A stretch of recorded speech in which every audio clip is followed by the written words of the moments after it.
Chapter 38:15. Xian Songzi You Too. Xiao Hua waved his hand again and took out another spiritual wisdom amplification and sent it to Xian Songzi. When Xian Songzi used the spiritual wisdom amplification, his eyes also flashed with a strange emotion. Only after using it did he truly know the importance of the spiritual wisdom amplification. Xian Songzi glanced at perfected Jingting and then looked at Xiao Hua deeply. Then, the two of them bowed at the same time. Master, disciple is truly grateful for Master's kindness of rebirth. There's no need to say anything more. Quickly go and cultivate. You're my disciples. What I can do for you, I'll do according to your requests. Xiao Hua smiled and sent the two nascent souls into the Kunlun ruins. After putting away the Kunlun mirror, Xiao Hua sat cross-legged on the futon and took out a mother-child spirit fruit.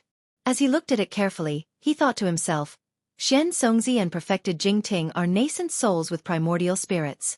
It's natural for them to use the mother-child spirit fruit and spiritual wisdom amplification. After all, they know the degree.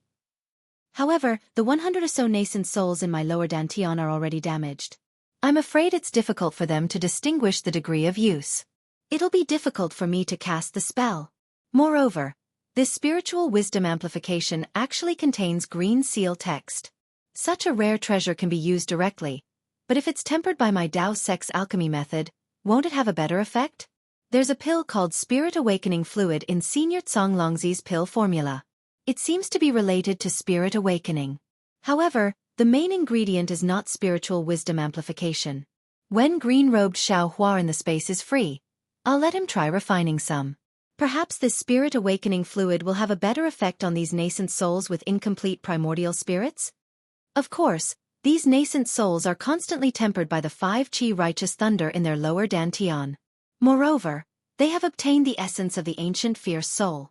I believe their bodies are tougher than the two of them.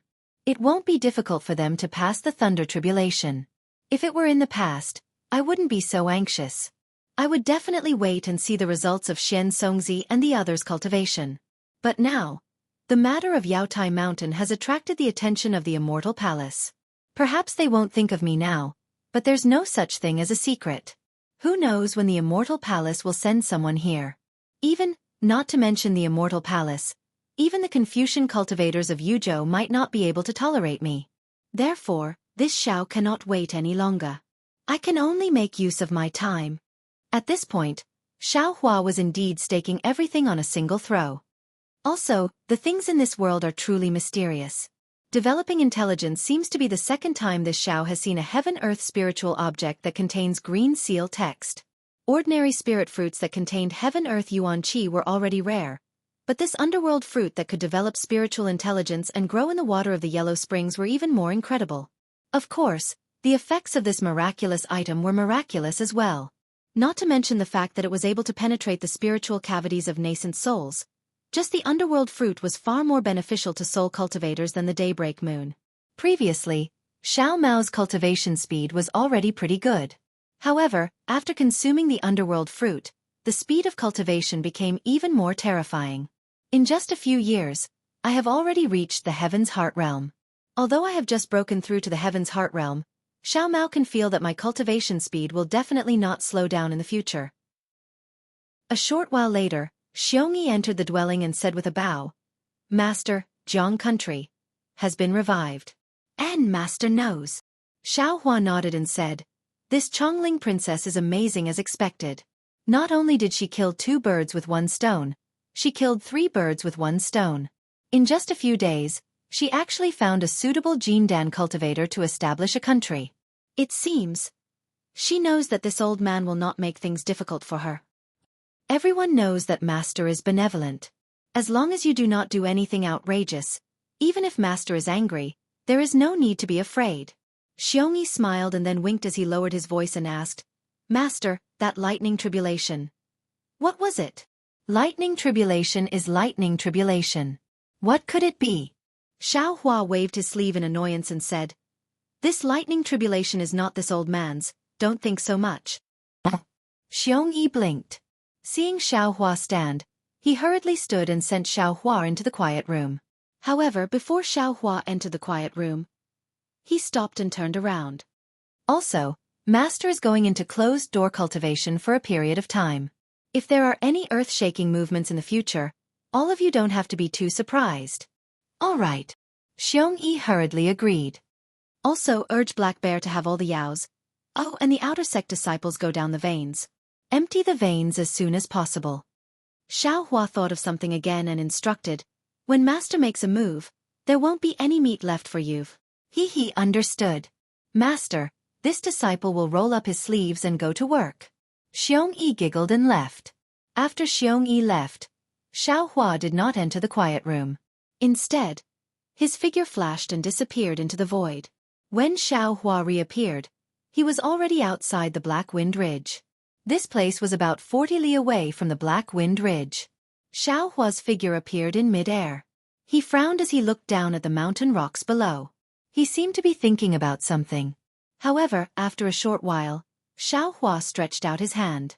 A huge palm silhouette of several tens of zhong in size fell from the sky and plunged into a pile of rocks. When the big hand turned over, that big hand was holding a scholarly cultivator in a yellow robe. This scholarly cultivator's robe was very strange. It was somewhat similar to the outer robe of a secular person, but there were some flashing inscriptions on the robe. There were also mountains and rivers printed on the chest and back of the robe. It looked similar to the official robe worn by the secular government officials. This cultivator is a bit strange? Xiaohua looked at the cultivator imprisoned by him and thought to himself. Not only is his appearance different, but his cultivation is also strange. It seems that he is only proficient in the earth escape technique and concealment technique. He should be very proficient in the earth essence technique. But he is also very weak in other aspects. Under the attack of this Zhao's magic power, he didn't notice at all. There seems to be some kind of aura on this robe. Thinking of this, Xiaohua's expression suddenly changed. He whispered, "Where is fellow immortal Confucian cultivator?" Wang. 4-colored true qi gushed out from Xiaohua's chest. That Confucian cultivator Xiaohua landed in the air. When he saw everything in front of him clearly, the Confucian cultivator Xiaohua's expression was also grave. He nodded and said, "Fellow Taoists' worries are correct. This Confucian cultivator's robe has the same aura as the Imperial Star Thrust and the Imperial Shield. This scholarly cultivator must be the eyes and ears of the Immortal Palace." "Thank you, fellow Immortal." Xiaohua nodded slightly and sent Xiaohua back. Then he thought for a moment and slowly extended his finger. He was extremely careful as if he was afraid of breaking the cultivator's forehead. Then, he quickly withdrew his finger. "Earth Lord." Xiaohua's face showed an astonished expression. The Immortal Palace really has Earth Lords all over the hidden Immortal Continent? Granny, no wonder the Immortal Palace can control the entire hidden Immortal Continent's information. Oh, that's not it. Not every place on the hidden Immortal Continent has Immortal Palace's eyes and ears. Although in name, the Earth Lord supervises the entire hidden Immortal Continent's information, these Earth Lords can't always pay attention to all the movements. Only the places that the Immortal Palace pays attention to have Earth Lords truly investigate. It turns out that the Black Wind Ridge doesn't enter the Immortal Palace's eyes at all. It seems that because of this Xiao, it attracted Earth Lord. But, this is troublesome. Xiaohua shook his head slightly. If my Fortune Gate's disciples leave the Black Wind Ridge, won't all traces be seen by Earth Lord?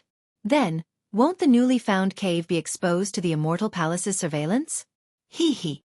Xiaohua pondered for a moment and a smile appeared on his face. Several extremely small soul strands were released from between his eyebrows and landed on the Earth Lord's forehead. After a while, Xiaohua put the Earth Lord back into the ground and flew away with a smile on his face. After dealing with the Earth Lord's surveillance, Xiaohua formed an incantation and used the Earth Escape technique to escape towards the Black Wind Ridge. On the first day he returned to the Black Wind Ridge. He had tried to sense the metal and wood essence blood that had seeped into his body. Unfortunately, no matter how many times he tried, it was to no avail. Now that he had dealt with everything, he began to busy himself with the most important matter in his heart. At this time, Xiaohua's Earth Escape technique had already reached a high level. Not to mention that he could move extremely nimbly underground, even in places without Earth Attribute Origin energy, he could rely on his own Earth Attribute energy to move. Therefore, this time it was very easy for him to reach the location of the black fog.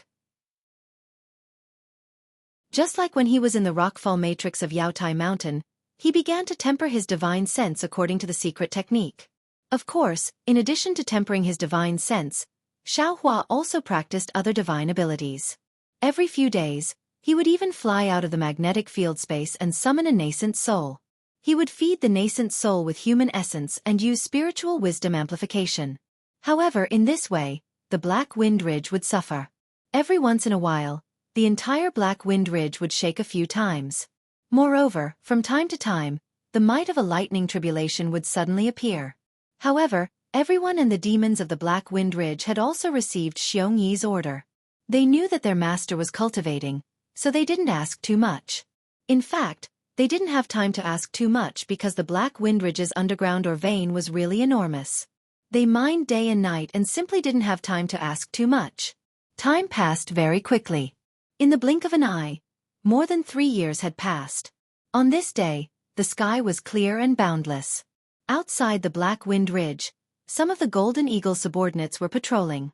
Suddenly, the entire Black Wind Ridge shook violently. This shaking was far more weak than the previous weak shaking. Several of the vicious birds were shocked. The leading vicious bird let out a few loud cries and rushed into the great array. The other vicious birds spread their wings again, wanting to find the source of the abnormality. After all, in the past 3 years, although there were still some Confucian cultivators who came back to the Black Wind Ridge to provoke them, they were defeated by Xueqi, Li Xiang, and Prince Lan every time. There had never been such a big movement. However, before the vicious bird landed on the peak of the Black Wind Ridge, the shaking suddenly stopped. A powerful suction force was generated from the capital star array. Tens of thousands of hurricanes rushed in from all directions and madly rushed into the Great Array. With these hurricanes, the Great Array unexpectedly changed. Not only did it expand in all directions, but the power of the Great Array also suddenly increased. The vicious bird's body instantly stopped in mid-air. Then, as if a big hand had grabbed it, woo! It was thrown high into the sky. Gee! The vicious bird was shocked. It flapped its wings in mid-air, but it still couldn't stop its body. It didn't stop until its body was thousands of feet high in the sky. Haha! As soon as the vicious bird stopped, Xiaohua's laughter came from the cave. Then, a powerful divine sense that the vicious bird had never seen before suddenly grabbed it and pulled it down from the sky. When it fell outside the Great Array like a meteor, the divine sense suddenly disappeared. Thank you, Master. Thank you, Master. How could the vicious bird not know that this was Xiaohua's divine sense? It shouted loudly and flew into the distance to patrol. After the water and fire magnets were absorbed into the space, the capital star array's power actually increased by 40% without the interference of the water and fire magnets. If I used the water and fire magnets to set up a great array, wouldn't all the methods to break the array be useless? Xiaohua's divine sense swept and immediately understood the reason for the great array's change. Master, you've come out of seclusion? A moment later, Xueqi, Prince Lan, and Li Xiang flew out from the primordial stone vein and came to meet him. Yes, it's over. Xiaohua smiled. Xueqi was a little strange and whispered, Master, you've only been in seclusion for 3 years, right? Just 3 years. Xueqi didn't say anything else.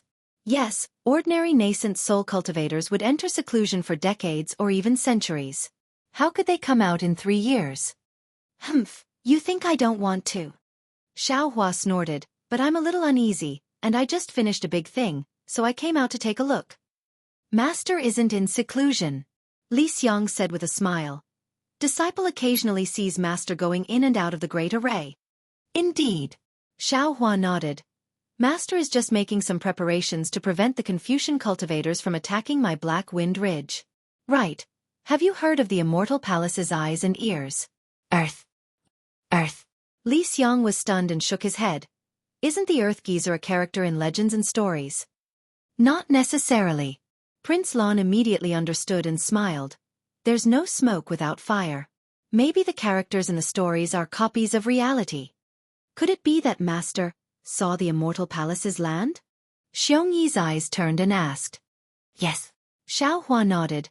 Master has already seen it. Master has also taken care of this matter, so you don't have to worry. However, who knows how much land there is in the entire hidden immortal continent.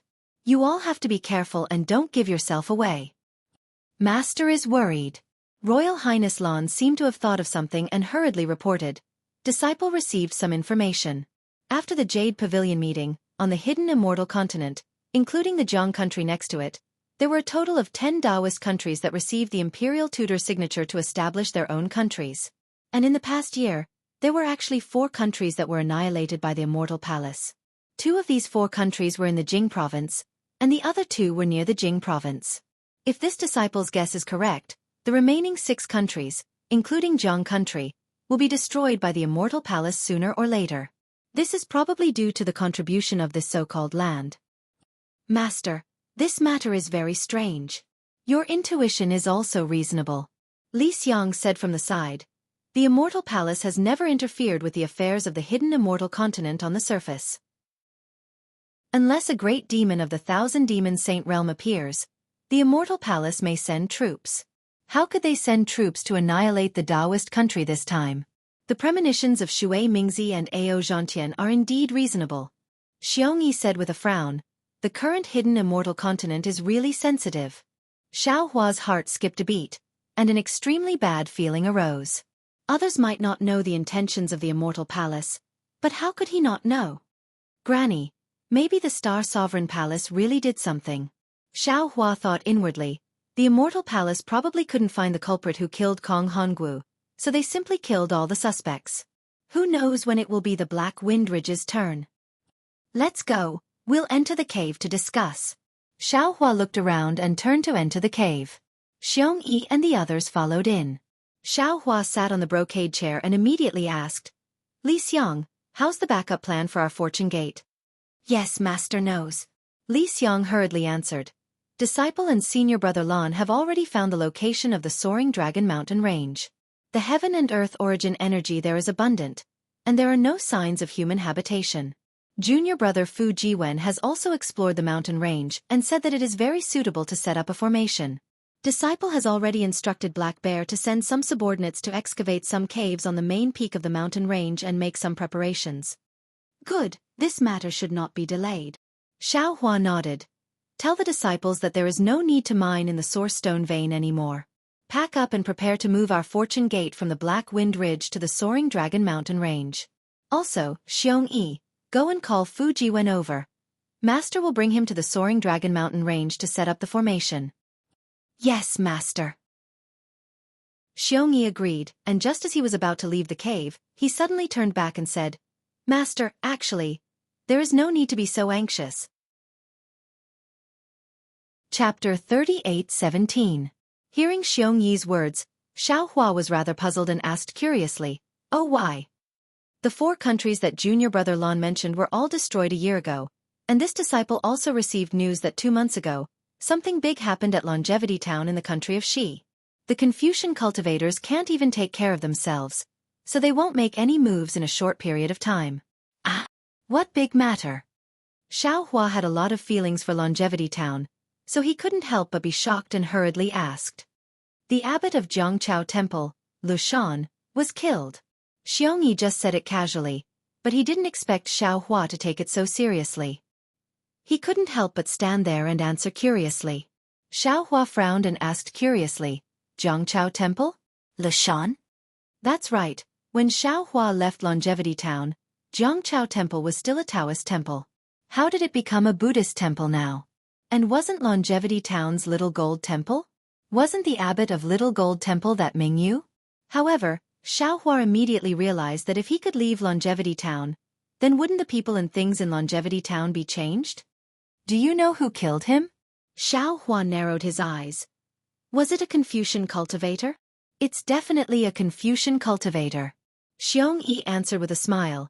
Even if it wasn't a Confucian cultivator, it's definitely a Confucian cultivator. Hiss. When Xueqi said this, Xiao Hua instantly sucked in a breath of cold air. His entire body froze in place, and he couldn't help but exclaim in a low voice, the Battle of Swords.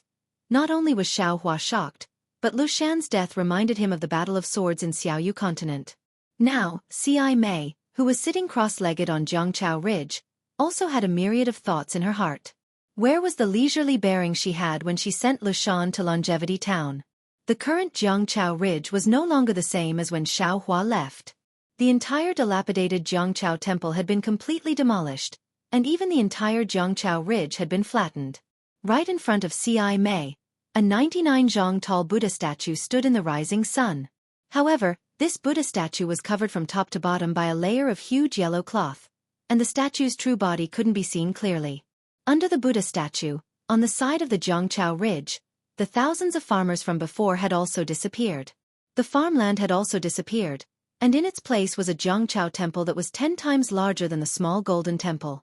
The fate of the world was truly a joke. The Jiangchao temple and the Shaojin temple fought each other. Whoever lost would disappear from the longevity town. Xiaohua transformed into Ci Hang and defeated Shaojin temple. Originally, it should have been Jiangchao monastery that won, but Ci Hang was a Buddhist, so Shaojin temple seized the victory and chased Jiangchao monasteries Shaojian, Xiaohua, and Yuanya out of longevity town. But now, the small golden temple had been completely forgotten by the longevity town. This previously unknown river and tide temple was famous far and wide. At this time, the entire Jiangchao ridge was completely surrounded by the Jiangchao ridge. The road under the Jiangchao ridge was also included in the Jiangchao monastery. Even the paddy fields under the road and the Liao River were filled up and repaired very smoothly. There were stone steps that led from the Liao River to the Jiangchao ridge, and there were rows of neatly arranged guest rooms. Normally, some good men and women would come over from the Liao River on large boats or small boats, and it was precisely from here that they went up to the Jiangchao ridge to worship the golden body of the Guanyin Bodhisattva. On the other side of the Jiangchao ridge, where the incense was at its peak, there were many temple buildings like the Hall of Great Strength.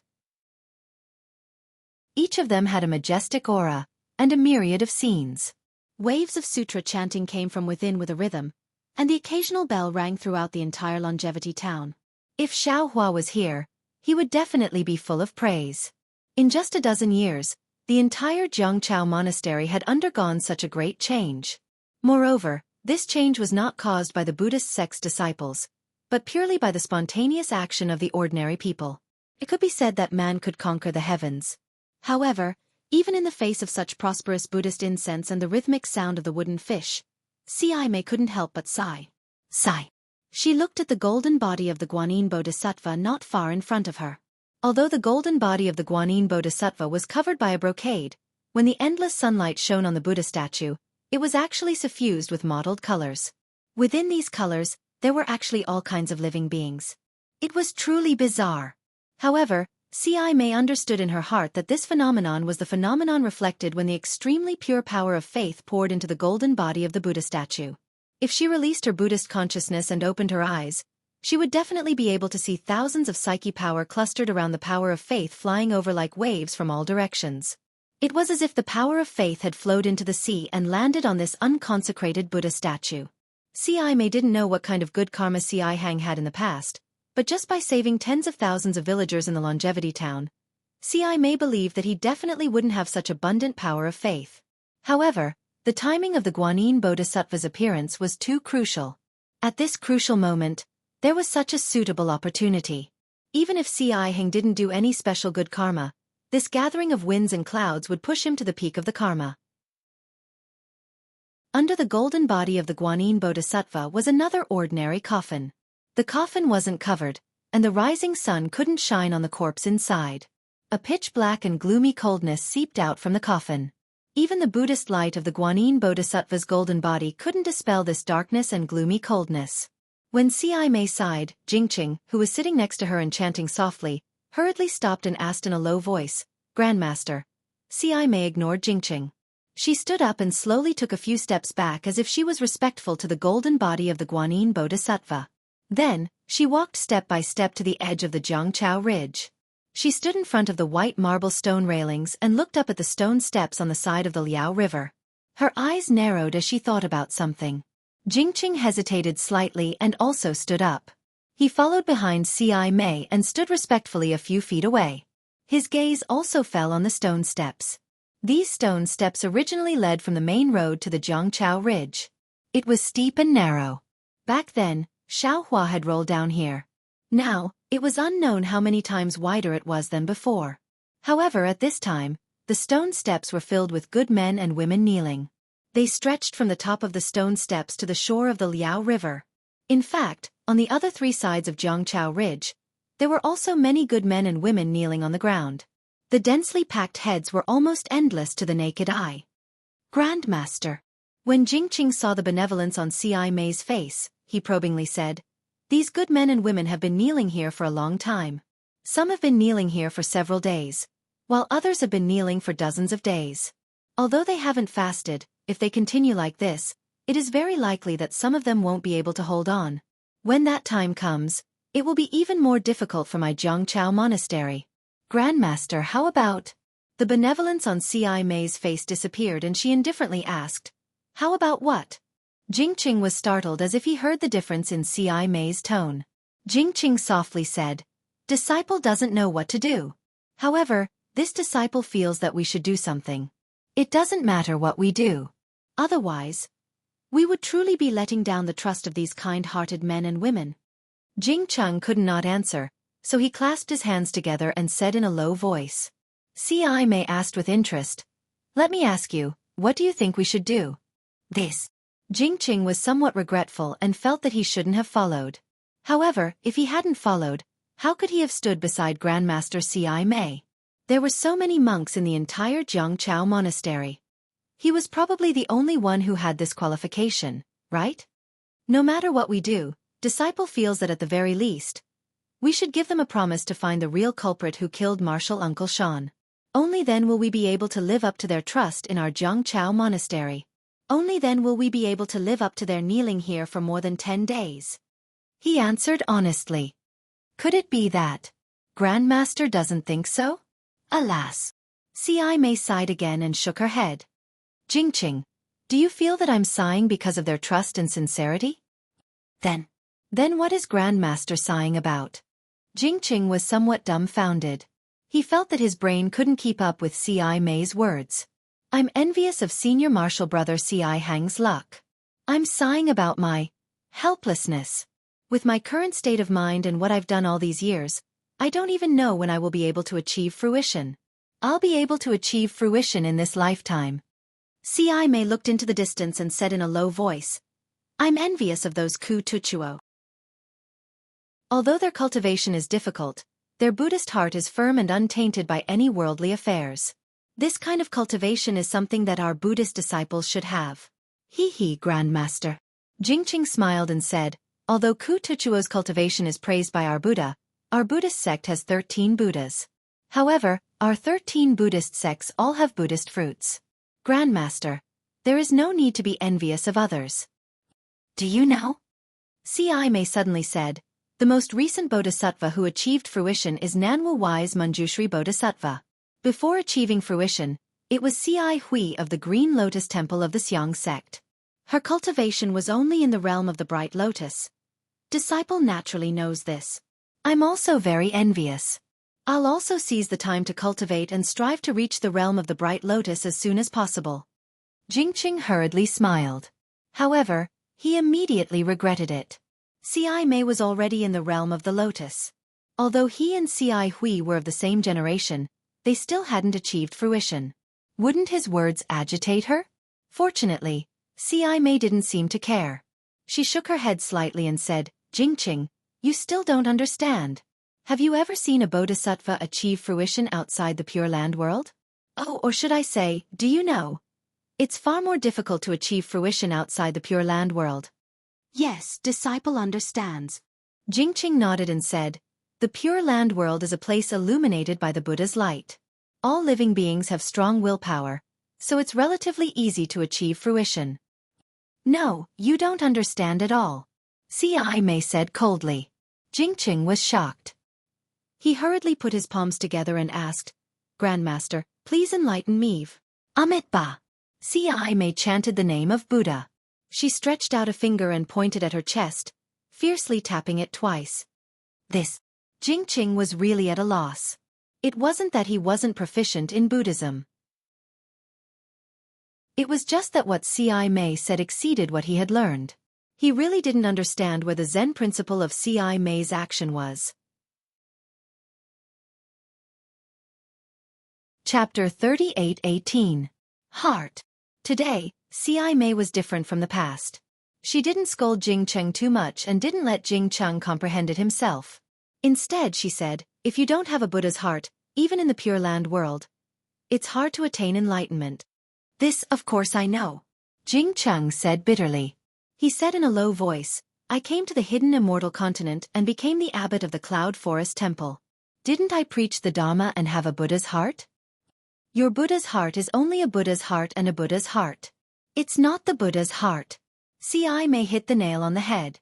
Not only you, even I have lost my Buddha's heart. Hiss. Jing Cheng was shocked and asked hurriedly. Why? What's a Buddha's heart? If I knew what a Buddha's heart was, I would be like senior brother Si Hang and Manjushri. Si Mei answered. Then she looked back at the coffin under the golden body and said, actually, when I sent kindness to Zhongchao Temple, the Buddha's heart that I could have was already gone. Grandmaster. Jing Cheng's body trembled and his voice trembled. Could it be that Grandmaster knew that there would be such a day? No. I didn't know. Si Mei shook her head. Or I buried my head in the monk's robe. I didn't want to know. However, I heard the news that kindness was killed.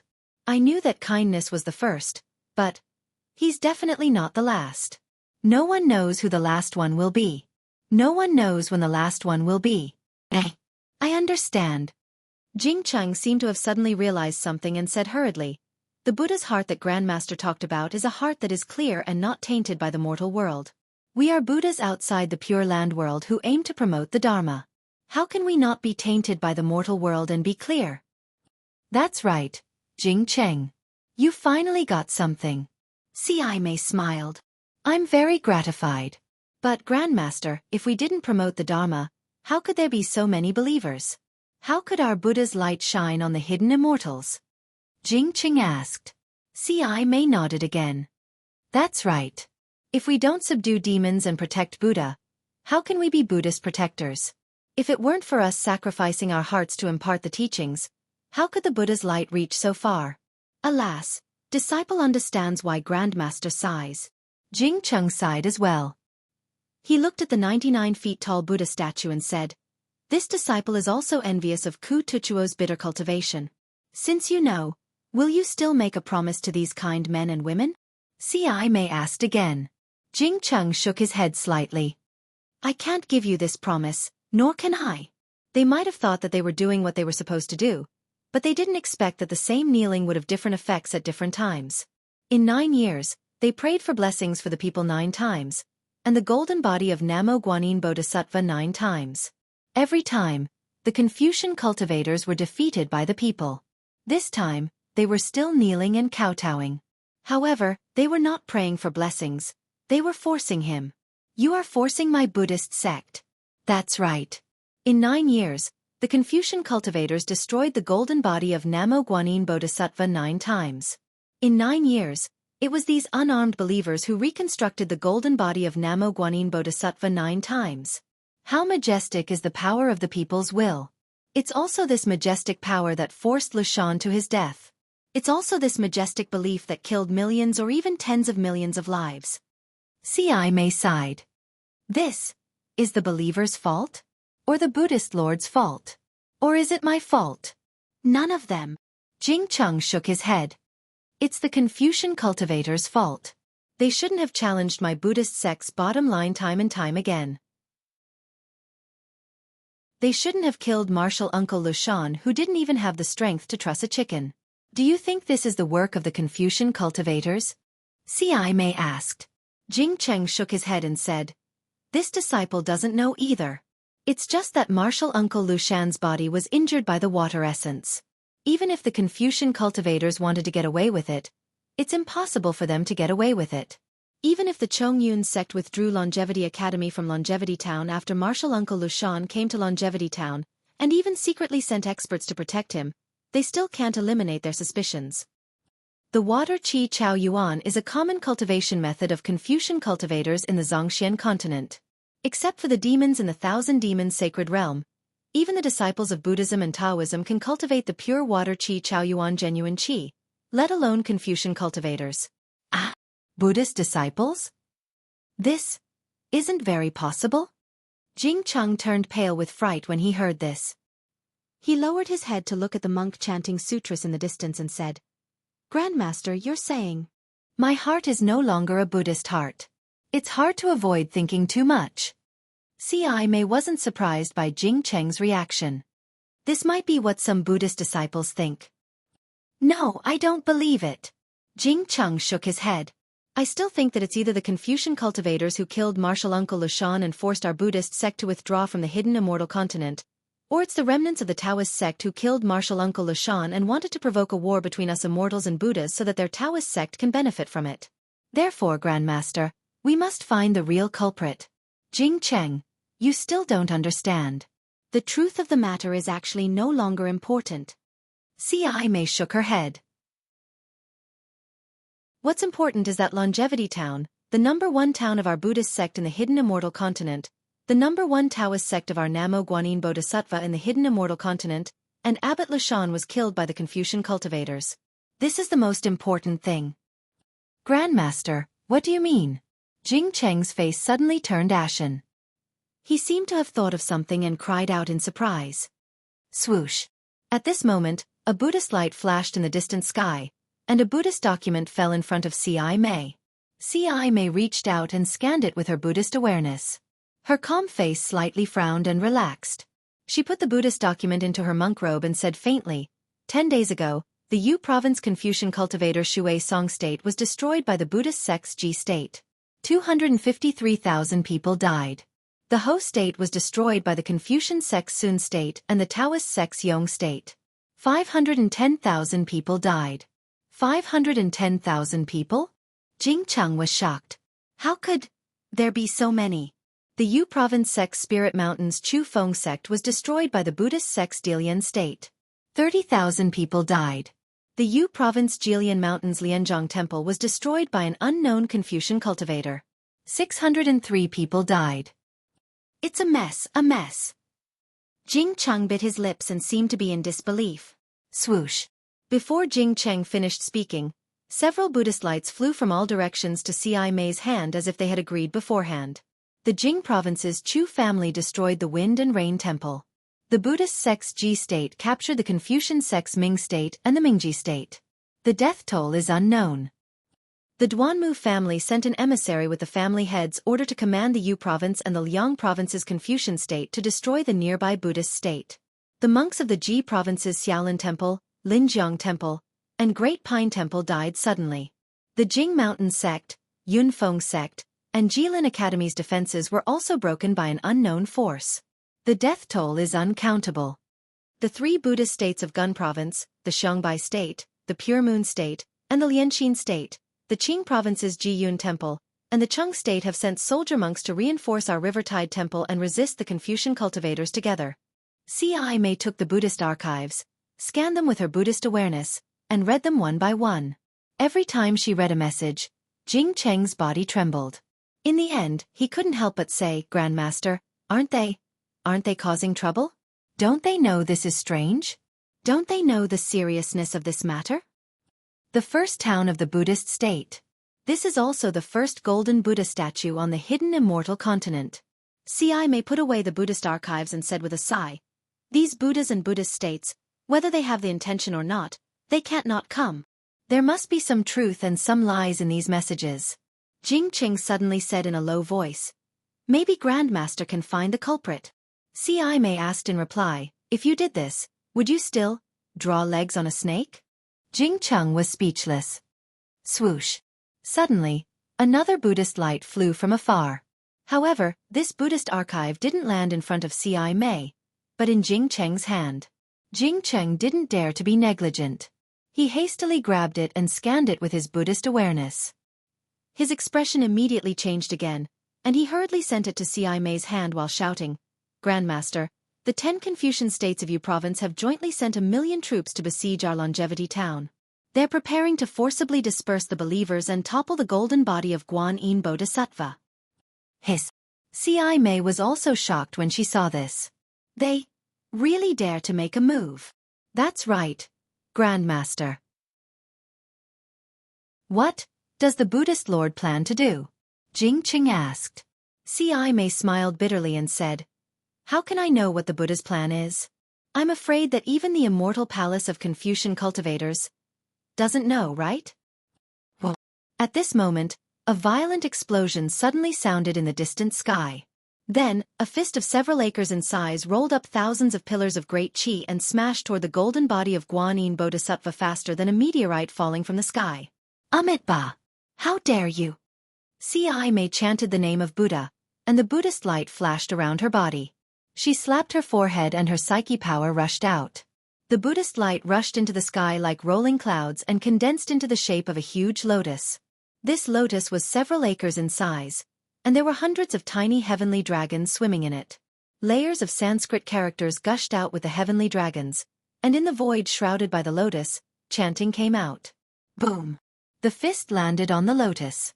The light of Buddha was annihilated and turned into rolling inscriptions. The fist was also penetrated by the light of Buddha and turned into thousands of inscriptions. The huge airwave not only lifted the silk cloth outside the golden body of Guanyin Bodhisattva, but also blew tens of thousands of devotees in the vicinity of Zhangchao Ridge to the ground. Ci Mei's body swayed slightly, and a touch of red flashed across her forehead. Haha, Ci Mei, you're just so. An arrogant voice sounded. This is just a little warning from me. I won't take your life today. However, I heard that your Nirvana world has sent Buddhist generals and soldier monks to the immortal town. Today, I'll tell you one thing. If any of them set foot in the immortal town, I'll wash the Zhangchao temple with blood. I'll kill tens of thousands of your believers.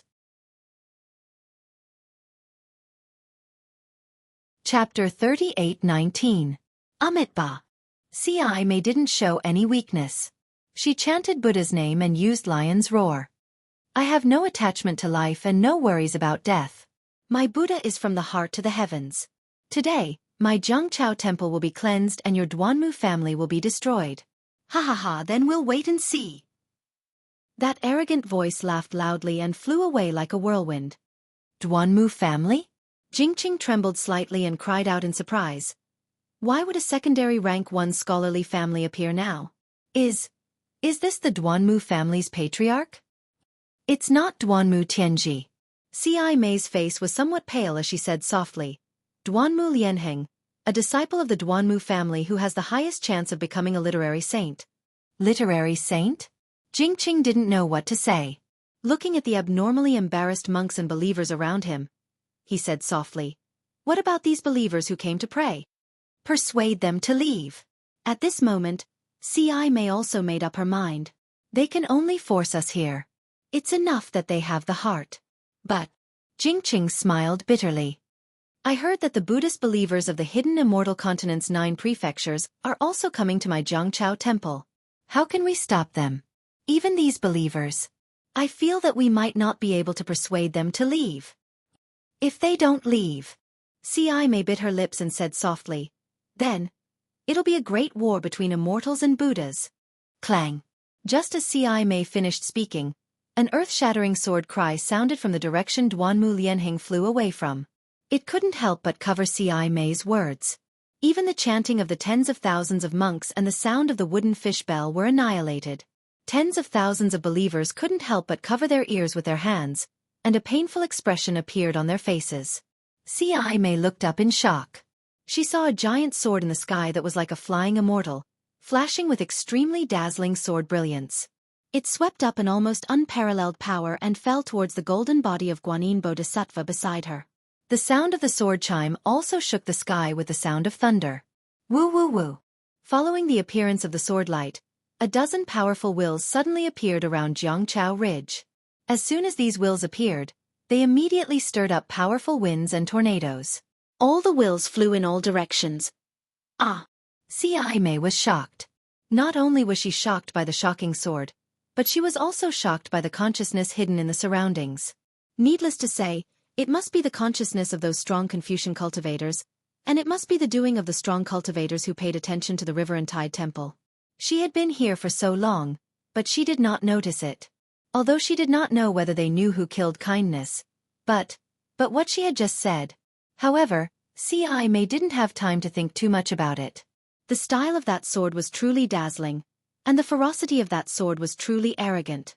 Everyone's heart gave birth to a kind of reverence, and a kind of fear. It was as if they were ants under this sword light.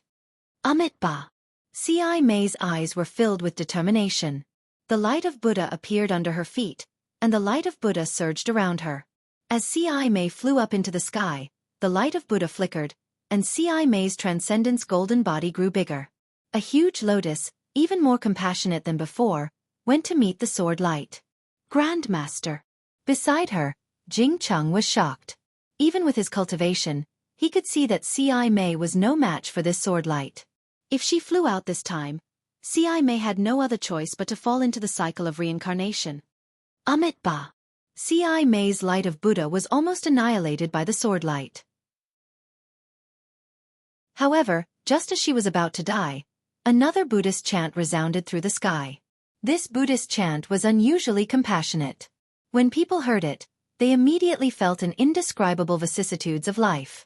Then, thousands of flowers bloomed in the sky above Si Mei. Under each flower, there was a heavenly dragon supporting it, and beside each flower, there were fairies dancing. Within each flower, there were countless Buddhist scriptures being chanted.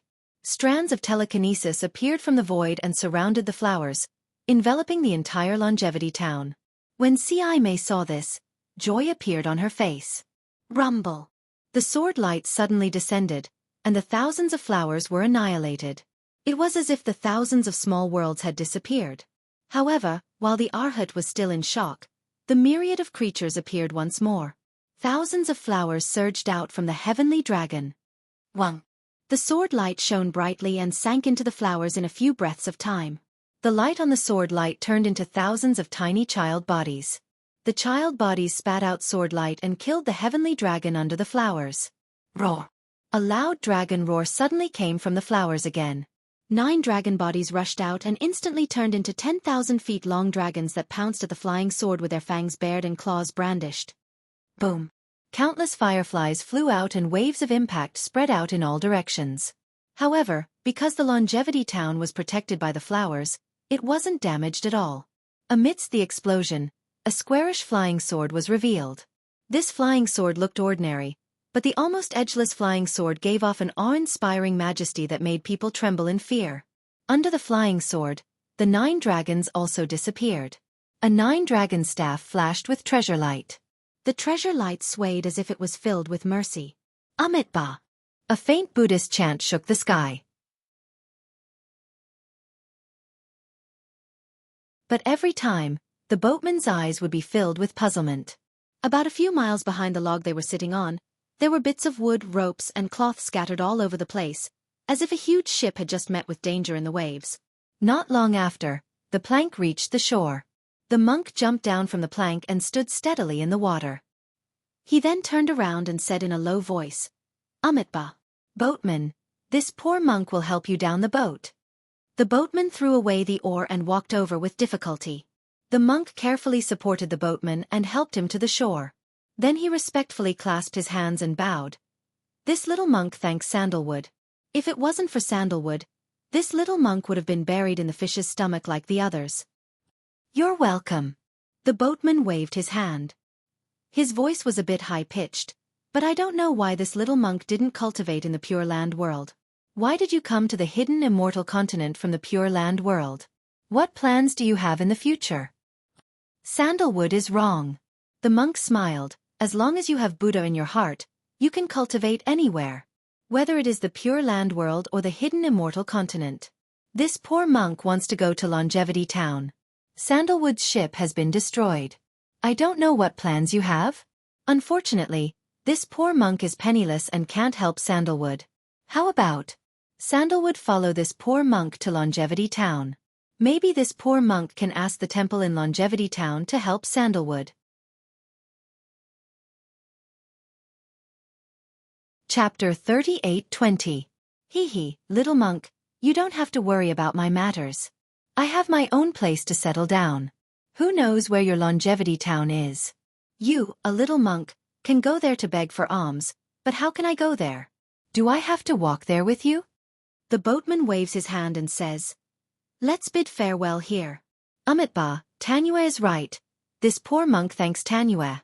The monk bows, but then he seems to have thought of something and hurriedly says, Alright, Tanyue, if you go to the Pure Land world again, you can go to the Jinshan temple beside the Chen River. This poor monk is a monk there. You already know this poor monk's Dharma name. It is Chuanzong. This poor monk has a junior named Mingshan. He will give Tanyue some compensation. Alright, little monk. This old man already knows. Go quickly. The boatman stretches and says, This old man is already old. This trip across the sea will be my last. If there are no accidents, this old man will not go to the Pure Land world again. Then, Chuanzong is a bit embarrassed and says in a low voice, Then what can this poor monk do for Tanyue? Otherwise, this poor monk will not be able to live with it. How about this? The boatman thinks for a while and says with a smile, I wonder if you can meet Mahavairakana? This poor monk does not know. Chuanzong answers honestly. The boatman says with a smile, How about this? If you meet Mahavairakana, help me ask how many years I can live. If you can't, then forget it. Western Paradise? Lei Yin Temple? Hearing this, Chuanzong's eyes flash with a trace of splendor. His fair face seems to blush, and he puts his palms together. That's right. This poor monk's goal in this life is Western Paradise. Don't worry, Tanyue. This poor monk will definitely go to Lei Yin Temple in Western Paradise. When this poor monk meets Mahavairakana, this poor monk will definitely help Tanyue ask about this matter. However, what is Tanyue's name? How should this poor monk tell the revered one? Just say that you are a fisherman on the river. The boatman turns his eyes and answers, Mahavairakana has searched all 3 continents. He must know this old man. Chuanzong nodded. I will remember. Old Tanyue, take care. After saying that, Chuanzong put his palms together and bowed. He looked at the direction and walked away step by step. His footsteps were firm, and his figure was vigorous, as if he had been walking for hundreds of years. When Chuanzong was far away, the boatman's body flashed and revealed the appearance of an ape. However, this ape was wearing chainmail and held a magic staff in his hand.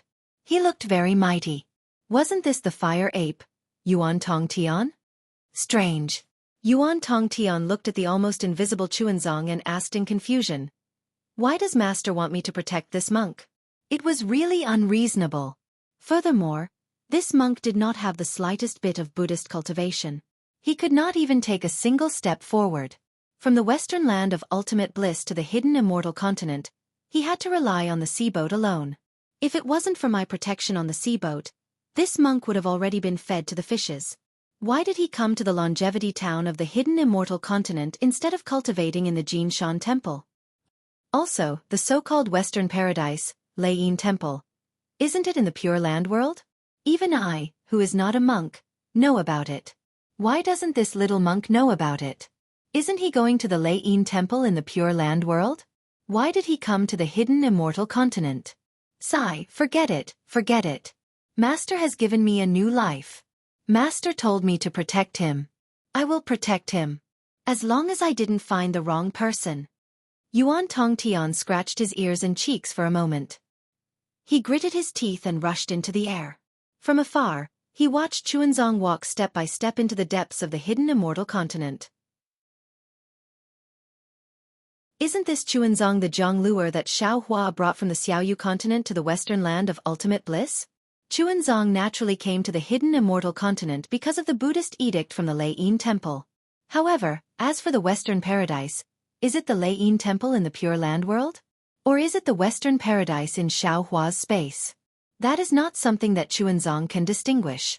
Even more so, it is not something that Yuan Tongtian can know. Who knows when Chuanzong will be able to find it? After walking for half a day, Chuanzong saw a fishing village in front of him. A net that was more than 10 zhong long was hung on a wooden frame to dry. A few fishermen were lying on the hillside basking in the sun while a few fisherwomen were repairing the net. Chuanzong licked his somewhat dry lips. He quickened his pace and walked forward. Before he could get close, a group of children playing on the hillside on the left saw him. A few timid ones quickly ran back to the adults. The remaining bold ones quickly ran down the hillside and stared at Chuanzong from afar. They looked at his monk robe and bald head. Little monk, you came from the Western Paradise?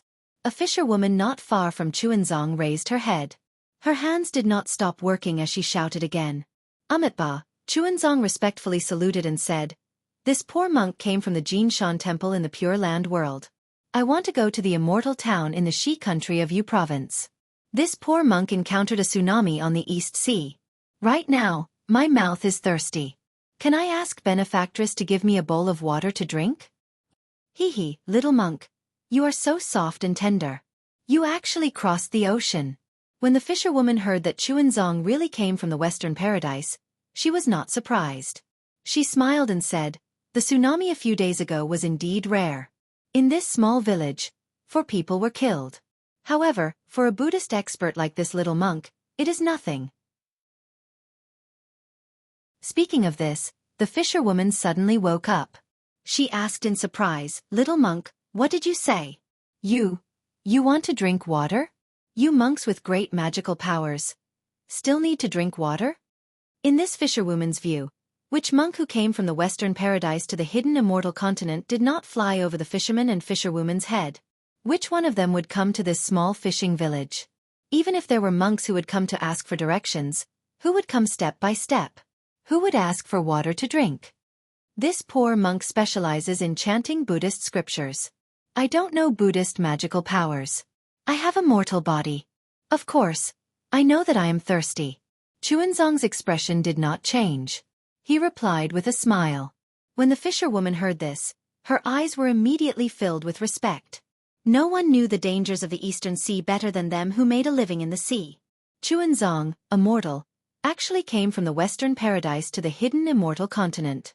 Ordinary people could not imagine the hardships he experienced. Amitabha. The fisherwoman also said the name of Buddha. She hurriedly put down the work in her hand, squatted down, and took out a small black porcelain jar from the side of a stone. She took off the small bowl covering the jar, pulled a cloth from her head and carefully wiped it. She poured a bowl of water in front of Xuanzang and said respectfully, this monk is also an eminent monk. Please drink. Thank you, benefactress. Xuanzang hurriedly took it over and drank it slowly, without spilling a single drop of water on the table. When Xuanzang returned the small bowl, he asked again, benefactress, this poor monk also wants to ask, how far is Yuzhou from here? Is this poor monk going in the right direction? The fisherwoman was very hesitant and said embarrassedly, this servant only knows that this place is the border of Yangzhou. This servant does not know where Yuzhou is. At this point, the fisherwoman hurriedly called out to the several children beside her. Second fish, third fish, quickly go and call your father. Yes, mother. The 2 children who looked very strong responded cheerfully and ran to the hillside. They also called out, Father, father. The 2 children ran away, and the other children also ran away. Master, drink some more water. The fisherwoman finally thought of a title and hurriedly picked up the jar again. Thank you, benefactress. Xuanzang licked his dry lips and said with a nod. Not long after, a man with a naked upper body and clothes hanging on his waist quickly walked over. He looked at Xuanzang with vigilance and then asked in surprise, Second fish's mother, what's the matter? His father. The fisherwoman rebuked. Quickly put on your clothes. This is an eminent monk from the Western Paradise. He wants to ask how to get to Yuzhou. Just fly in that direction. The man pointed with his finger without hesitation. His father. He's asking how to get there. The fisherwoman poked the man and reminded him. The man was stunned. He looked up and down at Xuanzang and asked curiously, since the master can fly, why do you want to walk? The fisherwoman hurriedly said, this master is different from the previous ones. He can't fly. He wants to walk to Yuzhou. Walk. The man was like a cat whose tail was stepped on. He almost jumped up and said in surprise, you want to walk to Yuzhou? This place is less than 100,000 miles away from Yuzhou? Won't you have to walk for 8 to 10 years? The man naturally did not walk too far. Naturally, he did not know how long it would take to walk to Yuzhou. His words could only be guessed. However, when Xuanzang heard this, he smiled and still put his palms together and said, Amitabha. No matter how far it is, this poor monk will go. This is my Buddha's decree. Amitabha. Xuanzang had a kind of infectious power. It was a kind of propaganda that came from the inside out. Regardless of whether it was his actions or words, they were filled with a kind of heavy dharma. People could not help but feel respect and worship in their hearts. The fisherman who was originally vigilant immediately chanted Buddha's name. The master is really an eminent monk. Second fish's mother, quickly prepare some dry food and give it to the master. I'll go and ask for the way to Yuzhou. Master, please wait here for a moment. Thank you, benefactors. Just ask for the way. There's no need to prepare any dry food. This poor monk can just ask for alms wherever he goes. Xuanzang said amiably. That won't do. The fisherwoman hurriedly shouted. This place is very far from the other fishing villages. If the master doesn't bring some dry food, I'm afraid he will starve to death on the way. No matter. This poor monk can also eat the wild fruits and other things on the way. Xuanzang smiled and waved his hand. This poor monk came from Jinshan Temple like this. When they heard that Xuanzang came to hidden immortal continent by eating wild fruits, the two fishermen's hearts softened. The fisherman waved his hand domineeringly and said, Master, if you don't take this dry food, I won't ask for directions for you. How about I send you to Yuzhou?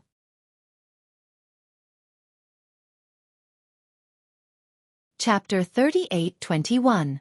That's right. The fisherwoman agreed with her husband's statement and said, threateningly, If you don't bring these dry rations, I will never let you go. Amitabha, thank you two benefactors. Xuanzang smiled slightly, really radiating Buddha light.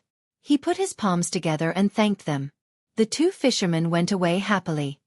Alas, this little monk is really strange. In the distance, Yuan Tongtian shook his head helplessly. What Xuanzang said was what he saw with his own eyes. This Xuanzang really ate wild fruits, drank spring water, and walked step by step from Zhenjiang to the South Sea, then from the South Sea to the East Sea to the Tibetan immortal continent. Of course, since Yuan Tongtian wanted to protect Xuanzang, he would not really let him starve to death. At the most critical moment, Yuan Tongtian would also let Xuanzang accidentally find some wild fruits to fill his stomach.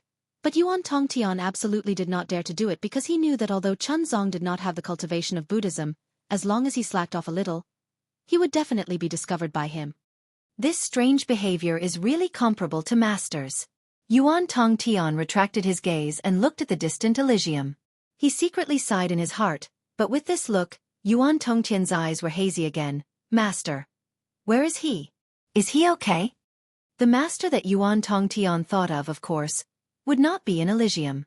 Now Xiaohua was sitting in the sky above the soaring Dragon Mountain range. His hands were forming gestures, and he was very careful to activate his spiritual power. As the gestures flashed, a dark red brilliance was born in the mountain range below him, and then it swept a few miles like a flame. However, in this flame, even the flowers and grass did not suffer any damage, and they were still swaying in the wind. After waiting for half a day, Xiaohua's figure flew for dozens of miles and stopped. He waved his hand and took out a few elixirs from the space and put them into his mouth. He smacked his lips and shook his head helplessly. Damn, this sect protection array is really not easy, and combining a defensive array like the Capital Star array with two offensive arrays, the Pleiades Demon Devouring Immortal array and the Golden Crow Immortal Slaying Demon array is really difficult. I originally intended to let Xueqi and the other two help, but now it seems that I can only let them comprehend a part of the array first. With their current cultivation, it is already good that they can freely control it. This Xiao is destined to be exhausted. Speaking up to here, Xiaohua looked towards the direction of the country of Xi and muttered to himself, I wonder what's happening over there.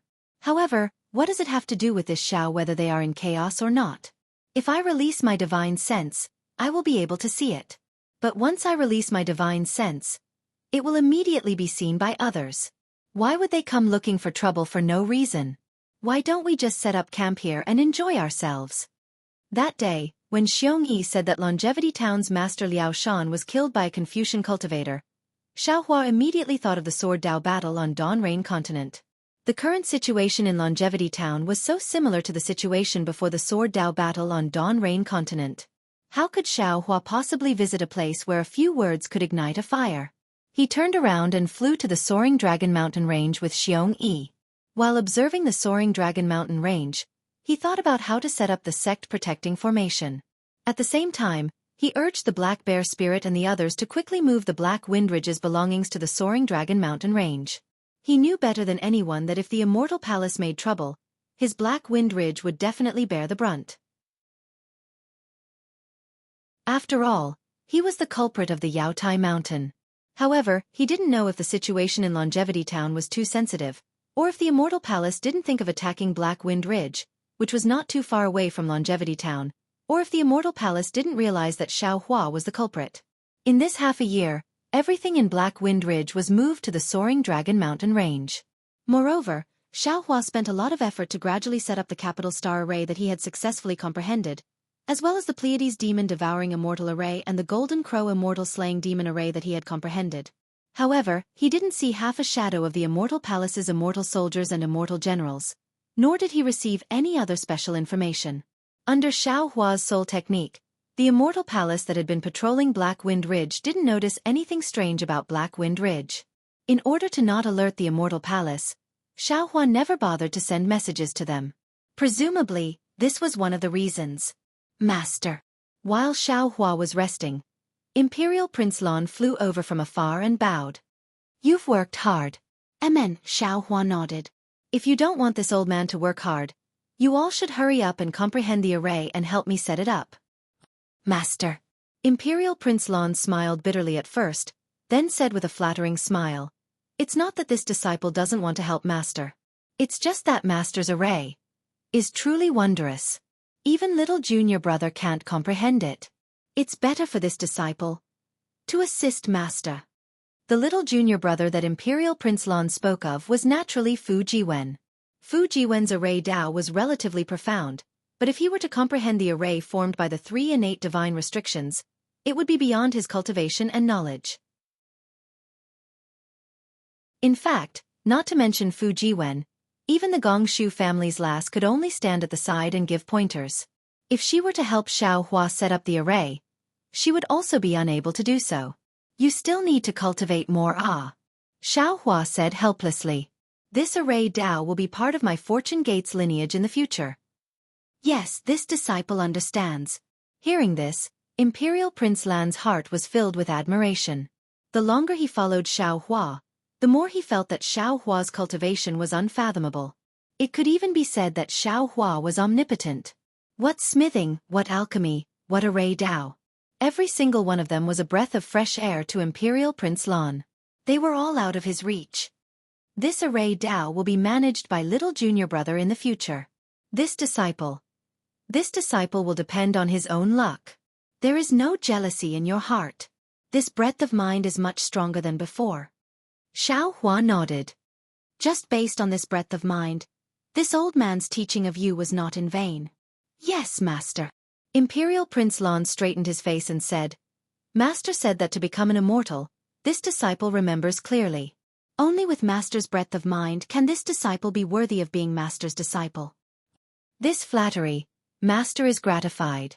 Xiaohua suddenly said such a sentence, making His Highness Lan stare blankly for a moment. Then with a slightly embarrassed smile he said, Disciple came today to inform Master that everything in the Black Wind Mountain Range has already been transferred to the Soaring Dragon Mountain Range.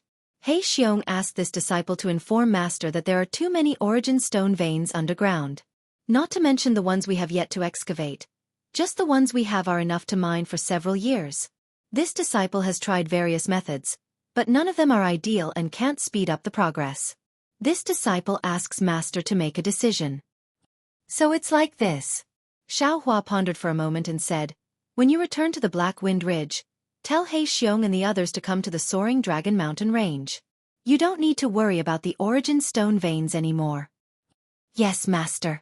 Imperial Prince Lan added, Also, recently, some Confucian cultivators have come to harass my Black Wind Ridge. And let them be. Xiaohua smiled and said, They are just some clowns, no need to pay attention to them. Also, there is news from the Longevity Town. Some Confucian cultivator family wanted to topple the Buddha statue on the Jiangchao Ridge, but the Buddhist sect's Manjushri Bodhisattva appeared and scared them away. Many believers rushed to the Longevity Town, wanting to see the true face of the Bodhisattva. Oh, he came to the hidden immortal continent? Xiaohua smiled and thought of the little monk Ci Hui. Master, you know this Manjushri Bodhisattva? Imperial Prince Lan was slightly stunned and asked probingly. He is a bodhisattva from the Lei Temple. I know him, but he might not know me. Xiaohua smiled and said, I only saw him before he attained enlightenment. Who is this Buddhist sect's Manjushri Bodhisattva? Imperial Prince Lan smiled and said, "This is the first time disciple has heard of him." Manjushri Bodhisattva is indeed Manjushri Bodhisattva. Xiao Hua replied, "Since attaining enlightenment is separated from the secular world, if I mention the past again, it would be disrespectful to him." "All right, disciple won't ask any more." Imperial Prince Lan knew that Xiao Hua was unwilling to answer, so he smiled and said, "Also, there are two very important news. Xueqi senior brother asked disciple to tell master." "And there are actually two?" Xiao Hua said with a smile. "Yes, the first is that Jiasa was destroyed." Imperial Prince Lan's words were shocking. Xiao Hua was shocked. Destroyed by who? Master did not pay attention to this recently. Such a big thing happened near my Black Wind Ridge? Naturally, it was Bronze Pillar Country, Gu Country, and Jiming Country. Prince Lan explained. Master didn't make things difficult for the Bronze Pillar Kingdom. Although the Bronze Pillar Kingdom's national power had declined, its national strength was still there. The Bronze Pillar Kingdom joined forces with the Gu Kingdom and the Jiming Kingdom to destroy the Jasa Kingdom in one fell swoop under the banner of annihilating the Buddhism sect. Hiss. Xiao Hua suddenly inhaled sharply, seeming to understand something. He looked at Imperial Prince Lan. "What else did your senior brother say about Jiasa Country?" Senior brother said that the national teacher of Jiasa Country is too powerful, and that Chongling Princess is also a strategist. They must have seen the difficulty of the Buddhist sect establishing a country in Yuzhou, and first planned to use Taoism to establish Jiang Country. Now, Jiasa Country has been destroyed as expected, but Jiang Country still exists. If the Chongling Princess is a descendant of Jiasa Country, then the present Jiang Country is the original people of Jiasa Country. It's just that it changed from the Buddhist sect establishing a country to the Taoist sect establishing a country. These people's thoughts are too complicated. Xiao Hua sighed. This old man can't do this kind of planning. What's the second matter? The second matter is that a Taoist country in Jing province that received the lot of the national teacher was just killed by the Immortal Palace. And this matter? This old man knows. Xiao Hua frowned slightly, and then asked, how did Xueqi know that the destroyed Taoist country was the one that received the lot of the national teacher? Haha, master, our fortune gate has just been established, and does not have a mature source of information. Imperial Prince Lan answered, when this disciple was establishing a country, he would send a special disciple to be in charge of this matter. After all, without information, it is like being blind, and with information you can take the initiative. Senior brother Xiong's information should have been sent by his former disciple. If he didn't personally investigate, then he got it from a place like Star Picking Tower. Usually, he wouldn't be wrong.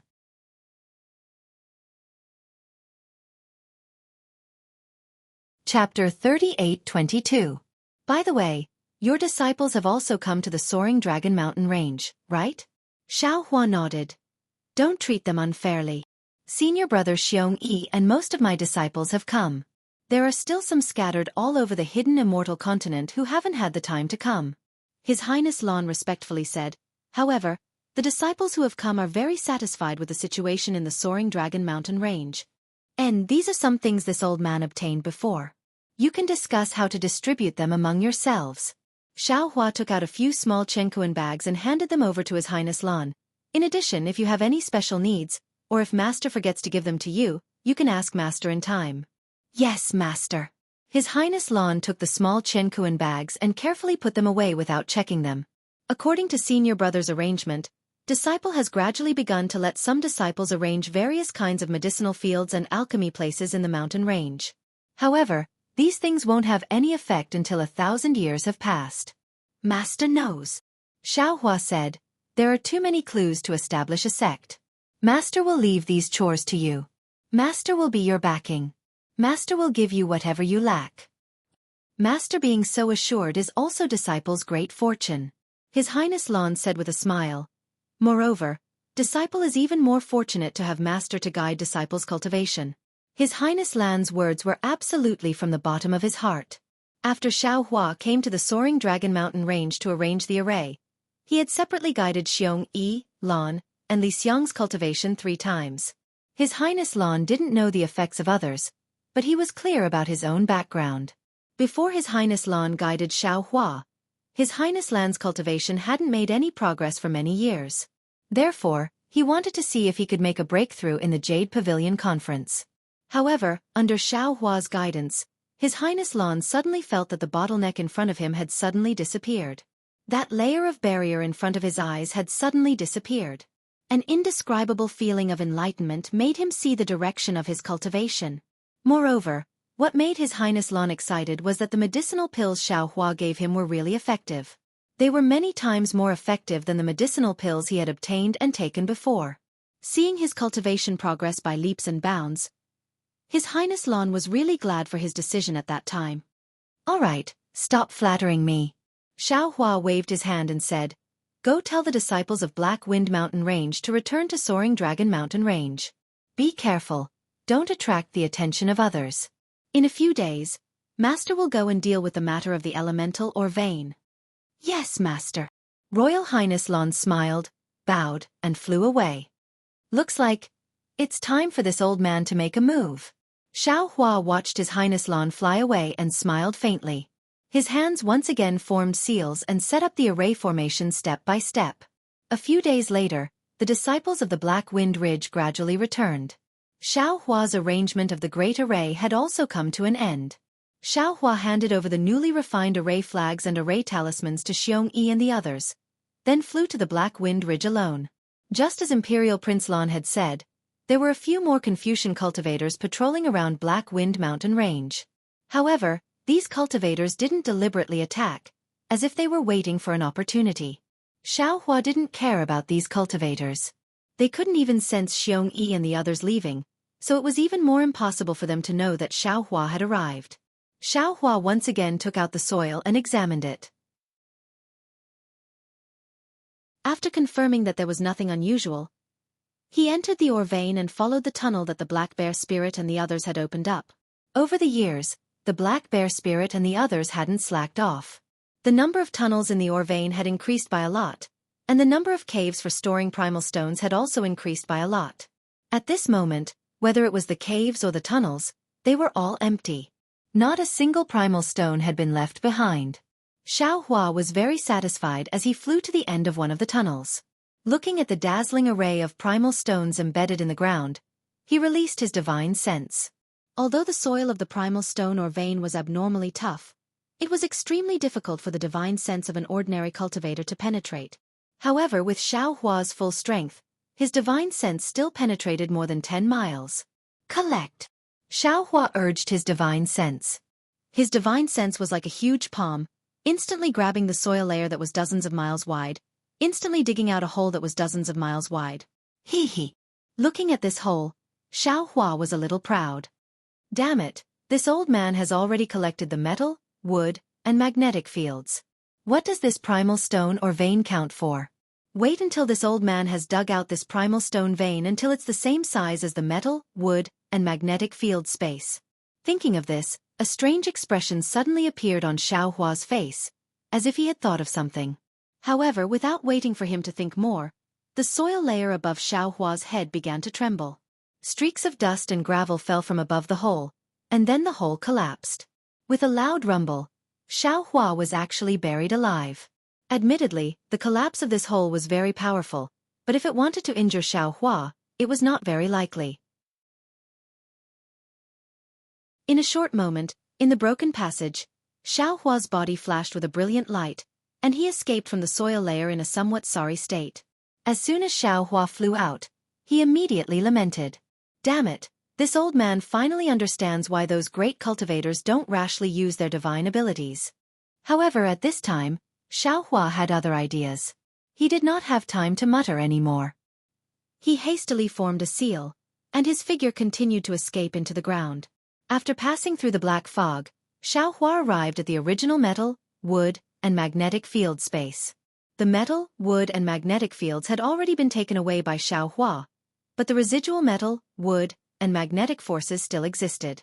This 3,650 acres of space was not filled with the black fog, and the black fog that isolated divine sense was still attached to the surroundings of the space. Yes, this space is indeed large, but it's extremely far from the ground. Moreover, there's still magnetic forces in the space, so there's no sign of it collapsing. Xiao Hua opened his divine sense, and after looking for a moment, he inwardly pondered. Such a large space, with the protection of the black fog, won't be discovered by others. It's really secretive.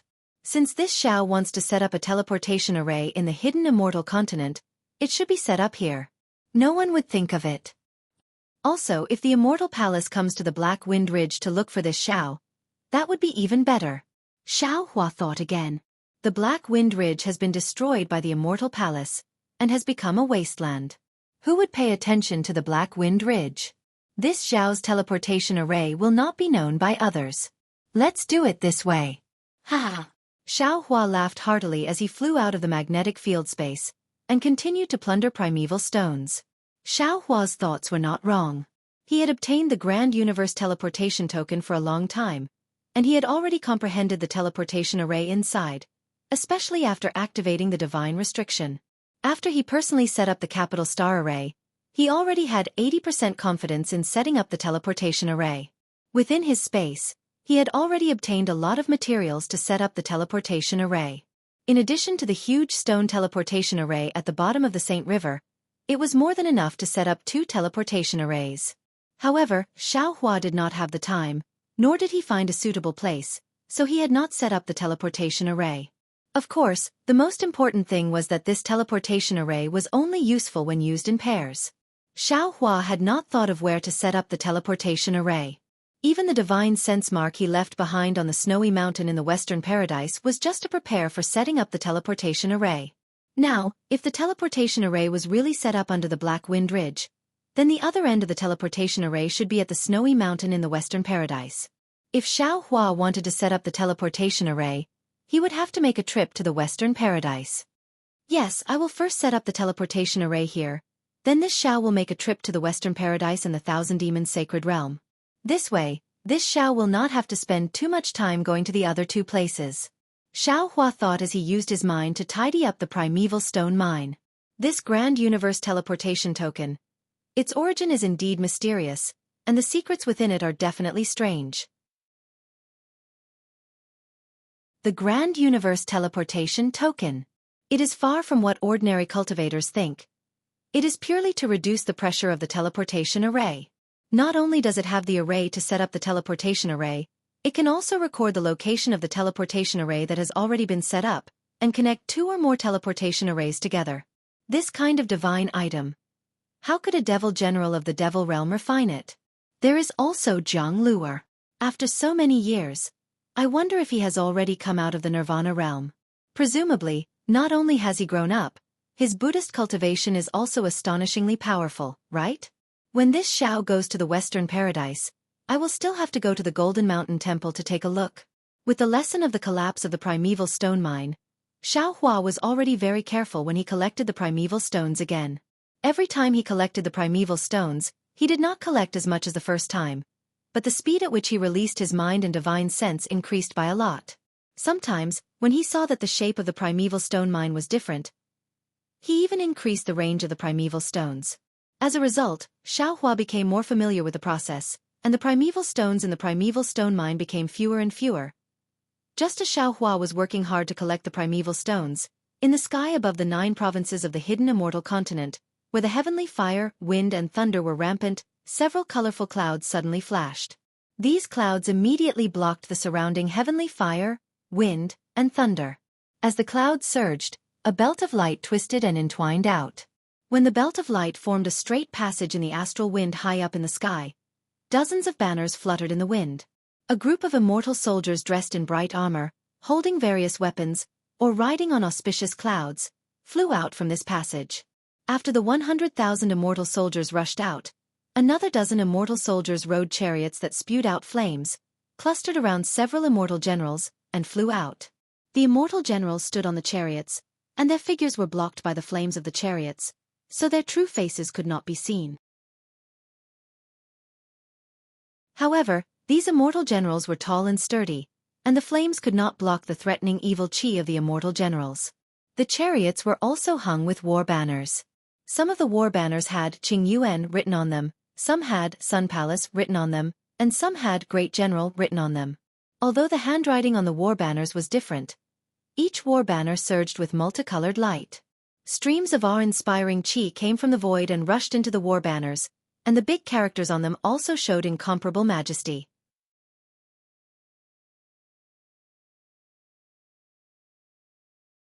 Chapter 38-23. 100,000 immortal soldiers flew out of the light belt tunnel, and immediately flew towards the heavenly fire wind lightning. When they left the astral wind, they quickly lined up again. Dozens of immortal soldiers rode on heavenly horses and scattered in all directions. More than 10 captains stood in front of them, welcoming the falling war chariot. Boom boom. The war chariot spat out flames and stopped above the group of immortal soldiers.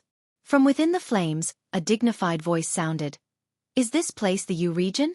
Reporting to the great general. The captain of the immortal soldiers closest to the war chariot hurriedly replied. "I have already sent soldiers to investigate. There will be news soon." Yes, the hidden immortal continent is rather sensitive during this period of time.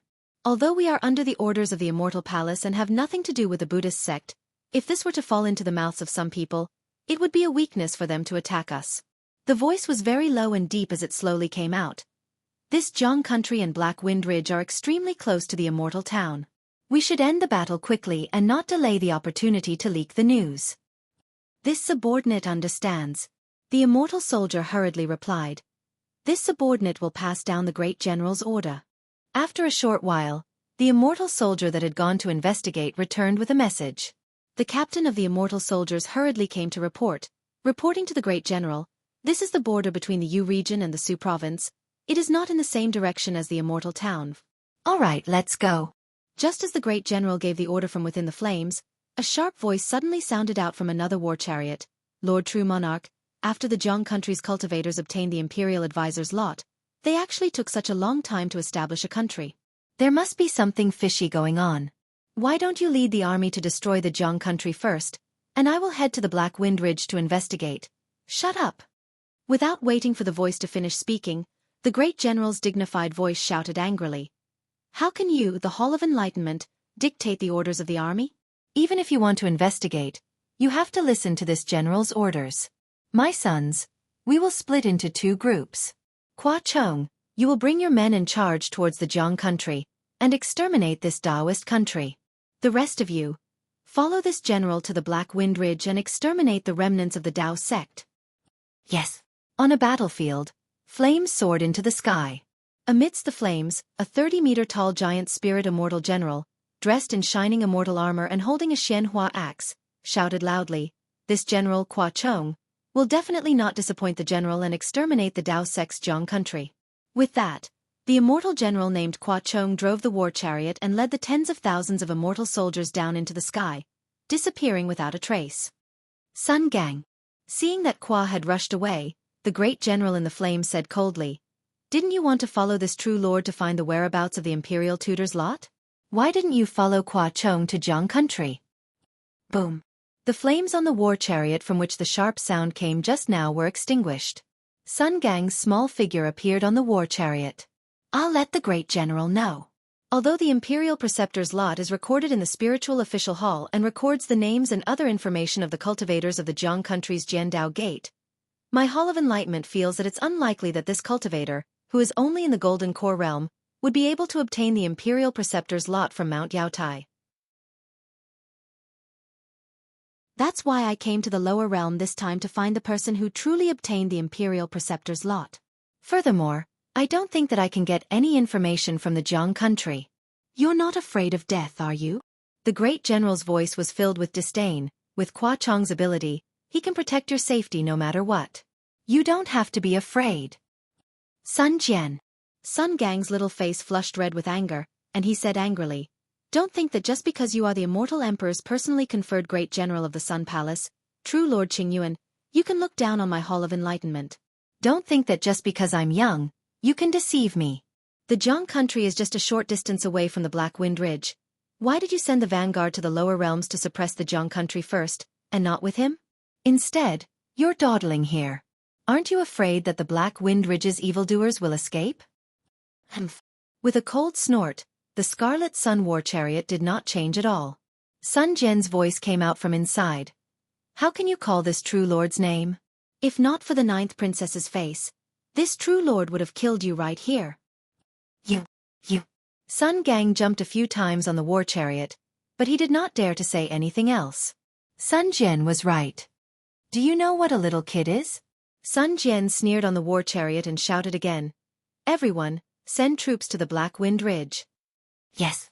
Tens of thousands of immortal soldiers accepted the order in a low voice and once again formed a formation and descended towards the Black Wind Ridge. Sun Gang, who was on the war chariot, bit his lips and followed Sun Jian to the Black Wind Ridge. Only he himself knew what he was thinking. The hidden immortal continent's Yaotai Star-Lord Palace's Hallmaster was killed. In the eyes of the Immortal Palace's Hall of Enlightenment, this was really not a big deal. It was not like it had never happened before.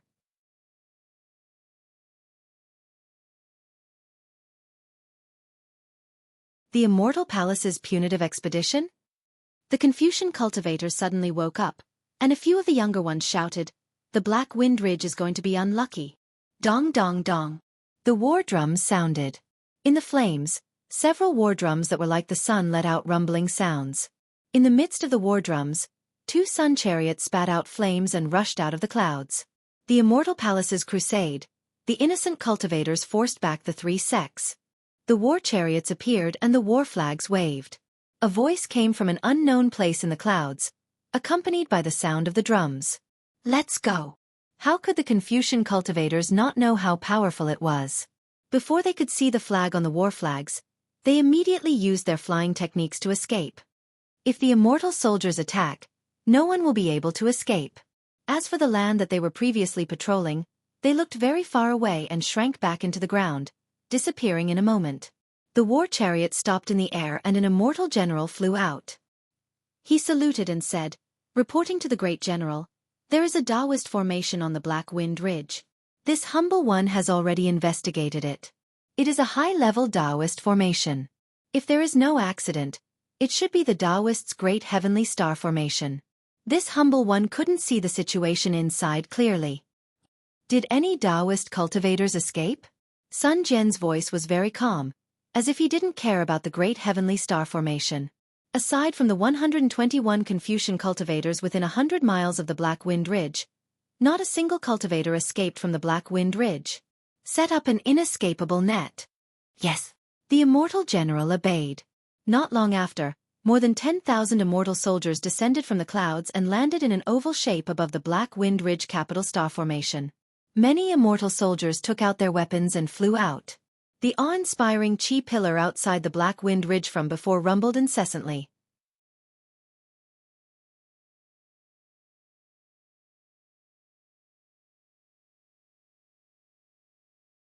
Chapter 38-24. Unfortunately, the inescapable net's power was not small, and the sound of the war drums was also very loud, but Xiaohua, who was deep under the Black Wind Ridge, could not sense it. Looking at the colorful clouds filling the sky and the countless golden rope-like engraved rule chains covering the entire Black Wind Ridge like a big net, and the engraved rule chains even penetrated the ground, Sun Gang suddenly realized something. Maybe Xiaohua was not in the Black Wind Ridge at all? Xiaohua was of course in the Black Wind Ridge. At this moment, Xiaohua was brimming with confidence and prepared to work harder to clean up the Black Wind Ridge's source stone vein. Suddenly, an extremely strange aura appeared from underground, and then it instantly surrounded Xiaohua's figure like mercury. Moreover, that aura didn't stop at all, and it continued to spread towards the surroundings. This aura overflowed the engraved rule chains, and Xiaohua was very familiar with the power of order between the engraved rule chains. This. Xiaohua was a little surprised. What is this? Could it be that there is a Heaven's Punishment prison crystal under the Black Wind Ridge? Thinking of this, Xiaohua hurriedly gave up on the source stone vein and moved down. When he was close to that aura, he did not need to release his divine sense. Xiaohua's eyes could already see that between that dark layer of soil, a layer of armor inscriptions flashed with a faint multicolored light like a small stream flowing slowly. That armor inscriptions were connected to each other, and it was extremely similar to the engraved rule chains on the Heaven's Punishment prison crystal. Xiaohua frowned slightly and looked around. This faint multicolored light covered the entire ground, as if it was everywhere. What was special was that this layer of multicolored light was between the source stone vein and the metal and wood magnetic space. Xiaohua could be sure that this multicolored light was definitely not there before, and was just born. Xiao Hua thought for a moment, and released his divine sense. Boom! Xiao Hua's divine sense had just touched the multicolored light when a huge thunderbolt rushed out from the engraved rule chains and pounced on Xiao Hua's Naiwan palace along with his divine sense. The power of this thunderbolt was even more fierce than the Heaven's Punishment prison crystal. Humph! Xiao Hua's divine sense condensed and attacked the thunderbolt. In a loud noise, the thunderbolt was broken and retreated, and Xiao Hua's divine sense was shattered. Motherfucker! Xiao Hua's heart went cold. Looking at the densely packed Ming Law shackles under his feet, his scalp couldn't help but go numb. These are tens of thousands of Heaven's Punishment prison crystals. Even if I have the Demon Clan Saint bloodline in my body, I'm afraid I can't get rid of it, right? Inside Xiao Hua's body, the 132 million small dots were constantly changing. The bloodline of the Absolute Saint was also constantly transforming Xiao Hua's body. However, this bloodline was known as the Absolute Saint. How could it possibly complete the transformation of the body in just a few years or a dozen years? Even if Xiao Hua had successfully obtained the inheritance of the demonic beast clan, it would still be impossible for him to break this strange engraving chain. No. Xiao Hua looked at the crisscrossing Ming Lu chains and suddenly realized, this thing definitely didn't exist originally, it was originally hidden in the ground. Instead, it had just been laid down by someone. Fuck. This Xiao's Black Wind Ridge has indeed attracted the attention of the Immortal Palace. This Xiao has been blocked in the Black Wind Ridge. Xiao Hua's regret only lasted for a moment.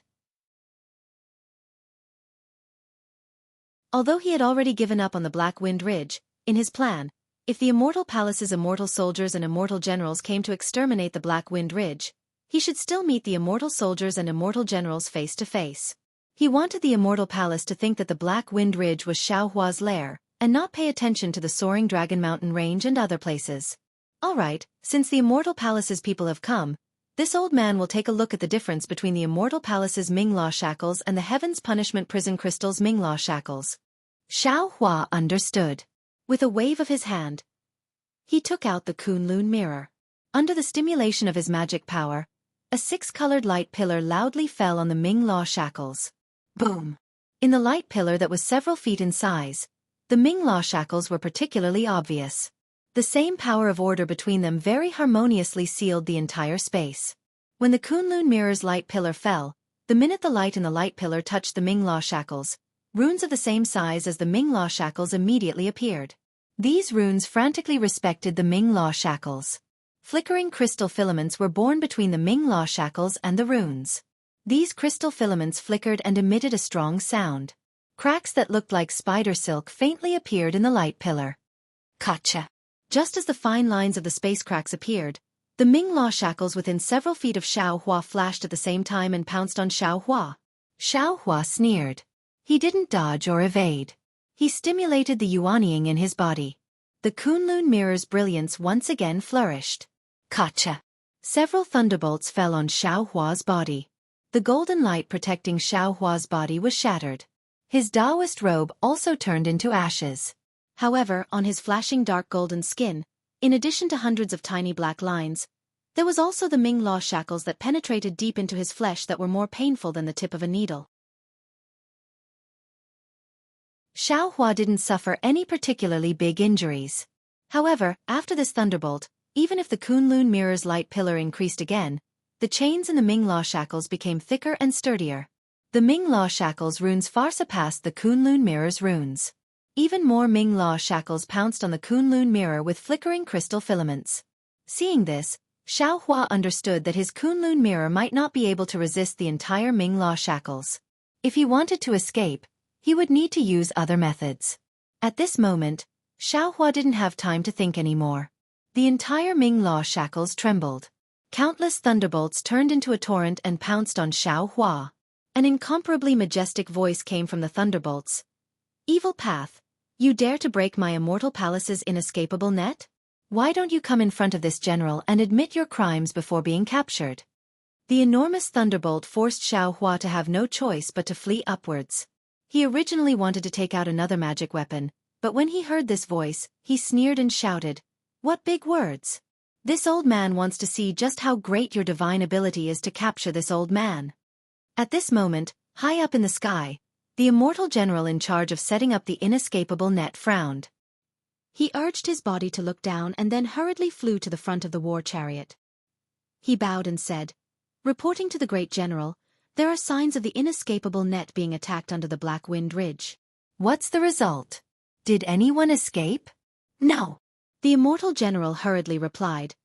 "There are no signs of the inescapable net being broken." Sun Jian, who was on the war chariot, said indifferently, "Set up the formation. Prepare to use the inescapable net to attack the Dao Sect's great heavenly cycle star formation. When the formation is broken, capture all the evil path members of the Black Wind Ridge." "Yes, sir." The immortal general gave the order and waved the flag in his hand. Tens of thousands of immortal soldiers activated their bodies and surrounded the Black Wind Ridge. Seeing that not a single person had come out of the Black Wind Ridge, Sun Gang finally relaxed. No matter where Xiao Hua went, as long as he was not in the Black Wind Ridge. Even if Xiao Hua was in Jiang country, with Qua Chong's strength, he might not be able to take Xiao Hua down. But right at this moment, a gust of wind rose in the distance, and another war chariot swayed with flames as it flew over. Qua Chong's striking 30-meter figure appeared in Sun Gang's line of sight. Looking at Qua Chong and the tens of thousands of immortal soldiers behind him, Sun Gang maliciously guessed that Qua Chong had been defeated by Xiao Hua. "Why are you back so soon?" Sun Jian was also a little surprised, but seeing that Qua Chong and the rest did not look like they had been defeated, he asked curiously. Qua Chong drove the war chariot closer and bowed, reporting to the great general, "Although the country of Jiang was established by the Dao sect, there are very few Dao sect cultivators in the country, and there are very few of them. Under the siege of the city, these Dao sect cultivators were so scared that they pissed their pants. However, there is an unexpected matter that I have to report to the great general. I believe that the great general would not have thought of it." "Oh." Sun Jian was startled and asked, "What is it?" "After the Dao sect cultivators of the Jiang country were killed by my subordinates, many Buddhist sect disciples flew out from the surroundings of the capital. There were even monk soldiers." "What? Buddhist sect? Monk soldier?" Sun Jian, who was inside the flames, was truly surprised. In the current situation, it was not wise to rashly go against the Buddhist sect country. "Yes, it's the monk soldier."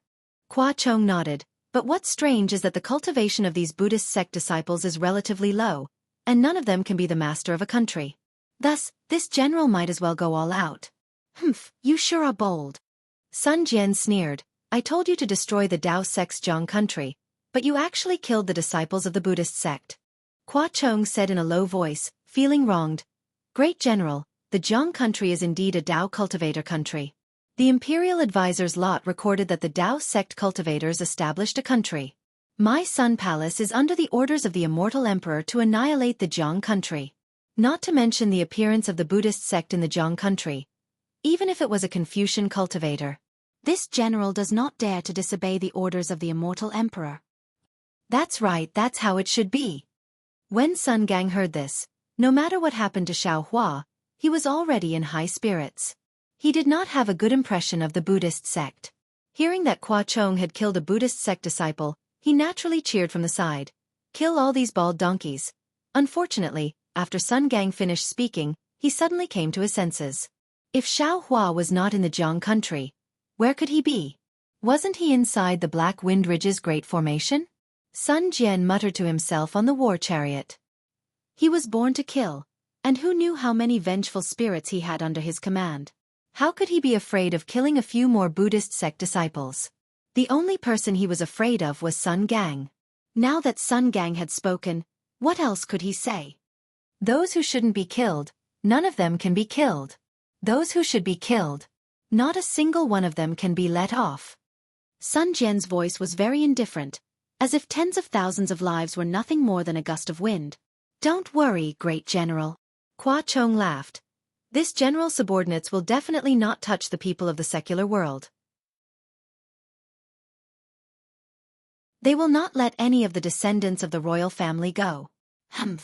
Sun Jian snorted, feeling that Qua Chong had said too much. Qua Chong looked at Sun Gang's war chariot, and then said to Sun Jian, "Great General, this Black Wind Ridge seems to be rather troublesome. Great General, please wait a moment, and let this general be the vanguard." Go. Sun Jian nodded. Don't be careless. Yes, sir. Hua Chong waved the axe in his hand and laughed. This general is not an idiot. How could this general dare to be careless with a Dao sect cultivator who could kill Kong Honggu of the Star-Lord Palace?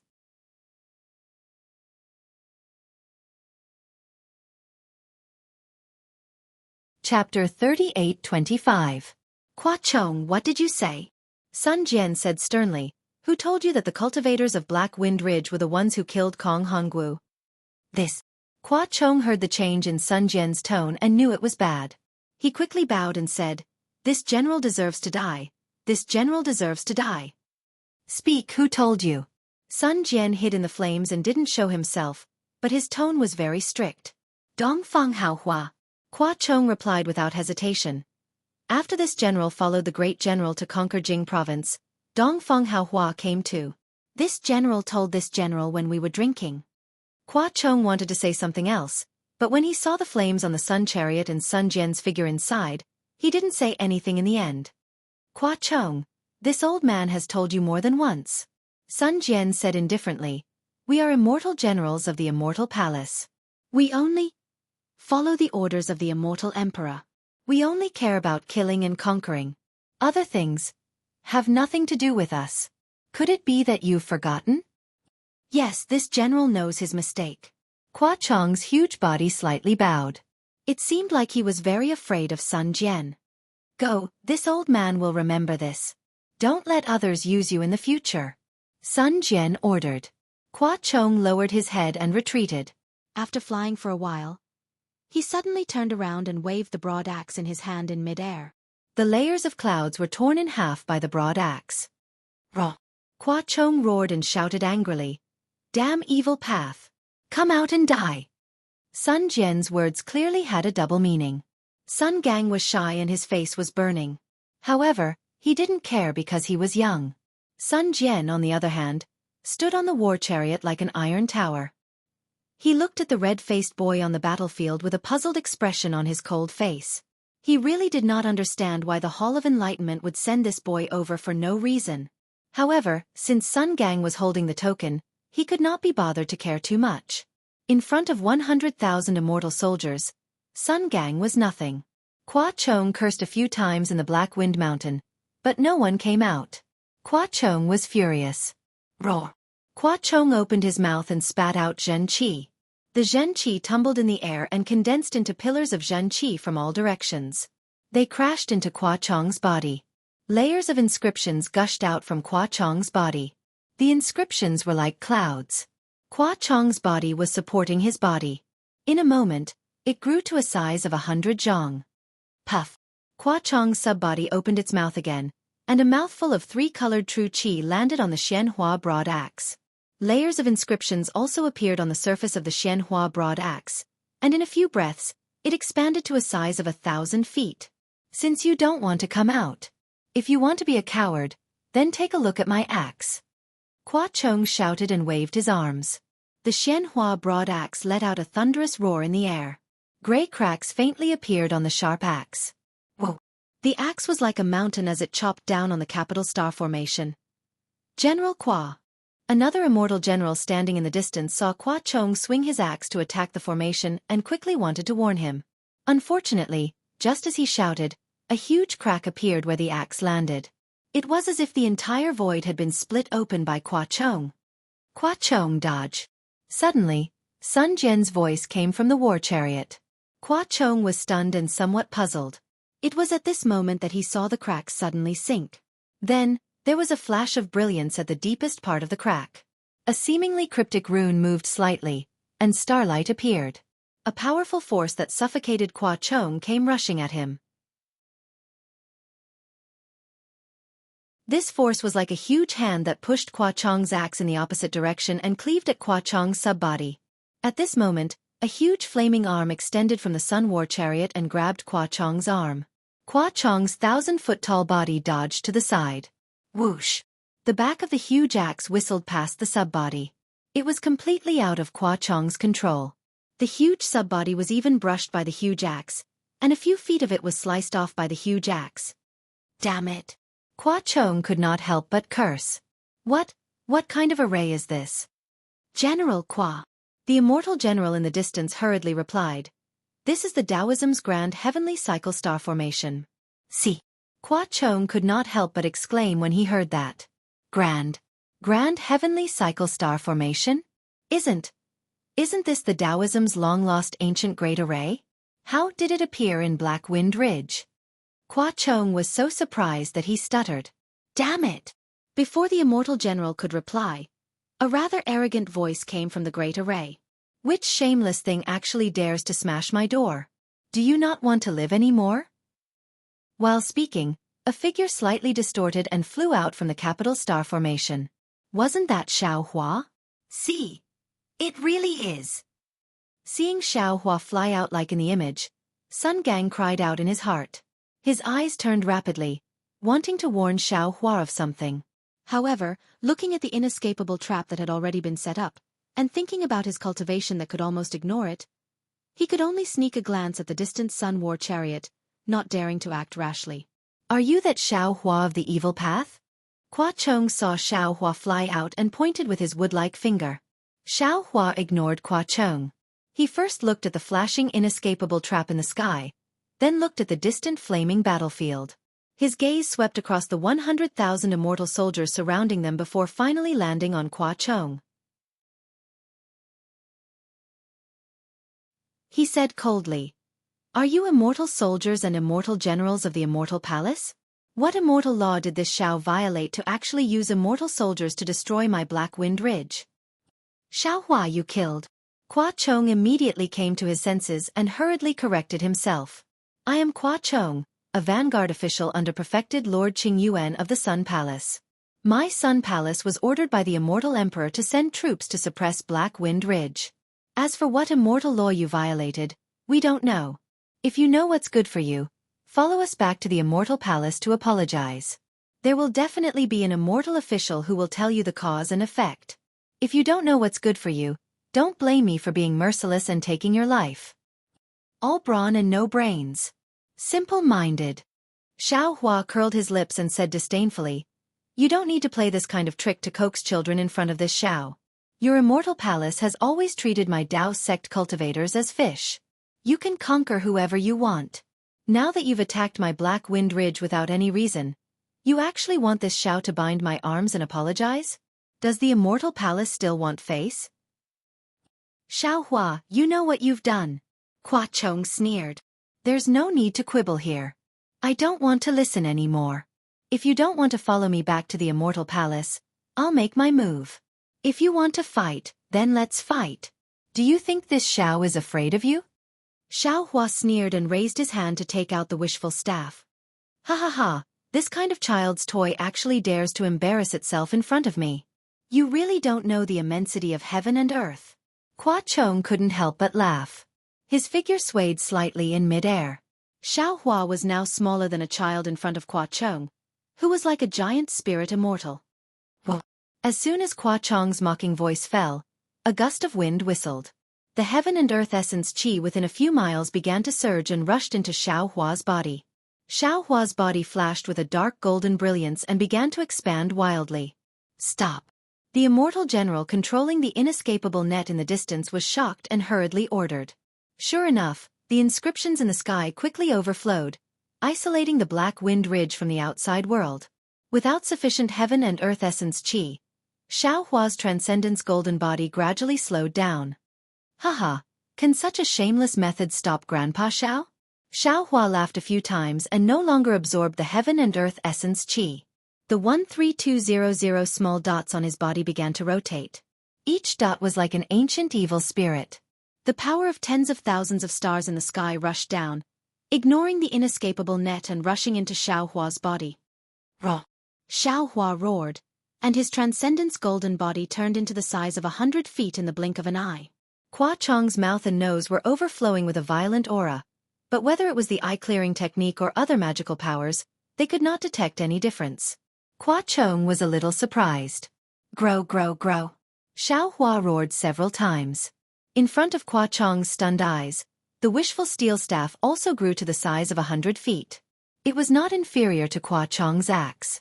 Sun Gang had already stood up from the chariot, His little face flushed with excitement. If it weren't for Sun Jian, he would have already clapped his hands. This Xiao Hua was really awesome. Eat this Xiao's staff. Xiao Hua held the wishful steel staff in his hand, and the huge staff shadow crossed the sky and smashed towards Qua Chong. Seeing that the wishful steel staff had not yet fallen, the huge whistling sound of the wind and the suffocating strength had already hit. Qua Chong's heart was excited for no reason. He also shouted, "Good! You also eat this Xiao's axe." As he spoke, the Xianhua axe made a trembling sound.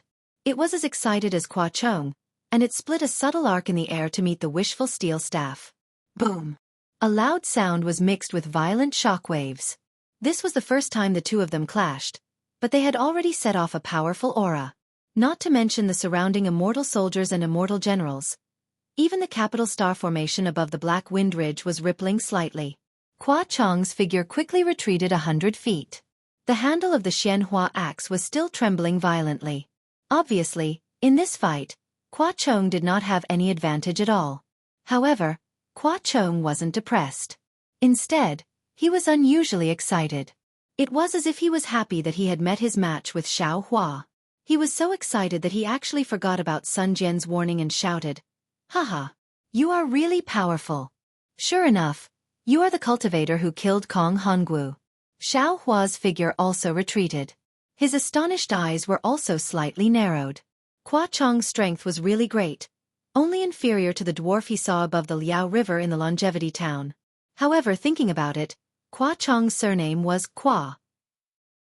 He was afraid that the Qua bloodline of the Sunset Island would be normal for him to have such strength.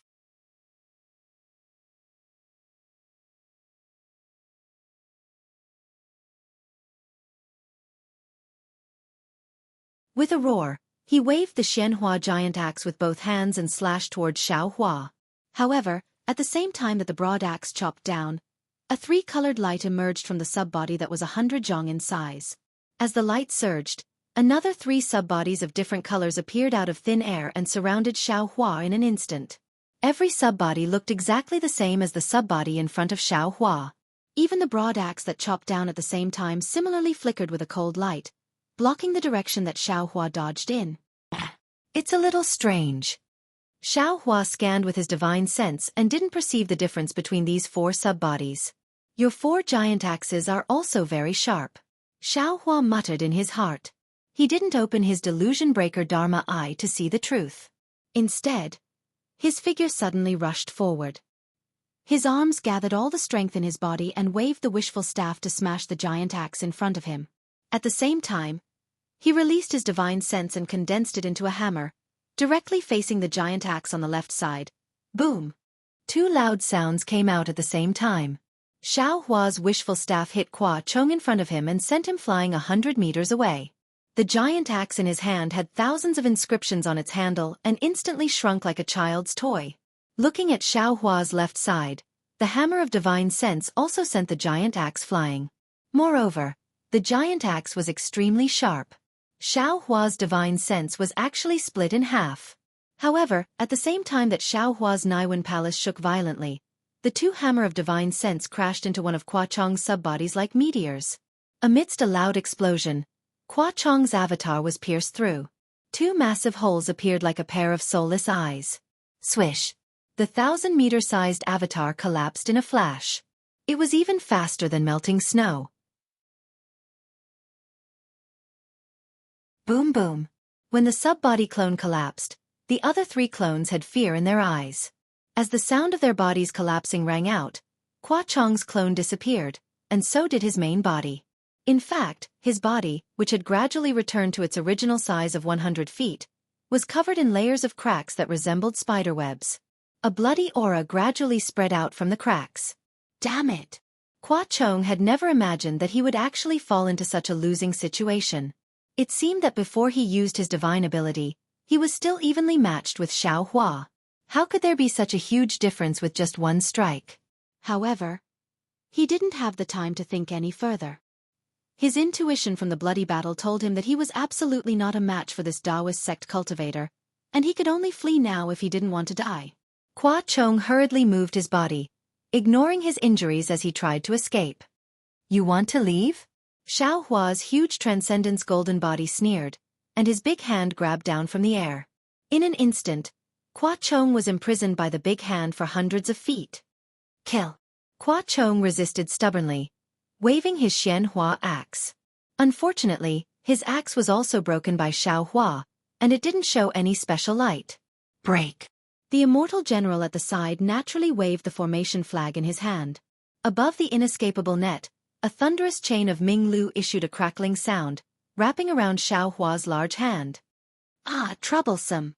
Xiao Hua had seen the power of the heavenly punishment prison crystal, and knew that he couldn't compete with this chain of law. With a slight sigh, he hurriedly pulled back his big hand as if to avoid it. Seeing this, Qua Chong's heart relaxed slightly. Under the stimulation of his genuine qi, his body flew toward his chariot. However, the moment he relaxed, Xiao Hua's huge body suddenly flashed with lightning, and a string of phantoms was born in the lightning. In a few breaths, Xiao Hua was like a huge mountain flying above Qua Chong's head. In the past, it was always Qua Chong who used this kind of deterrence to scare his enemies. He never thought that there would be a day when he would be bullied. "Ah!" Qua Chong couldn't help but scream. As soon as he screamed, Xiao Hua's big hand grabbed him again like catching a chicken. "How dare you!" The immortal general who set up the formation obviously couldn't save him in time. Sun Jian on the sun chariot certainly couldn't ignore it, but after hearing his soft reprimand, the flame on the sun chariot turned into a flying arrow, flashing over thousands of feet and shooting straight toward Xiao Hua's big hand. Although Xiao Hua was very confident in his transcendence golden body, he still didn't dare to rashly collide with the fire arrow. He raised his big hand again and dodged the flame arrow in a flash. Phew! Qua Chong breathed a sigh of relief again. His body flew a few hundred feet in an instant. Seeing that he was close to the sun chariot, suddenly, another kind of suffocating aura appeared, as if an invisible big hand had appeared out of thin air and tightly grabbed Qua Chong. "How dare you!" The flame arrow that had just flown by suddenly exploded, as if Sun Jian was angry, turned into thousands of fire points and rushed toward Xiao Hua. "Hee hee!" Xiao Hua sneered. His big hand didn't hesitate and grabbed upward. The innumerable flames immediately froze under Xiao Hua's universe in the sleeve technique. However, just as Xiao Hua was about to extinguish the flames, rumble! The innumerable flames exploded with a loud rumble, causing Xiao Hua's large hand to be abruptly lifted up. However, although the flames were powerful, the dark golden light on Xiao Hua's large hand flickered slightly, and it was not damaged at all. When Xiao Hua raised his big hand, his face suddenly changed slightly and he roared like Sun Jian. Then, with his other hand, he suddenly waved the wishful steel staff and very strangely smashed it into a place in the air. Clang! With a crisp sound, a flame was born under the wishful steel staff. Under the splashing of the flame, a three-pointed double-edged sword was revealed. And behind this three-pointed double-edged sword, Sun Jian's burly figure appeared in the air with flames lingering around him. "Humph! The immortal general of the immortal palace is really powerful." Xiao Hua waved his left hand and pinched Qua Chong in his big hand. He sneered, "This sneak attack ability, one is better than the other." "Xiao Hua." Sun Jian's voice was like a burning flame. "Let go of Qua Chong." Xiao Hua sneered, "Lord Supreme, I am so scared. The immortal palace really thinks highly of this Xiao." With that, Xiao Hua's figure slowly shrank, but his big hand still held Qua Chong tightly. "If you want to live, let go of Qua Chong." Sun Jian did not reveal his figure and said, "This lord knows that you may be wronged, but this lord is under the emperor's order. If you let go of Qua Chong, this lord promises not to hurt you. You only need to go to the Lingyun Palace and explain things clearly. There is no danger to your life. To be honest, didn't you just kill Kong Hongwu? It's really nothing. Tsk tisk." Xiao Hua sneered and smacked his lips. Lord Supreme's upper lip touching the lower lip is easy to say. Not to mention whether this Xiao killed Kong Hongwu or not, just by the fact that Lord Supreme led so many immortal soldiers and immortal generals to besiege my Black Wind Ridge and set up such a huge defensive formation here. This Xiao can't see that the immortal palace wants to exterminate my Black Wind Ridge without leaving anyone alive? This Xiao took a lot of effort to capture a hostage. If I let him go, how can this Xiao face the disciples of my Black Wind Ridge?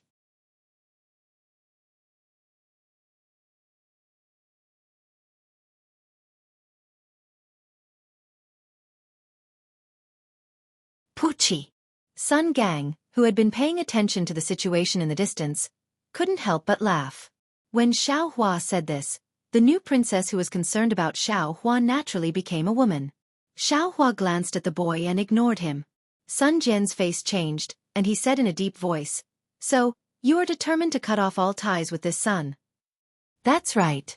Xiao Hua nodded, "but this Xiao is unworthy. Now that this Xiao has fallen into the hands of the immortal palace, this Xiao's life is no longer in this Xiao's hands. Moreover, this Xiao has doubts as to whether true monarch can save this Xiao's life. In a matter of life and death, this so-called kindness, if it's cut off, then so be it." "You don't believe this, son?" "Sigh, Sun Jian. It's not that this Xiao doesn't believe you." Xiao Hua sighed and pointed around. "The tens of thousands of immortal soldiers and generals besieging my Black Wind Ridge must be your subordinates. But can you guarantee that these immortal soldiers and generals are wholeheartedly loyal to you? This Xiao doesn't know how many palaces your immortal palace has, and how many generals you have, but this Xiao is sure that there must be someone who leaked the news today. If you have the heart, why did you reveal your relationship with this Xiao at this time? You only need to use the excuse that Qua Chong was captured by this Xiao to let this Xiao and Black Wind Ridge live. This is a reasonable reason in front of the immortal emperor. But you actually said it in front of so many people. Do you want this Xiao's life or Qua Chong's life? Or do you want your own life? This son knows what you're talking about." Sun Jian said indifferently, "But this son is true monarch Qing Yuan, personally conferred by the immortal emperor, and also a general of the Sun Palace. This son does things openly and honestly, and disdains to do such shady things." "Yes, it's because you're so open and honest that this Xiao doesn't dare to entrust this Xiao's life to you." Xiao Hua nodded. "This is not a fight with real strength. The danger. Perhaps you really don't know." Of course, Sun Jian was not a fool. He raised his head and swept his gaze across the tens of thousands of immortal soldiers, finally landing on Sun Gang's face. Sun Gang jumped in fright and fiercely glared at Xiao Hua, hurriedly saying, "Lord True Monarch, this one, no need to say more." Sun Jian waved his hand and said coldly, "What this true monarch has done is worthy of the heavens above, worthy of the earth below, and worthy of the immortal emperor. How you report it is your own business." This. Sun Gang laughed bitterly. He did not expect Xiao Hua to have such a relationship with Sun Jian. If he had known earlier, why would he have followed them? From the looks of it, he might be the key reason why Xiao Hua was unable to escape. Xiao Hua ignored the relationship between the two and indifferently raised Qua Chong. "Lord True Monarch, this is in front of two armies, you can decide for yourself. Do you want Qua Chong to return to the immortal palace alive or not? You plan to abandon the disciples of the Black Wind Ridge and escape?" Sun Jian glanced at the Du Tian star formation and said coldly, "Looks like this son really misjudged you in the past." Xiao Hua said indifferently, "You've only seen it once, what can you tell? As the saying goes, you may know a person for a long time, but not their heart. Besides, this Xiao is full of demons in this Black Wind Ridge. How many disciples can this Xiao have? Those disciples were already killed by you guys in Jiang country. Why should this Xiao care about the life and death of the Black Wind Ridge's demons?" "Lord True Monarch." Sun Gang rolled his eyes and anxiously said, "Qua Chong is a general of my immortal palace. His identity is not something that this evil Xiao Hua can compare to. In my opinion, why don't we let Xiao Hua go in exchange for General Qua Chong's life? All the demons in the Black Wind Ridge are here. If we kill all of them, we won't go against the immortal emperor's orders." "Shut up!" Sun Jian berated. "This true monarch knows what to do. How can a child with a yellow mouth speak in front of two armies?" Seeing Sun Gang shut his mouth in anger, Xiao Hua sighed. It was obvious that Sun Gang wasn't Sun Jian's subordinate. Now that Sun Jian knew him, Sun Gang already had something on him, and Sun Jian still scolded him like this. This kind of upright and plain-spoken person was worthy of being friends, but the chances of this kind of person being framed was also very high. Thinking of this, Xiao Hua's eyes flashed with a fierce light as he looked at Sun Gang. Hiss. Although Sun Gang was small, he was very quick-witted. Seeing Xiao Hua looking at him, his heart turned cold. He hurriedly shrank his body and hid behind the immortal soldier driving the carriage, afraid that he would attract Xiao Hua's attention. At this moment, the Black Wind Ridge was truly cold, as if the tens of thousands of immortal soldiers did not exist. In the air, other than the whistling of the wind, there was only the roaring of fire on the flaming chariot. Sun Jian's gaze was fixated on Xiao Hua, as if his gaze was about to pierce into Xiao Hua's body. "This son. I thought you were a peerless hero." Sun Jian said word by word, his tone heavy. "I've always wanted to come down to the lower realms to pay you a visit, but who would have thought that you are actually such an irresponsible person? The cultivators of the Black Wind Ridge who are about to die are the same as this son. I didn't see your true face. Since you want to escape, fine. This son will risk being punished by the immortal emperor and let you live today. Everyone, open the inescapable net." Sun Jian's order was like a mountain. The immortal general who set up the formation didn't dare to say a word. He slightly raised the formation flag in his hand and a ray of light shot through the inescapable net. Looking at the way to live and then looking at Sun Jian's heartbroken expression, Xiao Hua slightly frowned. Sun Jian's words moved his heart. After all, Xiao Hua and Sun Jian worked together to kill the strange insect in the void. Xiao Hua's strength had already shown that he was at the lower 5th level of origin energy. If Sun Jian wanted to, he would have already reported to the Immortal Palace. Xiao Hua might not be able to live freely in the future. If Sun Jian wanted to capture him, he would definitely have a hard fight with him. But why didn't Sun Jian reveal his strength to the Immortal Palace? But at this moment, Xiao Hua didn't have time to think too much. He coldly waved his hand and said, "Lord True Monarch, don't think too much. This Xiao is the vanguard that captured your Sun Palace. You have no choice but to let this Xiao go. Even if you say so much, this Xiao won't accept your kindness."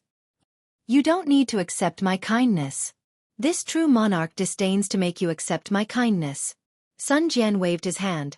"This true monarch will let you go today, but the next time this true monarch sees you, we'll definitely meet and capture you." "Ha ha." Xiao Hua laughed loudly. He held the Qua Chong in his hand and calmly flew to the gap of the inescapable net and said, "If you want to see this Xiao, then go ahead. This Xiao doesn't want to see you. Wait until you're no longer a man. Then we'll talk."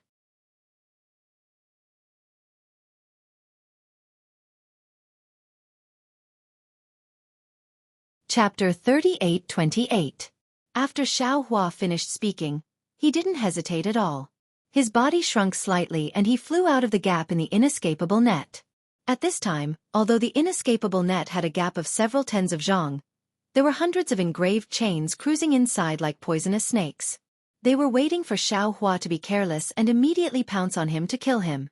Xiao Hua flew to the gap and suddenly stopped. He turned his head and looked at the flag-bearer with a strange expression. Sure enough, the flag in the flag-bearer's hand was slightly trembling. Seeing Xiao Hua's gaze sweep over, the flag-bearer's face revealed an unnatural expression.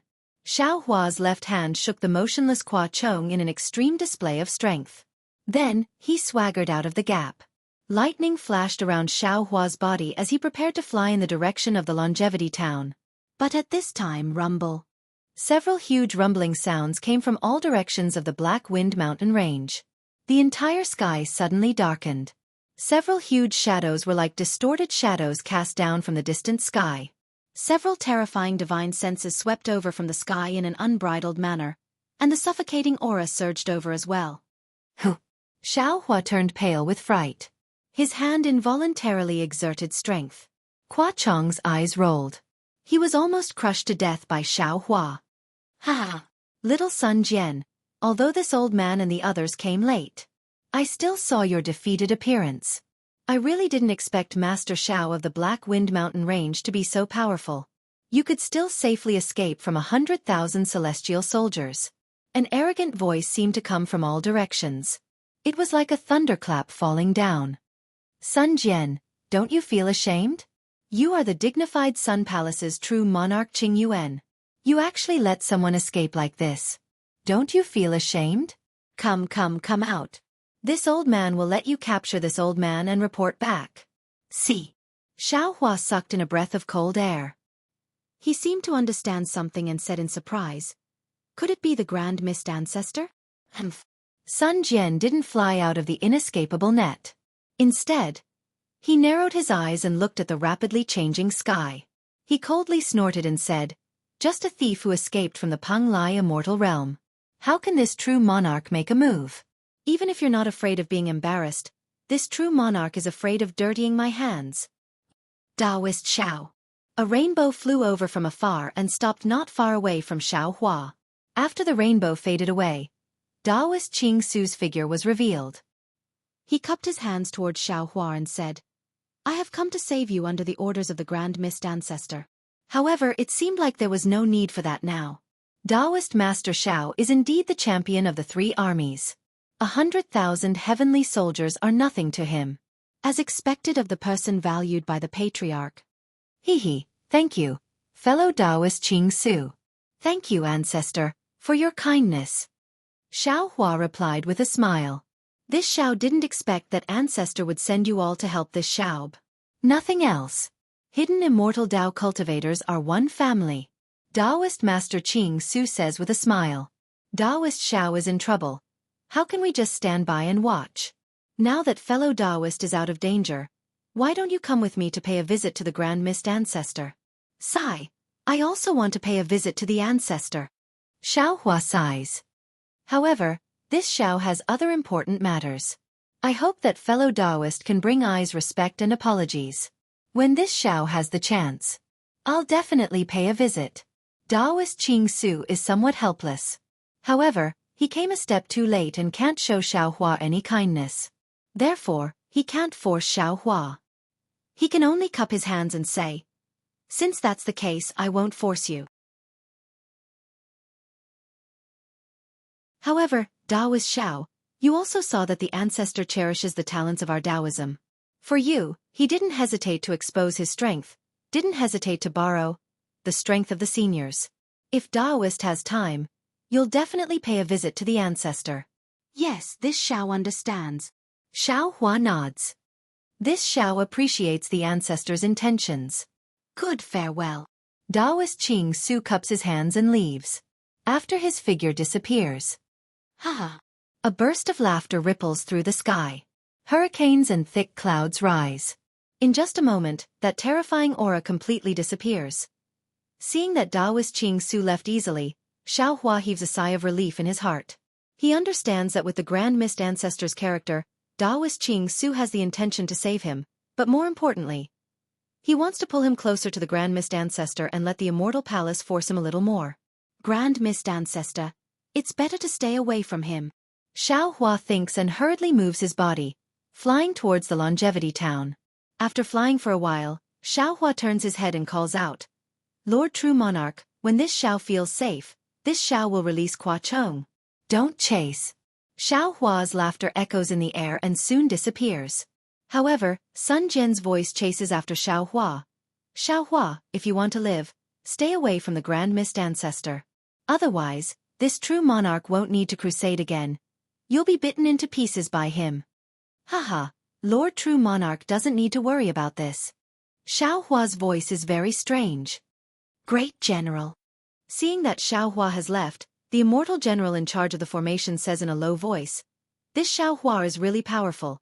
This general doesn't dare to act blindly without thinking." "When did this true monarch ask you to attack?" Sun Jian says coldly. The immortal general doesn't dare to answer and hurriedly waves the formation flag to fill the gap. Break the formation.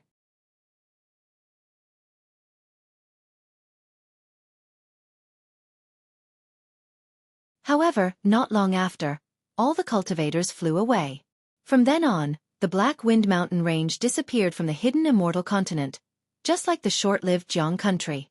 After a few months, the black gas that was no longer suppressed by the capital star formation began to seep out again. Gradually, the Black Wind Mountain Range returned to its former state. Tongzhou country, Gu country, and Jiming country all sent troops to investigate. Then, they all tacitly made their own plans for the original Black Wind Mountain Range. This area became a barren mountain range again. It was also at this time that Xiao Hua, who had almost finished setting up the Soaring Dragon Mountain Range's Great Formation, escaped underground into the metal and wood magnetic space and began to set up the transmission formation. The majority of the transmission formations at the bottom of the Sage River were intact. Xiao Hua only needed to refine these intact materials again. Of course, this teleportation array was different from the capital star array and so on. It needed to be meticulous, but Xiaohua wasn't in a hurry. While he was refining it, he carefully comprehended the array and practiced his divine sense. In this leisurely manner, the entire teleportation array took 5 years to set up. 5 years was not a long time, but it was extremely important for Xiaohua, who especially needed to go into seclusion. In these 5 years, Xiaohua's cultivation in all aspects advanced by leaps and bounds. Although he did not encounter any bottlenecks in his cultivation and reached the point of breaking through, compared to before he went into seclusion, it was incomparable. Within the space of the metal and wood elemental magnetism, a massive teleportation array with a boundless aura had been successfully set up. Xiaohua's figure flew out from the array. As a smile appeared on his face, he took out the Grand Universe teleportation token from the space. Quick! Xiaohua chanted an incantation and pointed at the Grand Universe teleportation token. A crystal thread fell from Xiaohua's finger into the Grand Universe teleportation token.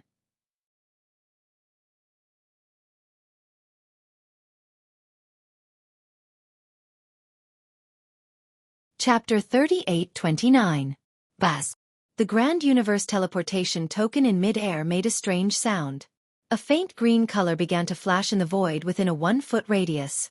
It looked extremely strange. As the strange sound appeared, an even greater movement rippled in the void. The void swelled as though Xiaohua was using green seal text. Xiaohua was a little surprised. Seeing the teleportation array in this state, how could he not know that the sacrificial refining of this teleportation array was related to the green seal text of soul cultivators? Xiaohua hurriedly released his soul consciousness. Indeed, several soul strands had appeared around the Grand Universe teleportation token. These soul strands extended out from the Grand Universe teleportation token and entered the void. The grayish-white air current in the void started to revolve around the soul strands. Waves of green seal text sounds were emitted from this vortex. Looking at the Grand Universe transference token again, as Xiaohua activated his technique, it gradually expanded. The dark green brilliance gathered into a ball, and even more soul strands extended out from the void and stuck onto this ball of light. Similarly, even more vortexes appeared around the Grand Universe transference token. In the end, it actually formed a spatial crack that was invisible to the naked eye. Go! Xiaohua observed and activated his magic power. The Grand Universe teleportation token fell into the teleportation array that was as silent as a monster. Like a spark falling into a withered leaf, the green brilliance of the Grand Universe teleportation token instantly lit up the huge teleportation array. After this brilliance, that strange fluctuation spread out from within the teleportation array and passed through the entire teleportation array in a few breaths. Boom! The ball of light around the Grand Universe teleportation token began to expand again and drown the entire teleportation array inch by inch. As the ball of light expanded, the vortex in the void also pushed the silent teleportation array and began to emit a roaring sound from the inside out. It was like the roar of a monster that had woken up from a deep slumber. Xiaohua watched as the entire transmission array began to revolve like a giant stone ball. Sounds that sounded like green seal characters began to reverberate within the magnetic space. His brows unconsciously furrowed. Obviously, the teleportation array in front of him was different from the one he had seen in Sky Patrol City. He did not know if his teleportation array was successful. It took a few hours for the Grand Universe transference token's green light to cover the entire teleportation array. Moreover, the entire teleportation array was rotating in different ways. It was as though there was a strange giant hand pushing it, and it didn't seem like it would stop. Xiaohua took a deep breath as his hands started to form seals, and a solemn expression appeared on his face. Following Xiaohua's incantation, the huge ball of light began to slowly recede from the outermost edge of the transmission array. This receding speed was even slower than before. Every inch of movement consumed a huge amount of Xiaohua's spiritual power. This continued for several days. Xiaohua's face was pale. With the help of the green-robed Xiaohua twice, the huge green light finally shrank to the area around the Grand Universe shifting token. Quick! With the incantation for the last time, Xiaohua's figure swayed, and he actually sat in the air limply. The green light emitted an intense brilliance around the Grand Universe shifting token. A strange rune appeared. This rune was not green seal text, but it was flashing with green light. Puff! The rune landed on the Grand Universe shifting token. The grand universe-shifting token shook violently for a moment before becoming still. At this moment, all the sounds disappeared, the void disappeared, and the teleportation array stopped moving. It was as though Xueqi had never cast a spell. The exhausted Xueqi waved his hand, and the grand universe-shifting token landed in his hand. Xueqi scanned it with his spiritual sense, and a strange fluctuation and imprint emerged from it. Xueqi understood that this imprint was the location of the teleportation array in front of him. If he wanted to set up a teleportation array that was connected to this teleportation array, he had to use this imprint. Otherwise, he would not be able to connect to this teleportation array. If I'm not mistaken, the teleportation array of my Taoism should be derived from the teleportation tunnel of soul cultivators. Xueqi put away the grand universe-shifting token. As he closed his eyes to rest, he thought to himself, the teleportation tunnel of soul cultivators that I saw in the Misty Mountains is the real teleportation array. The teleportation tunnel of soul cultivators looks simpler than this teleportation array, and the distance is also longer. Unfortunately, there seems to be no method to set up a teleportation tunnel in the millions of Meng Mountains. Who knows where this secret technique is lost? Also, after 5 years of cultivation, with the support of the Netherworld fruit, soul cultivator Xueqi's 9 heavens of spirit origin had long reached the peak of heart heaven. But for some reason, the gap between heart heaven and soul-forming heaven was so tenacious. Even with the help of Xueqi, he could not break through. What should he do? After all, the gap between heart heaven and soul-forming heaven is not a simple bottleneck. From the perspective of soul cultivators, it is the difference between soul scholars and shamans. There must be some secrets that I don't know about. Soul cultivators, soul cultivators, even if I am about to reach the shaman realm and enter the 3rd heaven of spirit origin, I am still so mysterious.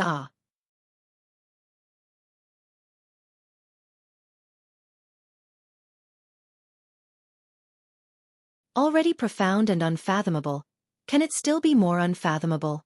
Xueqi smiled and said, my Taoism's 3,000 great Das, each of them is unfathomable. You all have your own opportunities, so there's no need to be envious of Master. When your cultivation reaches a certain level, you'll understand what Master is doing now. Everyone's expression turned cold, and they hurriedly bowed and said, many thanks for Master's reminder. Xueqi, ring the bell. This old man has something to instruct. Xueqi waved his hand and ordered. Xueqi didn't dare to be negligent and hurriedly transmitted his voice. Strangely, although his transmission landed in the soaring Dragon Mountain range, no one responded. Haha. Xueqi lightly smiled. He waved the crystal token in his hand, and a faint light fell into the mountain range. At the place where the mountain range landed, a red cloud emerged like a fountain and landed right under everyone's feet. Let's go, the great array has already been sealed. Even a 4th grade essence energy would not be able to send a message inside. As the rosy cloud descended, the scenery in front of Xueqi and the others flashed slightly. The mountain range was still the same mountain range, and the forest was still the same forest. However, between the mountain range and forest, there were some towering palaces standing there. Xueqi smiled and flew directly to the largest palace on the mountain peak. Before Xueqi landed, the sound of a golden bell rang in the mountain range. Dozens, or even hundreds of rays of brilliance flew out from various parts of the mountain range and gathered towards Xueqi's landing spot. The palace that Xueqi landed on looked dazzling and magnificent. It was close to several hundred zhang tall, and there was a bright and colorful signboard on top of it. The words Fortune Dao Palace were written in large letters.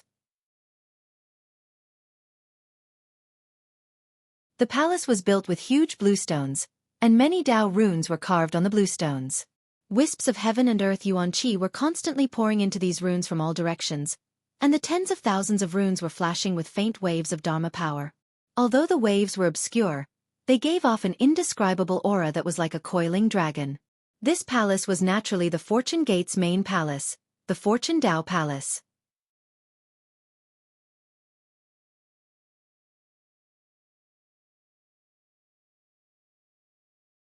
Chapter 38:30.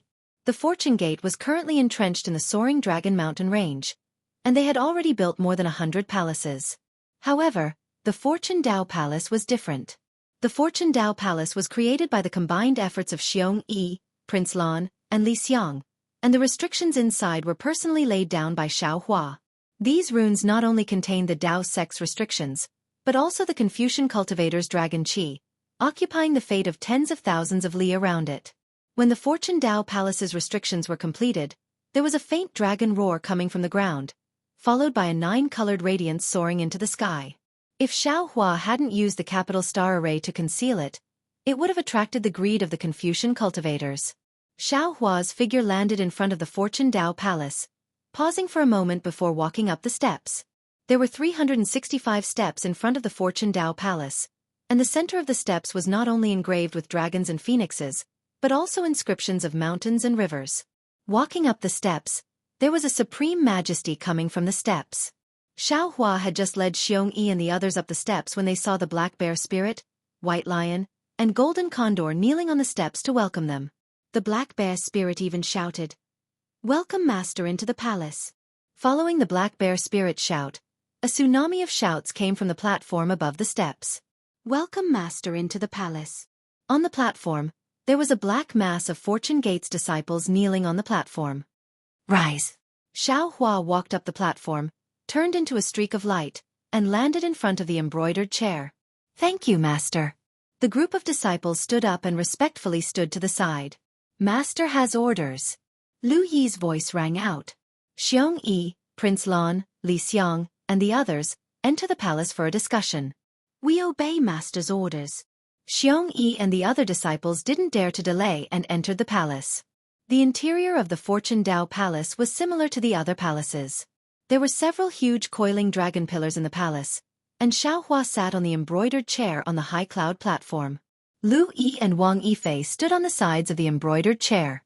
Seeing that all the disciples were standing in order, Xiaohua opened his mouth and said, "This old man established a sect on the hidden immortal continent and established the Fortune Gate on the soaring Dragon Mountain range. Although I don't dare to say that I'm the first to establish a Dao sect, but looking at the current Dao sect's sorrow, I can be considered as a prodigy. This old man is very happy that all of you have chosen to join my Fortune Gate. Today, my Fortune Gate's grand protective formation is finally completed. We can retreat, defend, or attack. Even if the Immortal Palace attacks again, even if there is an inescapable net, there is no need for you to be afraid. Many thanks for Master's grace." All the disciples were beaming with joy when they heard this. They bowed and saluted. Xiaohua continued, "Although our Fortune Gate has risked universal condemnation and dared to drag the Immortal Palace down to the mundane world, our foundation is still lacking. Compared to the hundreds of millions of years of heritage of Confucian cultivators, we are just children. However, a child will eventually grow into a strong man one day. This old man believes that as long as our Fortune Gate disciples work together and cultivate diligently, there will come a day when our Fortune Gate will become the most brilliant Dao sect on the hidden immortal mainland." Although Xiaohua was encouraging everyone's blood was boiling with excitement. It was not only because of Xiaohua's words, but also because of the rapid improvement in their cultivation after entering the Fortune Gate. This was something they could never have imagined even in their dreams. After Xiaohua said a few more words and asked about the Fortune Gate's recent affairs, he asked, "Xueqi, how is the situation in Yu province?" "Good, Father knows." Xueqi's face lit up with excitement. "Today's Yu province, no, the entire hidden immortal continent is in a mess." "What do you mean?" Xiaohua was already prepared, but when he heard this, he couldn't help but be slightly stunned. He asked, could it be that the battle between the immortals and Buddhas in Xi country's Longevity Town has spread to the entire hidden immortal continent? "Not only the battle between the immortals and Buddhas." Xueqi laughed. "There is also the 100 schools of thought debate of the Confucian school." 100 schools of thought contending? Xiaohua raised his head and looked at Fu Jiwen, frowning slightly. After thinking for a while he said, "Let's talk about Longevity Town first." "Yes, Master." Xueqi continued to explain, just like what disciple reported to Master earlier, the Longevity Town's immortals and Buddhas have been in an extremely delicate situation. The hidden immortal continent's kind-hearted men and women have been trekking from all over the continent to worship the Guanyin Bodhisattva's golden body. Xi country's monarch and Chongyun's sect have been thinking of ways to stop this, but after all, they couldn't compete with the millions of people's hearts. Therefore, the Confucian cultivators gradually retreated under the pressure of the Buddhist sect. Yu Province's other Confucian cultivators, seeing the Buddhist sect's expansion, began to pay attention to Longevity Town. At the same time, this attention attracted the attention of many Confucian cultivators. When the Immortal Palace was conquering my Black Wind Ridge, the Dongfang family's martial grandmaster brandished his sword to destroy the Guanyin Bodhisattva's golden body. At this time, the Southern Paradise's Manjushri Bodhisattva's golden body suddenly descended to the Rivertide Temple and waved his 9-dragon staff to block the sword. After that, Manjushri Bodhisattva took charge of the Rivertide Temple and investigated the murder of the Rivertide Temple's abbot Lashan. This matter has been going on for almost 10 years. Is there still no result? Xiaohua listened to Xueqi's detailed explanation and didn't say much. When he heard this, he couldn't help but feel moved and asked, "How can there be a result?" Xueqi's face showed a mocking expression. Even if there is a result, Manjushri Bodhisattva will definitely not announce it. Why? Fu Jiwen was puzzled and asked curiously. Didn't Manjushri Bodhisattva come to investigate the murder of Lashan? It's very simple. Prince Lan laughed. The Confucian cultivator who killed Lashan was very skillful. That Cloud Forest Temple's master Ci couldn't find any clues at that time. After that, Manjushri Bodhisattva couldn't find any clues. There's no need for any clues. The Buddhist sect has many ways to find clues. Fu Jiwen retorted. Manjushri Bodhisattva naturally has the Buddhist sect's supernatural powers, but why didn't he announce it? The biggest reason is that he couldn't find it. In other words, Thunder Temple's Mahavairakana also couldn't find the real murderer of Shan. Then isn't it done by the Immortal Palace or the patriarch of a first-class family? Fu Jiwen was dumbfounded. Xiaohua nodded. If that's the case, it must be someone who inverted yin and yang and disturbed the 5 elements. Without extraordinary supernatural powers, it can't be detected. There's another possibility. Prince Lan said, Manjushri Bodhisattva found the real murderer, but the real murderer is an important figure of the Confucian cultivator. Once it is announced, the anger of the Buddhist sect's followers in the hidden immortal continent and the anger of the Nirvana world's followers will ignite a war between the immortals and Buddhas. Therefore, Manjushri Bodhisattva didn't dare to announce it. Speaking of this, Prince Lan showed a worried expression. He looked at Xiaohua and said, "Actually, Disciple is worried that not finding the real murderer is not a good thing for our Tao sect. Maybe one day, the Buddhist sect and the Confucian cultivators will pour this dirty water on our Tao sect." Li Xiang nodded. Disciple has also considered this matter.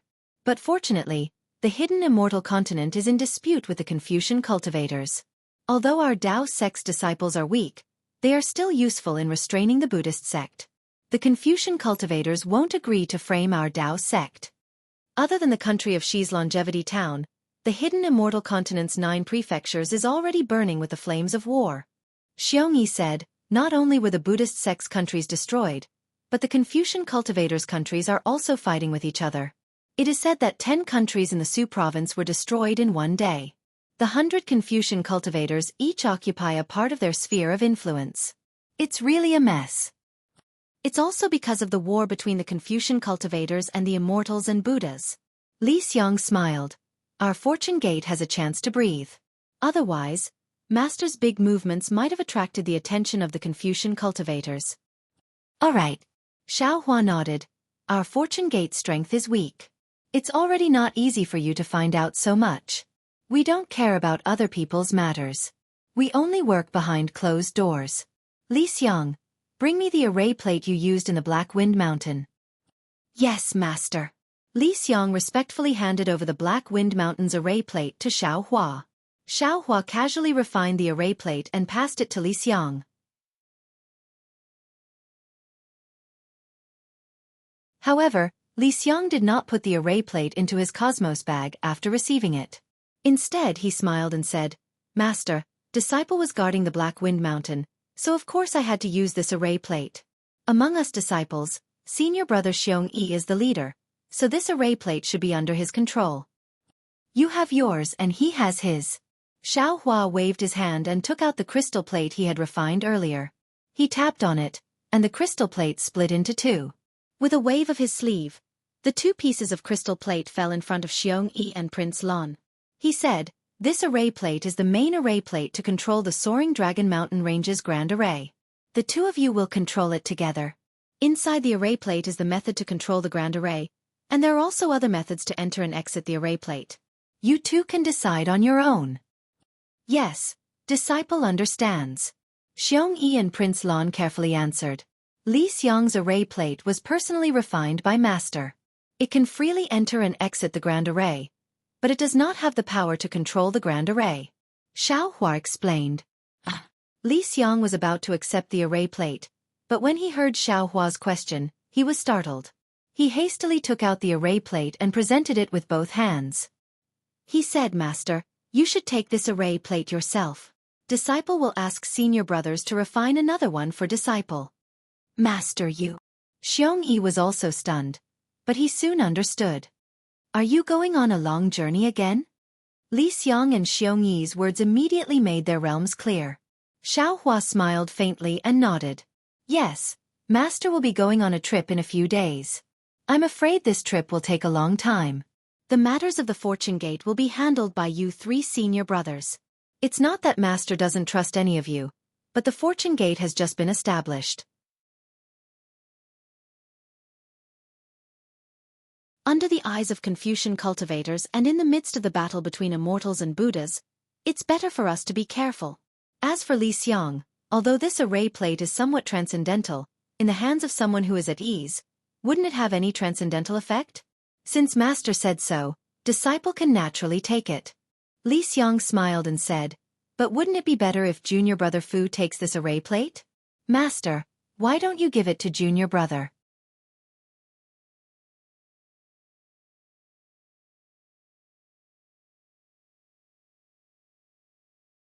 Chapter 38-31. These disciples' cultivations are too low. Xiaohua naturally understood Li Xiang's indecisiveness and indecisiveness. He smiled and said, moreover, they are detrimental to the three of you controlling the Fortune Gate. When Master leaves, I will bring them along with me. Master. His Highness Lan was a little anxious. What do you mean, Are you going to abandon the three of us and not control the Fortune Gate? How is that possible? Xiaohua waved his hand. Your cultivation is still too low. There are some things you cannot understand. Master felt it when he was setting up the formation. The three of you will definitely bring glory to the Fortune Gate in the soaring Dragon Mountain Range. Lu Yi and the others will also improve in terms of cultivation following Master. Master is the sect leader. Bringing a few junior brothers with you is also quite ostentatious. This is how it should be. Xueqi smiled and added, moreover, Master controls the nation weapon. It won't be a problem to take them into the nation weapon in times of danger. Exactly. Xiaohua nodded. He raised his head to look at the Great Hall and instructed again. Xueqi, Highness Lan, Li Xiang, it was not easy to establish our Fortune Gate. Now, it is just a spark. If we want to grow into a prairie fire, we need all of you to work together. Master does not want to see anything that Master does not want to see when he returns. Master's thoughts, I'm sure nascent soul realm cultivators like you who have gone through life and death trials can understand. Master. Xueqi, Highness Lan, and Li Xiang hurriedly knelt and said, disciples can swear a blood oath to be loyal to our Fortune Gate, and will absolutely not do anything that will harm the Fortune Gate. Say. Looking at the three disciples who swore a blood oath, Xiaohua sighed inwardly. Although he was very conflicted with the method of refining the natal spirit tablet, now that he thought about it, this method was indeed an effective method to control the entire Fortune Gate. Xiaohua waved his hand and took out 3 jade-eye pouches and handed them to the 3 disciples. He said, get up. Inside these pouches is the refining method of the natal spirit tablet. Cultivate on your own and you can refine one for each of our Fortune Gate's disciples. Yes, Master. The 3 disciples stood up and received the jade-eye pouches. Also, Xiaohua stretched out his hand and took out a lot of chenkuan bags from his bosom. He waved his hand and gave them to the 3 people. He said, this is what Master obtained from traveling these past few years. You and your disciples should be able to satisfy the cultivation expenses. Our Fortune Gate is not lacking in origin stones. We can simply bid for common items. Hiss. The 3 of them opened the chenkuan pouch to take a look, and they were all dumbfounded. The medicinal pills and spirit herbs inside were things that even if one had primeval stones, they wouldn't be able to bid for. Master, thank you for your hard work. Thinking about how Xiaohua still went out to look for these medicinal pills and spiritual herbs while setting up the formation, the three nascent soul cultivators felt extremely grateful. Yes, this is what I should do. When I'm not here, I'll have to rely on you to recruit disciples and guide their cultivation. Xiaohua stood up and said, Disciple is willing to die 1,000 times. All right, Xueqi, come in with me. Everyone else, wait outside. Xiaohua said as he walked into the hall. Xueqi hurriedly followed him into the back of the palace and only returned after 4 hours. Although he was already a nascent soul cultivator, Xueqi still couldn't hide the excitement on his face. Just as Royal Highness Lan was about to ask, Xueqi blinked his eyes and smiled.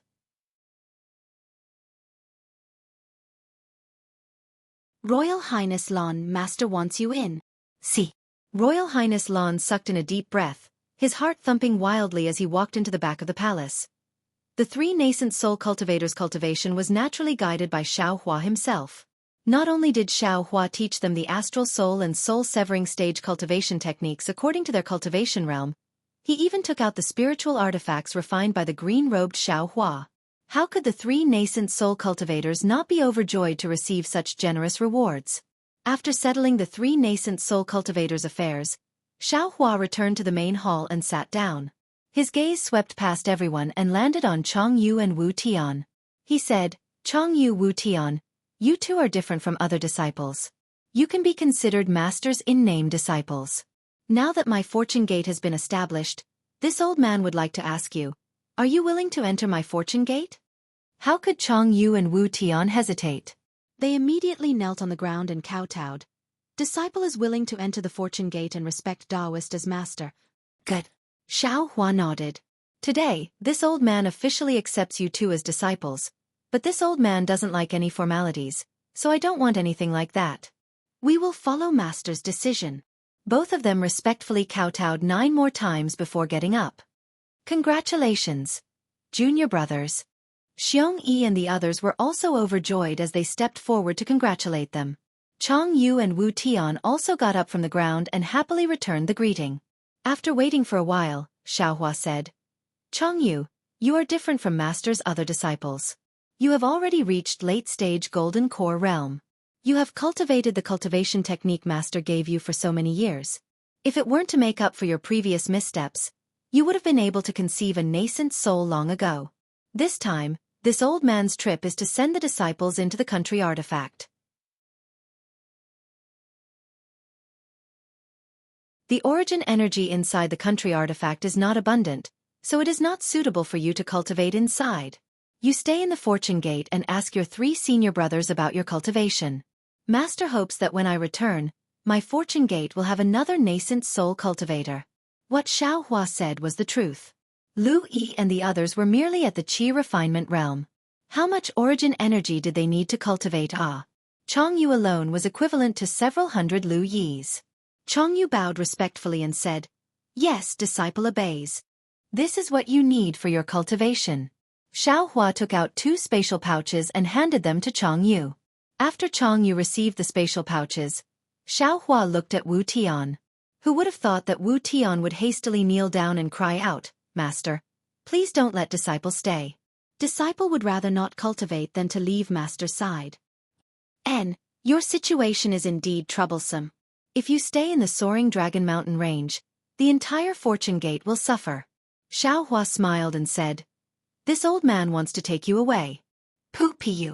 Wu Tian's heart skipped a beat and he hurriedly got up and said, Many thanks, Master. Xiaohua then looked at the other disciples and said with a smile, Wang Bianfei, go say goodbye to your mother. Tomorrow morning, come with Master to travel the hidden immortal mainland. Haha, yes, Master. Hearing that he was going to travel, Wang Bianfei was ecstatic. After saluting, he quickly left the Fortune Gate Palace. Looking at Wang Bianfei's back, Xiaohua smiled. Wang Bianfei's mood represented the mood of the other Fortune Gate disciples. Although he couldn't make too many promises to them, if they were to cultivate quietly, he could do it. What revitalizing the Tao Gate? Perhaps it would start from the smallest action. Master. Xueqi looked at Xiaohua's smile and suppressed his excitement. He couldn't help but carefully ask Master, This trip will be different from before. When will you return? Disciple will take charge of the fortune gate in master's place. What should I do? Xiaohua had vaguely mentioned these things before, and Xueqi naturally understood. However, when Xiaohua guided the cultivation of the 3 nascent soul realm disciples, Xueqi suddenly realized that although the fortune gate was still within his control, in a few decades or 100 years, it might not be something he could control. He had no choice but to ask for instructions again.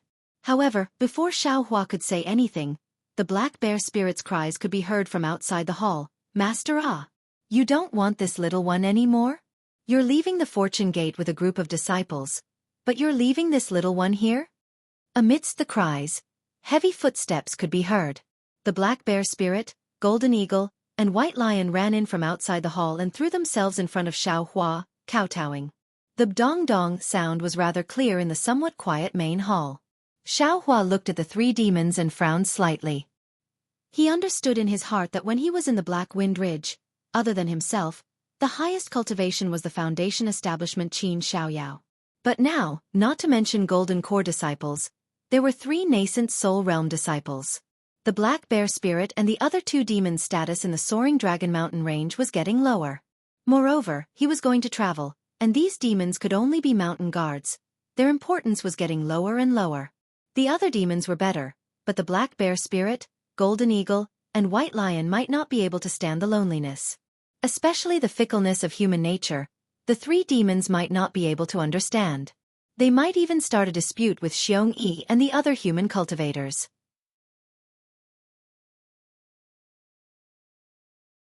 Forget it. Xiaohua's thoughts turned and he smiled. You 3 get up. This old man will take the 3 of you out to travel. Really? Old master. The black bear spirit raised his head, his bare face full of tears. Beside him, the golden eagle and white lion were also surprised. If you 3 leave, how will the demons be arranged? This old man will not take them out to travel. Xiaohua asked. The black bear spirit did not even look at the golden eagle and white lion, and hurriedly said, Old master, this little one's boy, Qin Xiaoyao, Jiang Ming, Qin Qingyi, and Jiang Haodong are all good. If possible, this little one will let these disciples lead the little one's boy. This little one too. The golden eagle and white lion hurriedly agreed. Now that old master has made the fortune gate impregnable, this little one does not need to patrol. Just let Qin Xiaoyao and the others be in charge of these boy. Xiaohua nodded and ordered, pass down this old man's decree. Order Qin Xiaoyao and the others to take over the fortune gate's disciples. In addition, black bear, golden eagle, and white lion, you all must obey Qin Xiaoyao and the other disciples' orders. If there is anything you don't agree with, kill without mercy. Yes, old master. Black bear and the other 2 demon beasts' hearts trembled, and they hurriedly complied and retreated. Xueqi. Xiaohua looked at Xueqi and said, if this master's departure goes smoothly, I estimate I will return in a few years, but if it doesn't, I'm afraid it will take more than a few decades. In fact, you should understand that if this master is not in the fortune gate, this soaring Dragon Mountain range is very safe. As for how the fortune gate will develop, this old man will still say the same thing when I accepted you into the fortune gate. If you want a chance, this old man will give it to you, no matter how big it is, as long as this old man has the ability, this old man will definitely give it to you. But, Xiaohua's tone turned cold again, but, once you enter my fortune gate, you are a fortune gate disciple. Remember not to cause trouble. Brothers fighting each other. This disciple understands. Not only Xueqi, but Li Xiang and Lan also bowed and answered.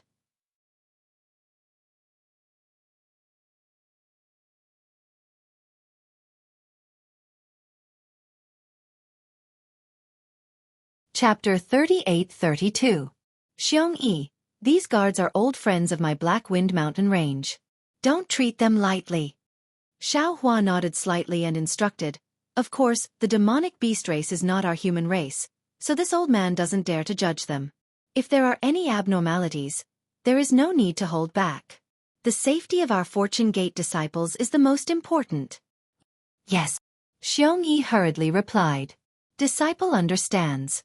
Xiaohua pondered for a moment and felt that there was nothing else to say. He stood up and said, this old man will not say much. The hidden immortal mainland is only so big. If there are any abnormalities, this old man will be able to hear them. With this old man's ability, it is not impossible for me to rush back in time. Xueqi and the others naturally did not know that there was a transmission array in the Black Wind Mountain range. When the time was ripe, Xiaohua might set up another transmission array in other places. If he wanted to return, it would be a blink of an eye. Respectfully send off, Master. The group of Fortune Gate disciples bowed on the soaring Dragon Mountain range and said in unison. Xiaohua sent Lu Yi, He Xiong, and the others into the Kunlun mirror and flew into the air. With a flick of his sleeve, all the disciples involuntarily stood up and said, "All of you, cultivate in peace. Don't let this old man be disappointed when he returns." With that said, Xiaohua's figure turned into a gust of wind and disappeared into the sky. When Xueqi and the others hurriedly got up and opened a corner of the array to check, there was no trace of him. Master's escape technique has reached perfection. Although Xueqi and the others did not dare to release their divine sense, they could not help but whisper after looking at each other. Yes, with Master's cultivation, in the future, he will definitely catch up to that person. Li Xiong narrowed his eyes and said, "As Master's father's disciples, we must not lose his face. 2 junior brothers, let's discuss a plan." Xueqi closed the capital star array and said in a low voice, "Not only will we take turns to control the Fortune Gate and cultivate, but we will also develop the Fortune Gate's forces." Putting aside the fact that Xueqi, Prince Lan, and Li Xiong, the 3 nascent soul cultivators of the Fortune Gate, had begun to make plans for the Fortune Gate, consolidating their respective forces. The Fortune Gate had begun to embark on a difficult path of development. After Xiaohua left the soaring Dragon Mountain range, he first chose a direction that he believed to be correct and flew for several hours before revealing himself. With a wave of his hand, the Pegasus and flying chariot landed in mid-air. Then, he released Wu Tian and Fu Jiwen from the Kunlun mirror. Xiaohua looked at Wu Tian and asked with a smile, "Wu Tian, is the qi of heaven and earth in the Kunlun wonderland abundant?" Wu Tian did not dare to be negligent. He bowed and said, "Yes, teacher knows that when I first entered, the heaven-earth yuan qi inside was not abundant. Now that I have entered again, I can feel that it is gradually recovering. Although it's not enough for disciple to cultivate freely inside, disciple believes that as long as time passes, it will definitely be possible." Xiaohua nodded slightly and frowned slightly, as if he was thinking about something. Wu Tian didn't dare to ask more. He looked at Fu Jiwen standing at the side with his hands folded. Now, other than the space that could accommodate Wu Tian and the other disciples, Xiaohua could also accommodate the Mountain River Seal and the Kunlun Mirror. Needless to say, the Mountain River Seal was a nation weapon that purely suppressed people. There was no qi of heaven and earth inside. The Kunlun Mirror was somewhat similar to the space. There was a Kunlun wonderland hidden inside.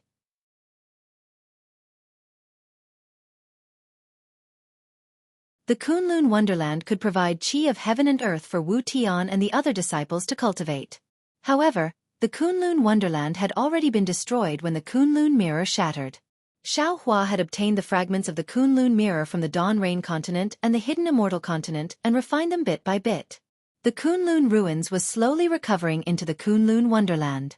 However, judging from the current situation, the Kunlun Mirror would not be too far away from recovering its power. However, if the Kunlun wonderland's barrier wanted to recover, it was not a simple matter. When Xiaohua was refining the Kunlun Mirror, he had already tried to comprehend the barrier of the Kunlun wonderland. He knew that it was an extremely mysterious spatial barrier that was somewhat similar to the so-called spirit gathering formation. Of course, if it was purely a high-level spirit gathering formation, Xiaohua believed that as long as his cultivation increased in the future, he would definitely be able to refine such a miraculous spatial spirit artifact. However, when Xiaohua was refining the Kunlun Mirror, he discovered that this barrier was not as simple as he thought. There were faint traces of an innate divine restriction in this barrier, but it was also very different from what he thought it was. Moreover, this difference made it extremely difficult for Xiaohua to comprehend. In fact, after a long time, it would even give Xiaohua a strange and even terrifying feeling. Xiaohua did not know if this feeling came from the barrier itself or if it was born from his insufficient cultivation. Therefore, after trying to comprehend it a few times, he did not dare to think deeper. Of course, apart from the unfathomable nature of this barrier, the lack of qi of heaven and earth was also a shortcoming of the Kunlun wonderland. Therefore, Xiao Hua asked Wu Tian about his feelings. After hearing Wu Tian's words, Xiao Hua knew that it was not a long-term plan to leave Wu Tian in the Kunlun Wonderland.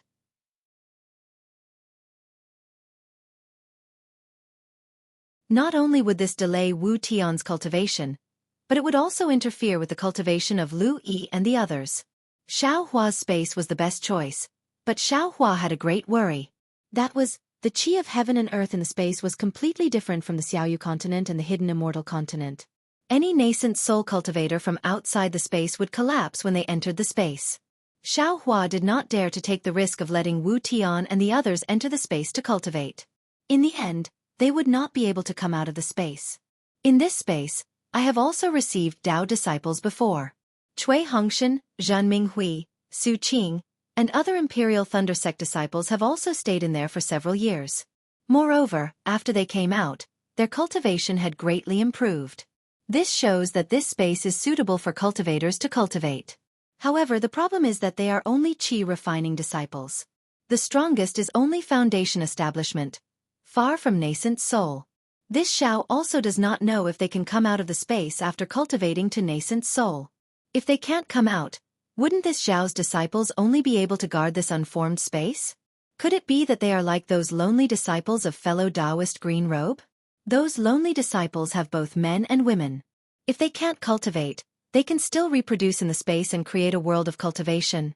When Xiao Hua thought of this, his eyes suddenly lit up. He clapped his hands and said with a smile, "This Xiao understands. Benevolent Great Master. This Xiao has to thank you. If I didn't meet you, this Xiao wouldn't be able to understand the relationship between the physical body and nascent soul." That's right. In the cultivation of Buddhism, the physical body and sarira are two things that are difficult to reconcile. Buddhism has always emphasized on abandoning the physical body to become sarira. However, our Tao sect is somewhat different. The physical body is very important in the early stages of cultivation.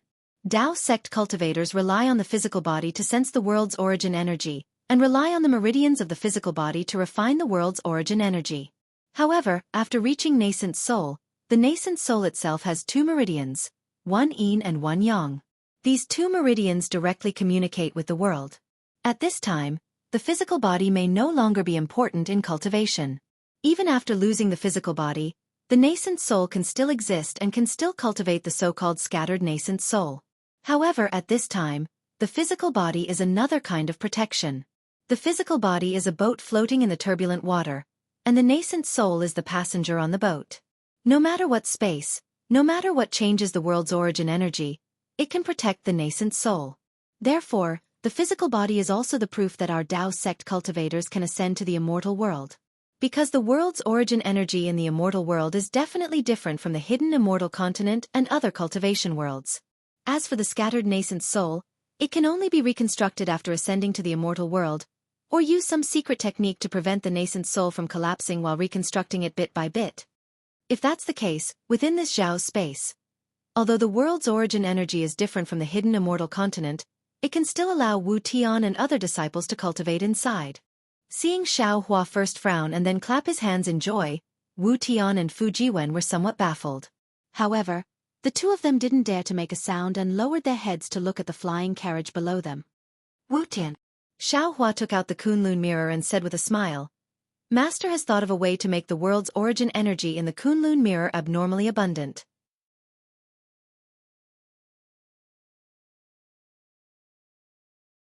However, your cultivation method may have to be changed.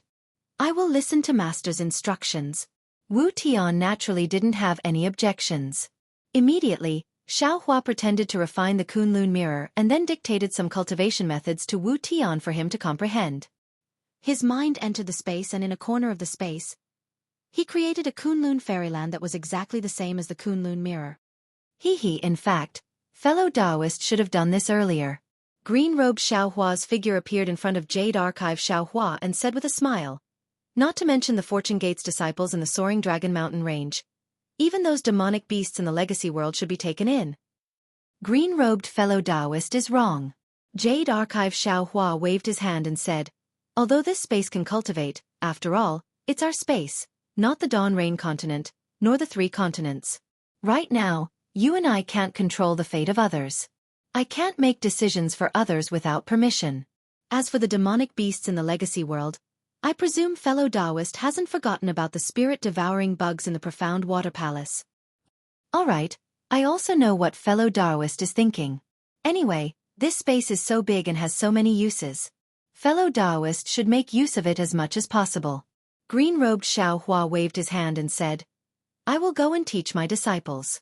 When the time comes, I want to see whose disciple is more powerful.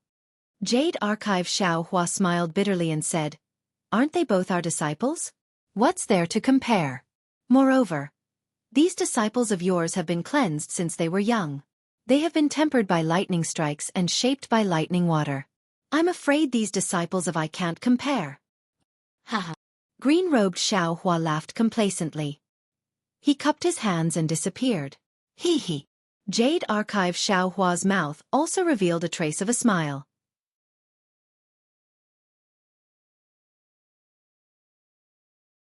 What green-robed Xiao Hua could use, he could also use. Lu Yi and the others' aptitudes were far superior to green-robed Xiao Hua's disciples. How could over 10,000 disciples surpass them? Rumble. Just as Jade Archive Xiao Hua was about to leave, an indescribable muffled sound of thunder suddenly came from the starry sky. The entire starry sky slightly distorted, and the karmic hand slightly swayed. An obscure fluctuation that only Jade Archive Xiao Hua could comprehend fell into his body. Jade Archive Xiao Hua's face changed greatly.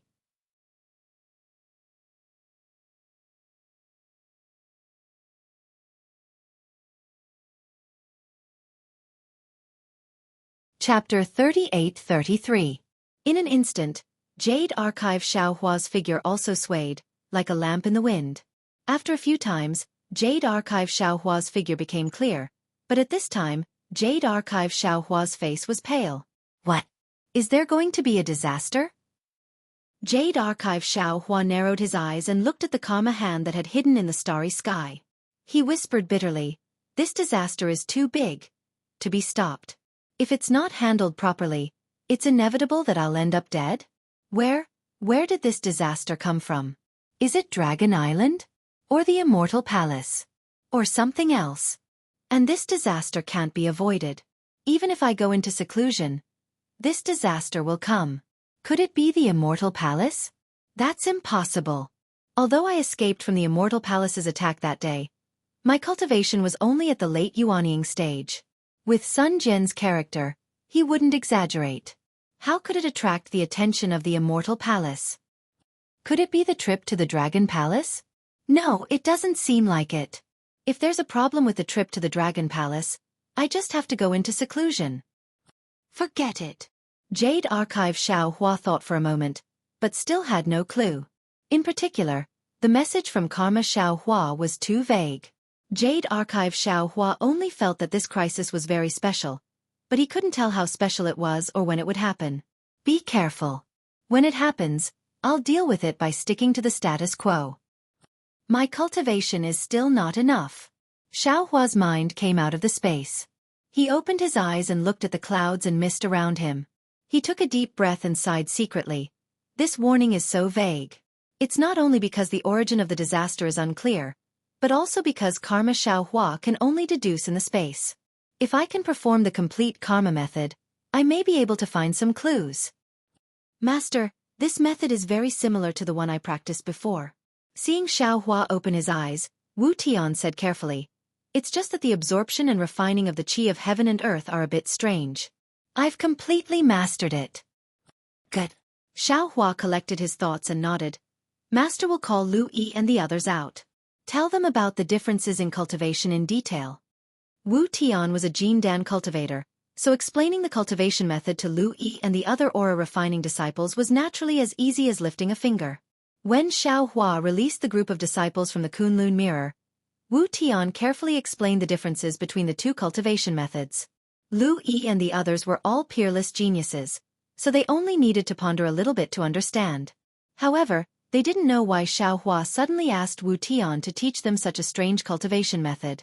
Xiao Hua didn't explain much and said to Wu Tian, Bring the group of junior brothers back to the Kunlun mirror first and test out the new cultivation method. Come out after that. I still have some things to ask you.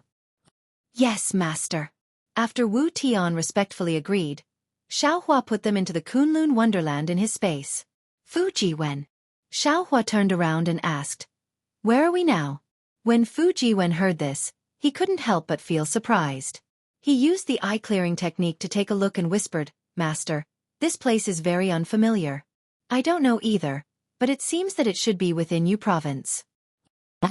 Why are we still in Yu Province? Xiaohua didn't find it strange when he heard this. Yu Province was originally big, and he was flying around blindly before, so it wouldn't be strange even if they were circling around the soaring Dragon Mountain range. Go and inquire about it, Xiaohua instructed. Not long after, Fujiwen flew back and said with a smile, "Master, we're still in Yu Province. Right now, we're in the territory of Donglin country."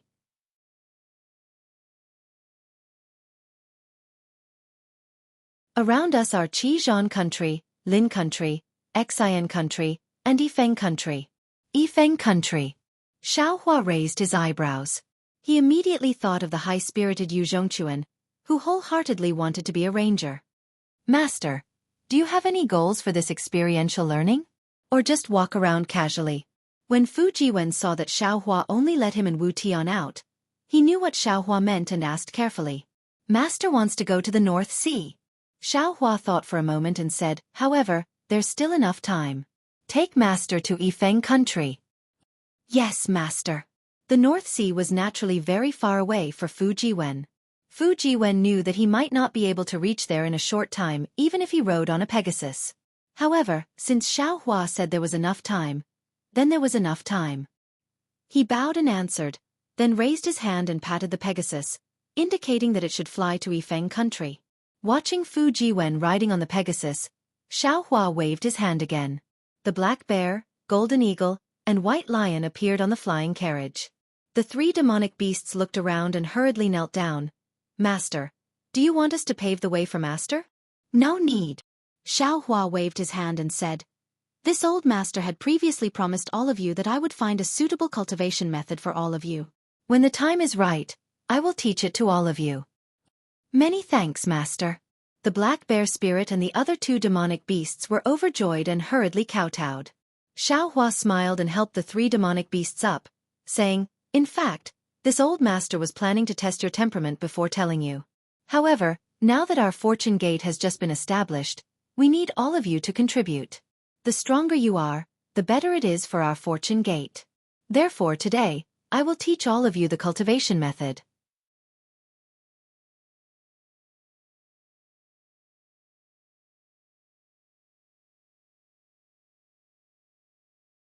However, at this time, the sky seemed to be gloomy. Above the soul cultivator Xiaohua's head, a heavy dark cloud was tightly pressed there.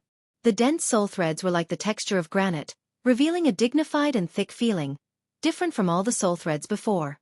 "How is it?" Jade Archive Xiaohua's eyes narrowed slightly as he looked at this layer of dark clouds that couldn't be detected, and asked in a low voice. Soul cultivator Xiaohua appeared in front of Jade Archive Xiaohua and slightly shook his head. "I have tried countless times, this dark cloud is abnormal, I can't break through it at all. Granny Xiaohua, this thing is too strange." Xiaobai waved his huge dragon body and shouted. "Even the star splendor sky from before, even the spirit chi sky from before wasn't so difficult to figure out." "Don't worry," Jade Archive Xiaohua said indifferently. "The gap between the soul sealing sky and the heartbreaking sky is the difference between a soul scholar and a shaman. From the perspective of my Dao school, it is the difference between a nascent soul and a spirit severing stage. This layer depends on luck." "That's the only way." Soul cultivator Xiaohua closed his eyes. The endless soul threads around his body began to dance. The faintly discernible fragrance of the underworld fruit floated in the air along with the soul threads in the entire heartbreaking sky. After Xiaohua's consciousness left the mysterious dark clouds, several hours had passed. The golden eagle was the first to open its eyes. The confusion in its eyes disappeared in a flash, and then it kowtowed again full of gratitude. "Many thanks, Master." At this time, the words Master came from the heart more than ever before. The golden eagle understood in its heart that the master of the Dao school in front of it was far from the human cultivator of the Dao school in the eyes of ordinary people.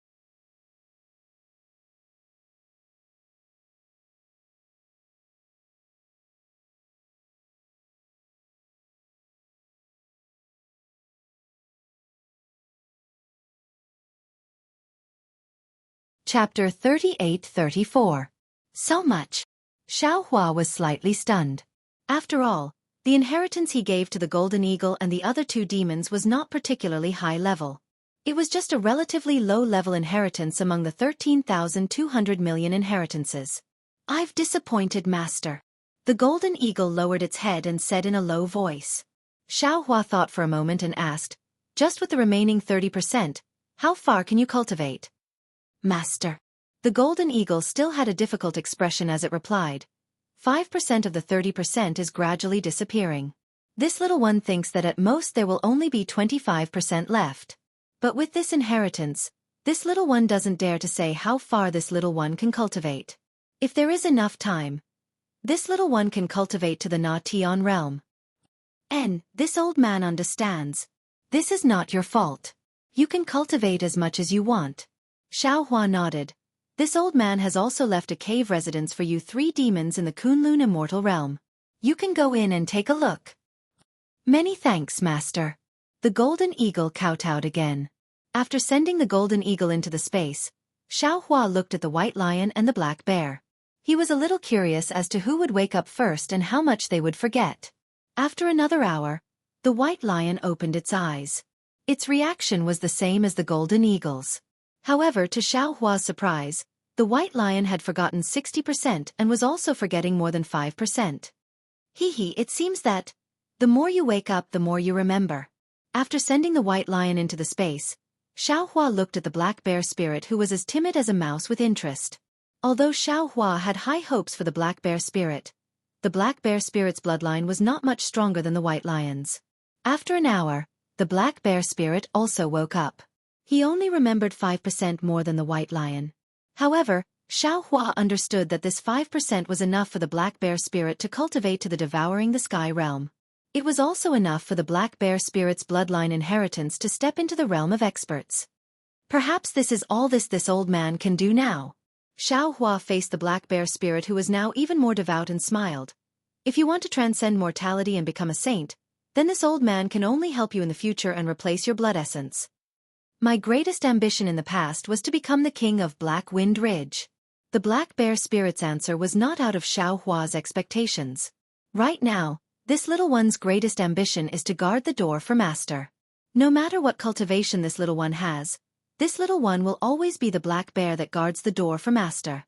Haha, go and cultivate. Xiaohua waved his sleeves and sent the Black Bear spirit into space. He said, I'm looking forward to having a great demon saint to guard my cave abode. After sending the Black Bear spirit into the space, Xiaohua released the Golden Eagle and asked a few questions. The result did not disappoint Xiaohua. There were 6 solar stars and 3 lunar stars in the space. The power of the stars and the moon was extremely abundant. It was more suitable for demons to cultivate than any place in the 1,000 demons sacred realm. Seeing Xiaohua put the Golden Eagle back into the space again, Fujiwen asked respectfully, Master, now that we've arrived in a Feng country, please tell me what to do. However, before Xiaohua could say anything, Fujiwen's body suddenly trembled. Then, strands of true qi emerged from the top of Fujiwen's head in an extremely disorderly manner. In particular, there were inscriptions condensing into formation talismans that flew out without warning.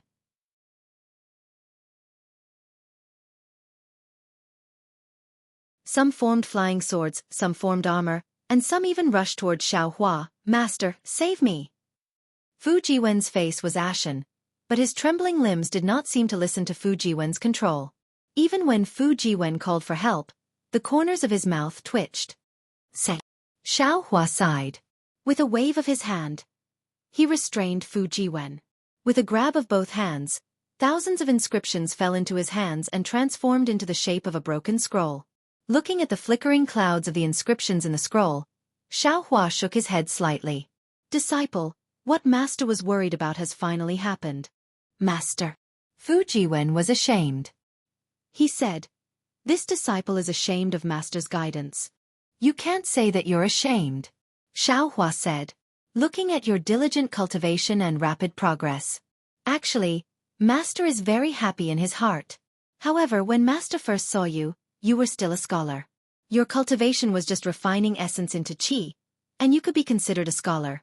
In just a few decades you actually broke through to the realm of Great Confucian. If this news were to spread, I'm afraid it would scare people to death. Disciple, do you still remember the maze on Cloud Mountain? In Senior Tsonglongzi's cave, you very boldly said to Master that as long as you accumulated a little bit, you could probably enter the realm of great Confucian within 3 years. Do you know how surprised Master was at that time? I'm not surprised at your progress, but rather, I'm surprised that you're biting off more than you can chew. Actually, Master felt that if you could enter the realm of great Confucian within 300 years, it would already be very amazing. But what could Master say? You had just condensed the heavenly book and were in high spirits. Although Master was worried, Master could not discourage you. Master could only encourage you at that time. Yes, disciple. Fu Jiwen lowered his head, not daring to say anything more. Disciple, the path of cultivation is a long and arduous one. It takes a lifetime to walk it.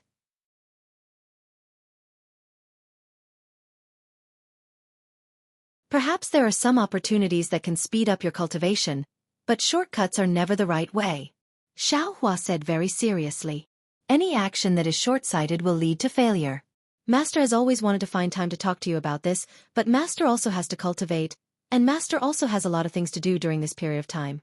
I only gave you a little reminder in the Fortune Palace, but you didn't seem to hear it at all. Actually, disciple, you don't have to care too much. When Master was cultivating in the past, he was also as aggressive as you, and also suffered a big loss. You are worried about Bai En, and want to enter the realm of great Confucian as soon as possible, and want to see Bai En as soon as possible. But if you are too impatient, you won't be able to eat hot tofu, and when the time comes, won't you make Bai En even more disappointed? Yes, disciple understands. Fu Jiwen was sweating like rain. Forget it. Xiao Hua waved his hand, and a crystal light fell into Fu Jiwen's body. After a while, Fu Jiwen's body could already move. Master will temporarily seal most of your heavenly books. You have to carefully comprehend these sealed heavenly books, and you have to carefully comprehend the cultivation method of Confucian cultivators. Walk step by step, don't run. Yes, disciple understands. Fu Jiwen replied in a low voice. Well, don't think too much. Follow Master down and bring Master to find Yifeng Country's Yu clan. Xiao Hua instructed. Yes, Master. Fu Jiwen calmed his mind and rode the heavenly horse down. When Xiao Hua kept the heavenly horse and the flying carriage, Fu Jiwen had already found the location of the Yu clan. Yifeng Country was not big, even smaller than Jiang Country. With Xiao Hua's ability, he could completely detect it with a sweep of his divine sense. However, because of the previous warning, Xiao Hua did not want to attract any trouble, and did not dare to be careless. He only followed Fu Jiwen outside Yifeng Country's capital. Looking at the not-so-majestic city walls and the simple villagers entering and leaving the city gate, Xiao Hua somewhat understood. The Yu clan was not a great family of Confucian cultivators. From the information that Fu Jiwen found out, the Yu clan was only a secondary 7th-rank aristocratic family. The so-called great Confucian cultivator that came out was probably many years ago. Only this kind of small country would be able to support the Yu clan. Yifeng Country's city gate was also guarded by soldiers, and it seemed that the inspection was very strict. Occasionally, there would be some people who looked like spies being arrested. This made the atmosphere in and out of the city gate a bit tense. However, with Xiao Hua's ability and Fu Jiwen's identity as a Confucian cultivator, entering Yifeng Country was not a difficult matter. When the two people arrived in front of the Yu residence, Xiao Hua frowned again. The layout of the Yu residence was very large, occupying dozens of acres of land in Yifeng City. There were many pavilions, terraces, pavilions, and pavilions inside. Even the 2 copper lions in front of the residence gave off a kind of steadiness that had been passed down from generation to generation. However, at this moment, this steadiness was broken by some noisy carriages and people wearing court uniforms and military armor. These people's faces carried some nervousness and respect as they hurriedly shuttled in and out of the wide-open residence gate. Some servants wearing embroidered clothes also followed these people in and out, shouting loudly, as if they were announcing and welcoming them. Xiao Hua had never liked this kind of bustle, so he simply released his soul consciousness and probed inside the Yu residence for a moment. He said to Fu Jiwen in a low voice, "The person Master is looking for is not in the residence. It seems we can only pay a visit." "Yes, Master."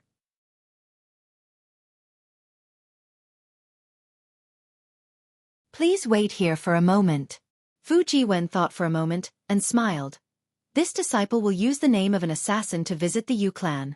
I wonder who master is looking for?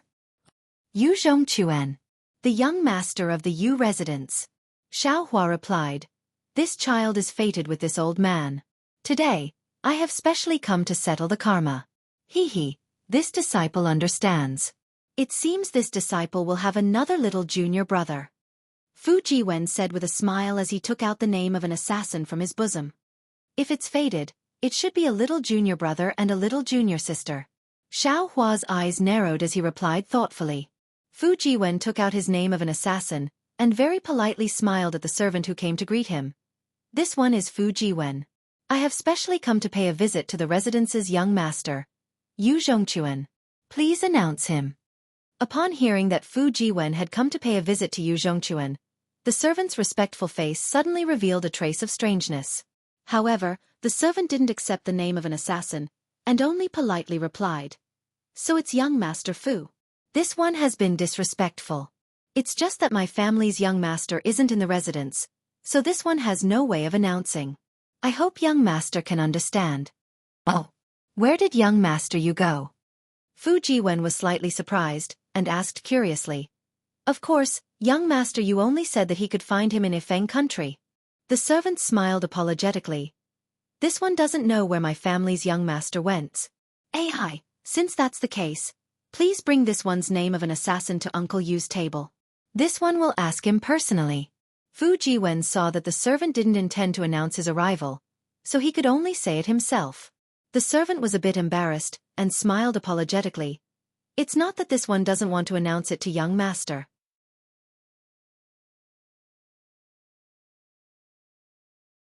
Today, there is a military mission in the residence. Other than the officials in Ifeng country's imperial court, no one is allowed to announce it to young master. So that's how it is. Fu Jiwen frowned slightly. After thinking for a while, he asked again. Then, if this one wants to know where young master you went, what should I do?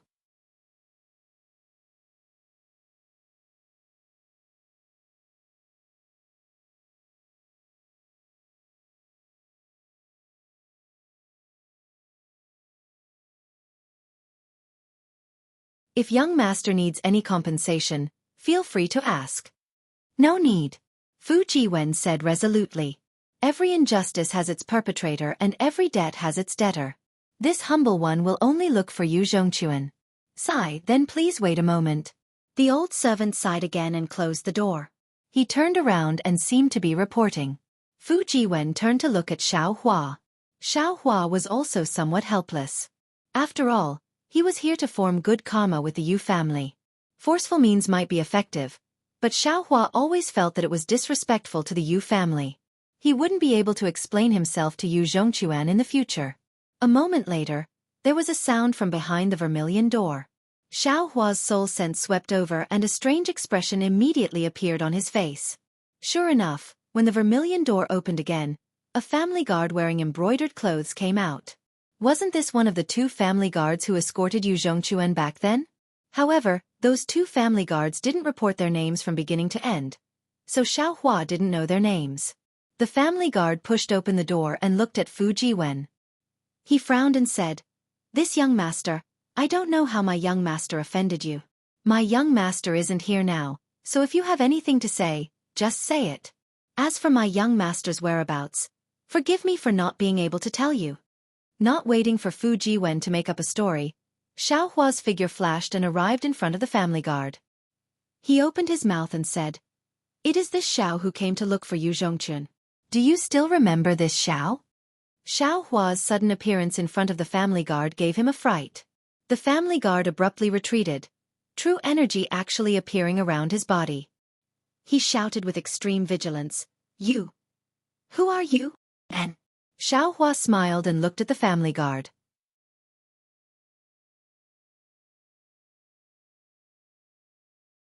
He said expectantly, Could it be that you have already forgotten? When Yu Zhongquan ran away from the marriage, you, seventh uncle Yu, and another family guard went to Bronze Pillar country to chase after him. You even ran into bandits on the way. That. The family guard looked at Xiaohua up and down, somewhat puzzled. He smiled and said, "This Daoist Xiao, this one doesn't know what Daoist Xiao is talking about. When did he run away from the marriage? Ah?" Xiao Hua's eyeballs almost fell to the ground. He said in shock, "Yu Zhongquan, how many times did he run away from the marriage?" "AI. Daoist Xiao should know. Every time my young master ran away from the marriage, he was chased back, and every time he was chased back, he would run away again after a few days." The family guard said with an extremely bitter smile, "To tell the truth, this one already can't remember how many times my young master ran away from the marriage." "Granny, this Yu Zhongquan, isn't he too strange?" Xiaohua really didn't know whether to laugh or cry. He had only heard of people running away from the marriage, but he had never heard of people running away from the marriage to the end. He really didn't know if Yu Zhongquan's ambition was to be a ranger or to run away from the marriage. Seventh uncle also chased after him a few times in the beginning. The family guard sighed again. Later, seventh uncle also got old and couldn't catch up anymore. He let this one and Yu Guanghui chase after him together. But later, Guanghui died in the hands of a demon when he encountered bandits. Now, only this one is left. AI. This one hasn't received any news from the young master yet, otherwise, this one would have already chased after him. What? Even Fu Jiwen, who was next to him, couldn't help but exclaim, "Could it be?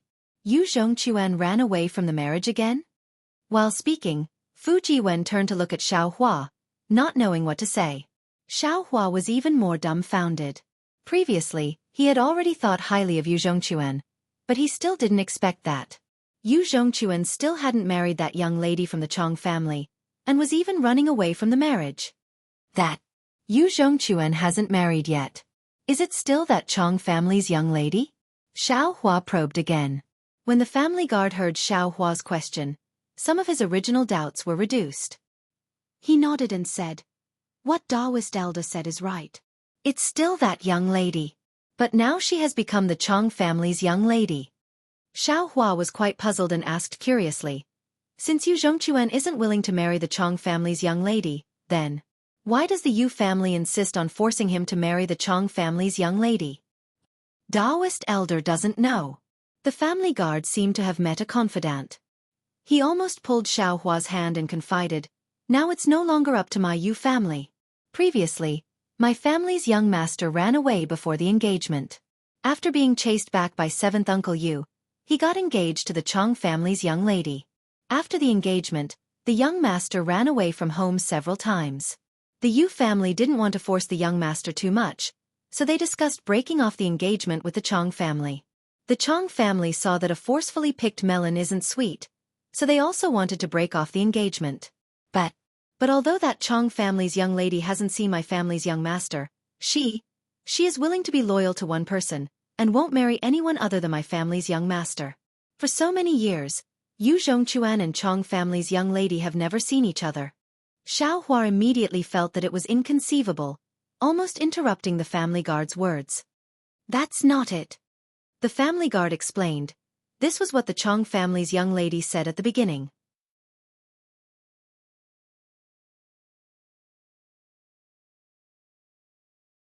Later, my family's master thought that it might be because the young master hadn't seen the Chong family's young lady's appearance, so he refused. Later, he simply tied up the young master and brought him to see the Chong family's young lady. But even after seeing her, the young master was still unwilling. Could it be that the Chong family's young lady is vulgar? Xiao Hua seemed to understand. Daoist elder is wrong. The family guard shook his head and said, "The Chong family's young lady is a famous beauty in Xian country. She is proficient in zither, chess, calligraphy, and painting. How could she be vulgar?" "Then that's strange." Xiao Hua was greatly puzzled. Fu Jiwen smiled, "Master, it said that a tortoise meets a mung bean, and their eyes match. I think these two people are not fated to be together." "Not fated to be together?" Xiao Hua frowned. From the current situation, it seemed that it was very different from what he had imagined. "How should I address you, my dear friend?" Fu Jiwen smiled. "It seems that you are also a trusted aide of the Yu family. Every time young Master Yu travels, you are the one who goes to find him." "Oh, I'm Haiming." The family guard smiled bitterly. "Of course, I grew up with young master. But why do I have to go down to find young master? It's not because of this. It's because my face is very thick. After young master gets into trouble, I can help him clean up. Fu Jiwen asked curiously, Brother Yu, what do you mean? Sigh, there's something young master doesn't know. Yu Haiming explained, my family's young master didn't just leave home to escape from marriage. He also wanted to be chivalrous. Every time he goes out, he has to do some good deeds that are neither good nor bad. Every time. He tries to be clever but ends up making a fool of himself. Just as Yu Haiming said this, he heard a soft and rather dignified cough from behind him. Haiming, who are you talking to? Hearing this voice, Yu Haiming's face immediately turned pale.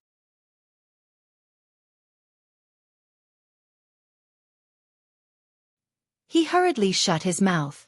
Without turning around, he immediately shouted, Master, you! Why did you come out from the side door?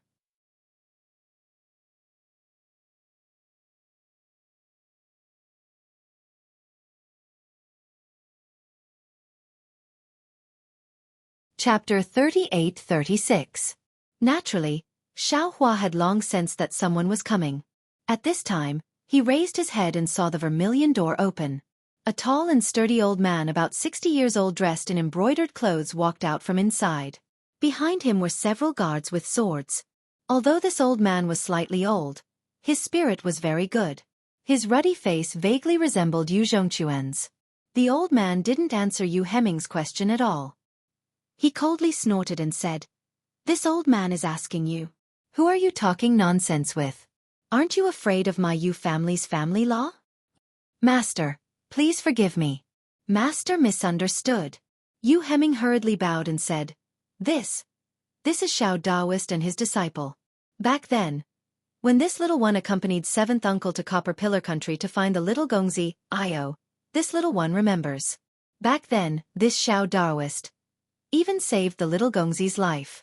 It's just that Xiao Daoist didn't seem to have changed after so many years. This little one almost couldn't remember. Hearing Yu Heming's words, the old man didn't dare to be negligent. He looked at the young Xiaohua and cupped his hands. So it's Xiao Daoist. This old man will repay the kindness of Daoist for saving my son.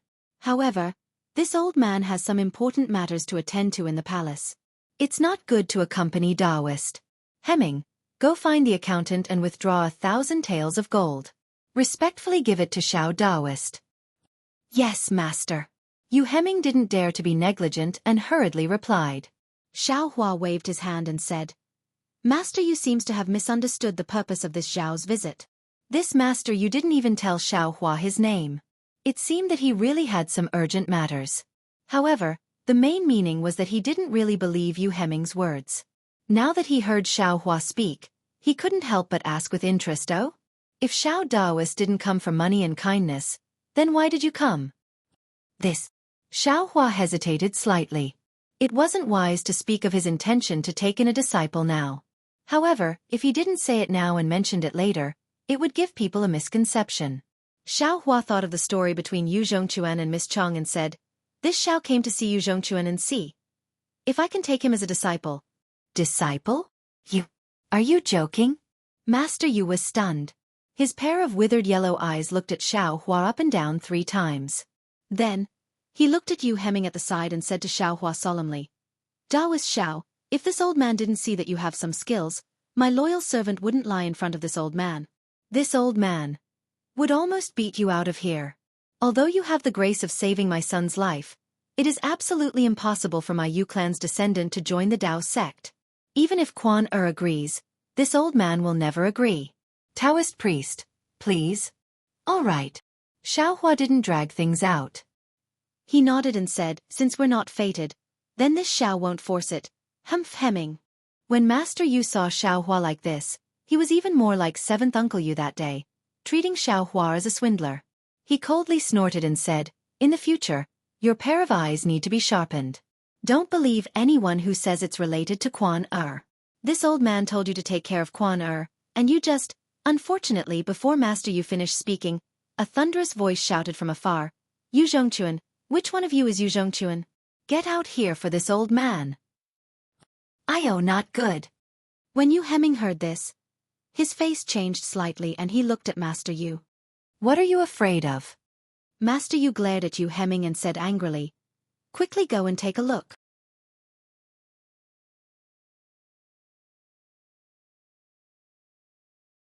Could it be that someone is going to tear down my Yu clan? Yes, yes. Yu Hemming hurriedly agreed and ran towards the front door of the Yu clan. Boom. Before Yu Hemming could turn around the pine tree, he heard a loud noise. Several tall and straight trees were uprooted and flew into the air. Even the square bricks and bluestones on the ground were lifted up. These broken pieces of wood and gravel were mixed with great force and smashed towards Yu Hemming.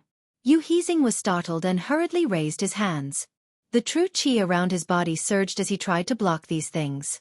However, just as he raised his hands, the gravel in front of him flew over. The true qi around Yu Hezing's body was immediately shattered by these gravel. Yu Hezing turned pale with fright. He quickly leaped to dodge, but at this moment, not to mention the gravel covering his entire body, even the area around him was covered by the gravel. How dare you! Hearing old Master Yu's angry roar, the guards behind him followed his order and flew up, each of them urging their true qi to save Ming Yu. Unfortunately, they were too far away from Yu Hemming. How could they make it in time?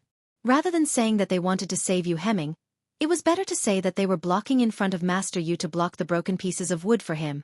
Seeing that several guards had passed by him, the broken pieces of wood and gravel had already landed in front of Yu Hemming. Master Yu was shocked.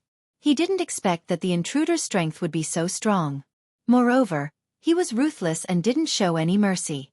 However, it was too late for him to make a move now. Master Yu raised his hand and put it down again, watching coldly. Pa pa pa. A loud rumbling sound came from where Yu Hemming was. All the broken pieces of wood and gravel that landed on Yu Hemming's body were blocked by an invisible barrier and fell to the ground. Yu Hemming, who had already given up on resisting, naturally used his hands to protect his chest in vain. His head was tucked into his chest.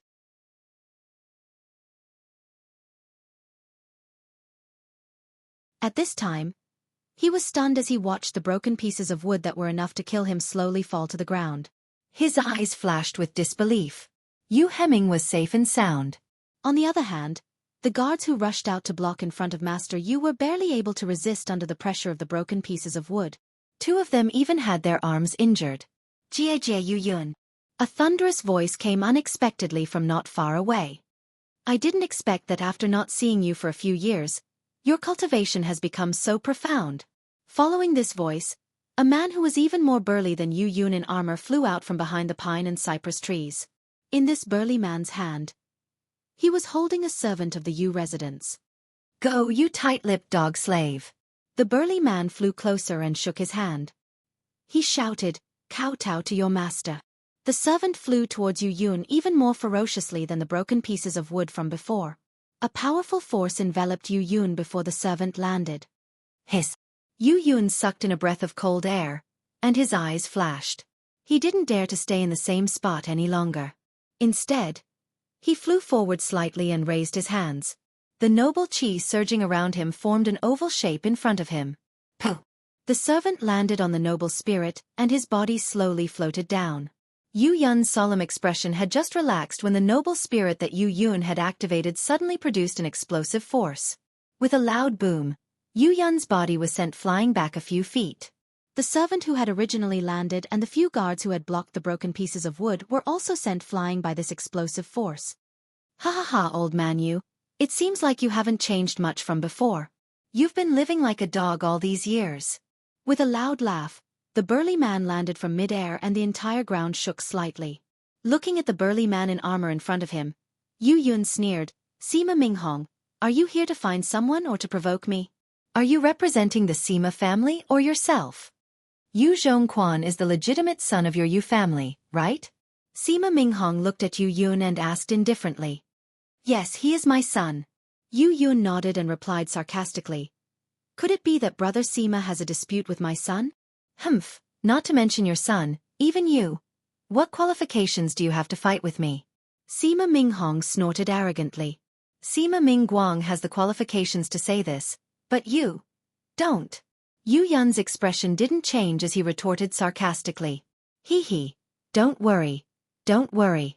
If you can't uphold justice for my Sima family, I'm afraid that my patriarch will say this to you face to face. But when that time comes, you should know the result. Sima Minghong wasn't angry. He waved his hand and said, Yan, quickly come over and tell your story to the patriarch of the Yu family. He will definitely uphold justice for you. It was only at this moment that a frail-looking scholar walked over from the end of the pine and cypress tree. Not only was this scholar young, but his face was also pale. Although the brocade robe on his body was bright, his left sleeve was fluttering in the wind. It was obvious that he didn't have a left arm. Junior Sima Yen greets Uncle Yu. The scholar walked in front of Yu Yun, bowed with difficulty and said, Junior's matter requires Uncle Yu to uphold justice. Seeing Sima Yen like this, how could Yu Yun not know why he was here? Yu Yun's mouth was filled with bitterness.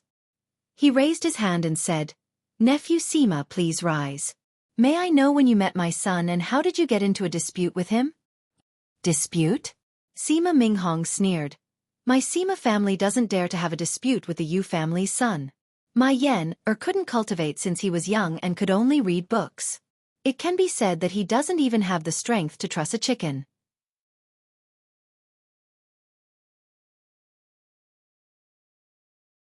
Your son relied on his cultivation and knew some bullshit swordsmanship to bully the weak. Facing such a weak and defenseless scholar, he actually dared to attack him. Old man Yu, if you don't uphold justice for my Yu family today, do you believe that I won't tear your Yu family apart from the outside? Sima Minghong. Yu Yun sneered and said, although this old man's son is unfilial and has many shortcomings, this old man knows that he has always been reasonable and abhors evil. If it isn't something that he can't stand, he absolutely won't act. This matter can't be just based on nephew Sima's side of the story. What do you mean by he didn't like? What he didn't like was something that he should attack. Sima Minghong sneered, not to mention that there are officials and laws in this world, there are also Confucian laws. Even if there weren't any, he shouldn't have attacked a weak child. Sima Minghong kept mentioning laws and saying that Yu Yun didn't have the strength to truss a chicken. These words made Yu Yun's mouth extremely bitter.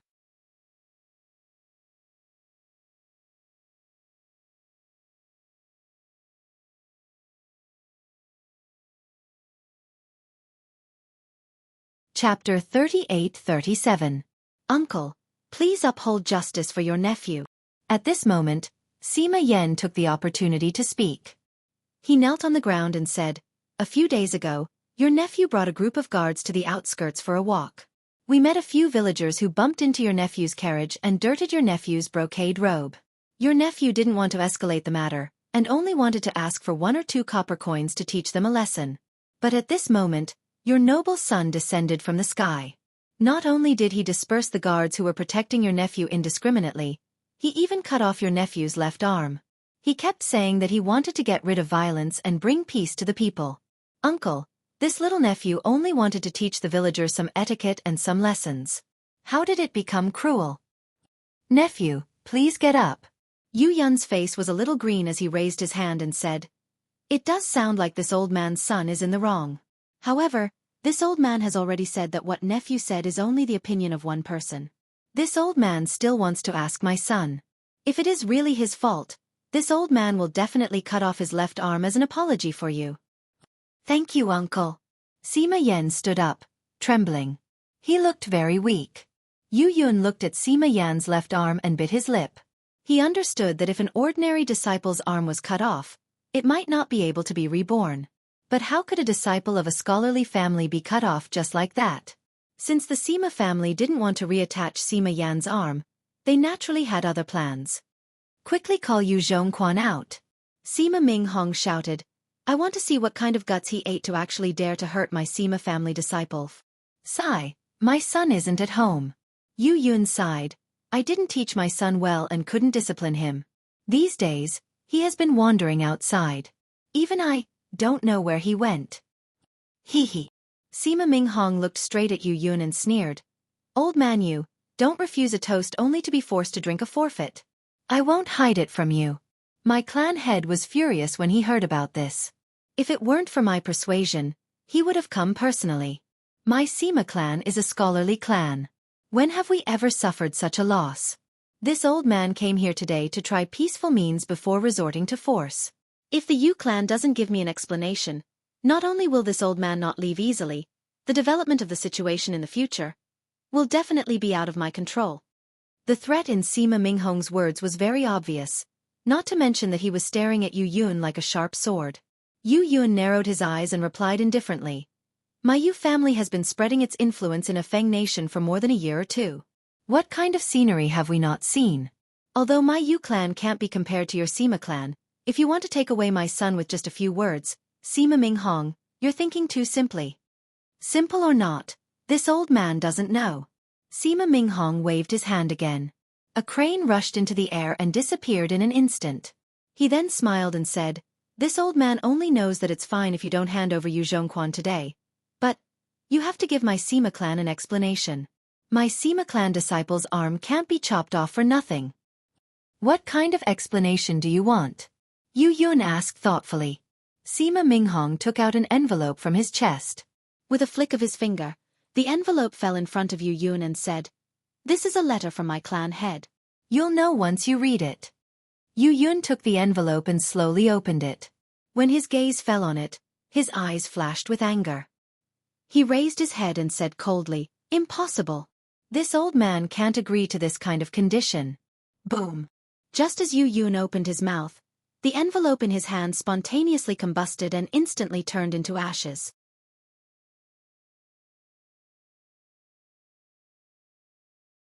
Since you can't agree. Sima Minghong wasn't surprised by Yu Yun's reaction. He smiled and said, then don't blame my Sima clan for not giving your Yu clan face. Generals, listen up, yes.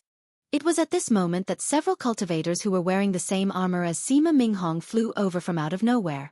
When they heard Sima Minghong's order, they all replied in unison. Sima Minghong. Yu Yun said angrily, You are trying to start a war between our two clans. This old man can't bear this crime. Sima Minghong laughed. Since you can't hand over Yu Zhongquan, then this old man can only order the generals to go to your Yu clan and capture him. Your Sima clan's disciple barged into my Yu clan like this. Isn't this a slap to my Yu clan's face? Isn't this provoking a war between our two clans? Yu Yun said angrily. Sima Minghong retorted, that's right. Since you know that this old man's actions are a slap to your face, then Yu Zhongquan chopped off my Sima clan's disciple's arm. Isn't that a slap to my Sima clan's face? The one at fault is your Yu clan. Quan is indeed not at home. Otherwise, why wouldn't this old man let him out to confront me? Yu Yun suppressed his anger and said helplessly. If he's really not at home. Sima Minghong thought for a moment and said, Old man Yu, make an oath and tell me where Yu Zhongquan went. This old man will give you face today. Otherwise. As soon as Sima Minghong said this, Yu Yun's face flushed red. Not to mention that he was forced to swear an oath in front of his own house. Even if he revealed Yu Zhongquan's whereabouts, he wouldn't be able to face the Yu family. However, if he didn't do this, then the Sima clan's people would barge into the Yu residence. The ones who would lose face would also be him and the Yu residents. Sima Minghong was forcing him step by step. He didn't plan to let today's matter end well. Otherwise what? Yu Yun asked coldly.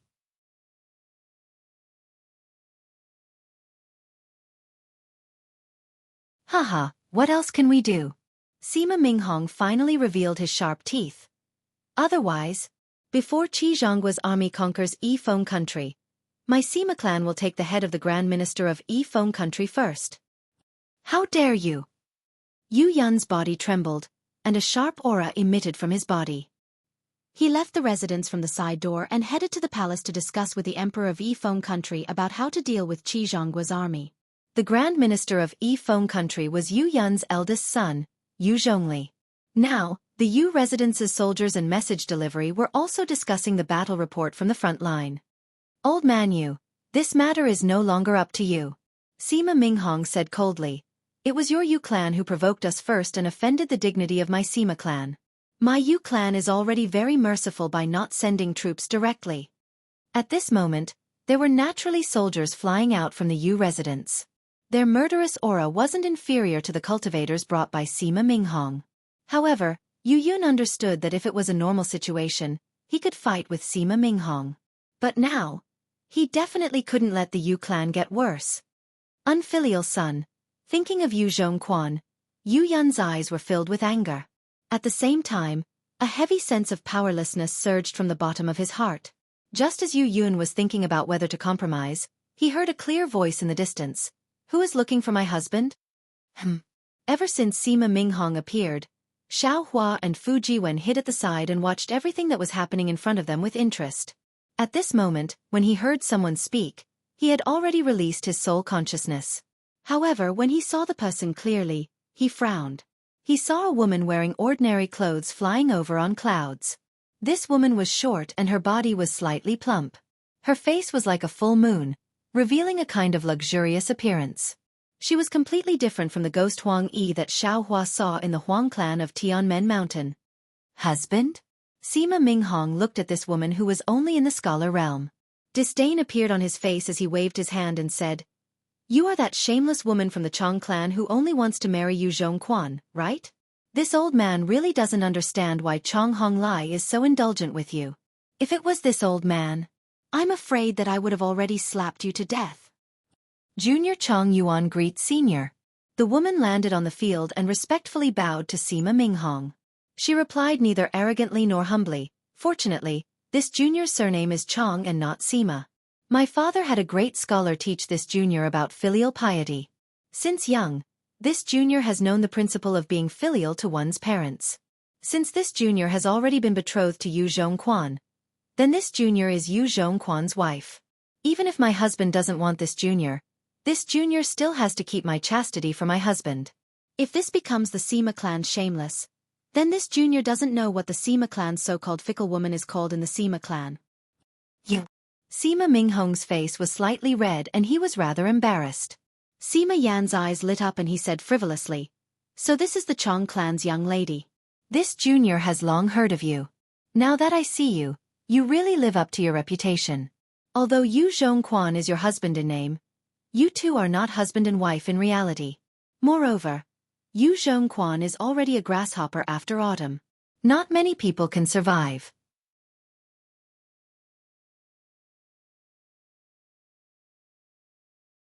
This junior advises you to make early plans.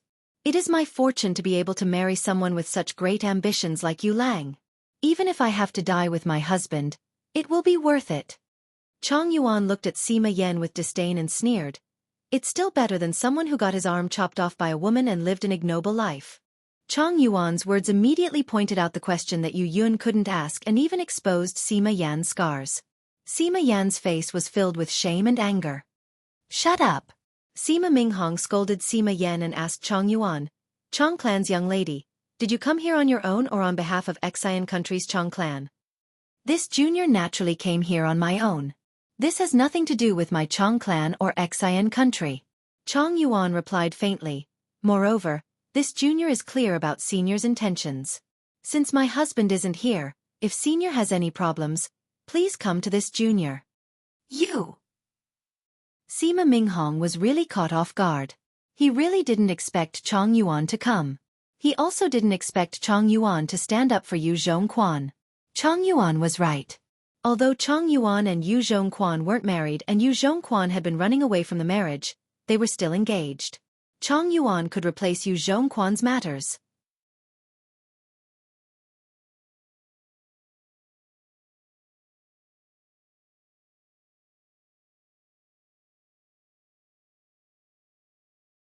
Chapter 38-38. Yuan. Yu Yun was truly moved. Chong Yuan's appearance instantly pulled the Yu family out of an extremely awkward situation and blocked the Sima family's meticulous plans. He opened his mouth and said, "You don't have to, father." Chong Yuan's face was slightly red, as if it was the first time she had been called that. "This is a matter between the boy and my husband. You don't have to worry about it." "All right," Sima Yan laughed nastily and said, "Since you're willing to stand up for Yu Zhongquan, then I'll take one of your arms today." "If you're willing, shut up." Without waiting for Sima Yan to finish speaking, Sima Minghong berated again. "If it was Yu Zhongquan, this old man would naturally take one of his arms first and then send it to my Sima family. However, since you're Yu Zhongquan's wife and a disciple of the Chong family, You can keep this arm first and wait until we return to the Sima family. It doesn't matter. Chong Yuan replied indifferently. I'm Yu Zhongquan's wife now. It has nothing to do with my Chong family. Hearing this, everyone understood that the Chong family definitely didn't want to offend the Sima family. All of this was done by Chong Yuan on her own initiative. Father. At this moment, a man wearing an official's robe who looked similar to Yu Zhongquan rushed out from the side door. He held a blood-stained tiger tally in his hand and said anxiously, Donglin country has already sent out their troops. Their grand tutor has brought a group of disciples and is approaching the capital city. Hearing this, Yu Yun's face became anxious. His gaze fell on Chong Yuan and he said in a low voice, This is urgent. Yuan, I'll have to trouble you for now. Let's go. Sima Minghong saw that the situation was hopeless and that the Sima family couldn't get any benefits from Feng country for the time being. He laughed coldly and reached out to grab Chong Yuan. Wait. Right at this moment, even though it sounded indifferent, it was filled with boundless majesty in the hearts of everyone present. Sima Minghong was slightly startled, and he looked towards the source of the voice with great vigilance, only to see a tall and skinny Dao sect cultivator slowly walking over. Wasn't that Xiaohua, who had been watching the show from the side? Sima Minghong frowned, and his eyes flashed with confusion. When he arrived in front of the Yu mansion, he had already seen the surrounding situation clearly. Xiaohua and Fu Jiwen were quietly standing not far away. Although it looked very abrupt, Sima Minghong's divine sense swept over them, and even the clear eyes technique didn't find anything special about Xiaohua. Only Fu Jiwen's body emitted a faint Zhan Qi aura, and this aura didn't attract Sima Minghong's attention. In particular, Sima Minghong closed in step by step.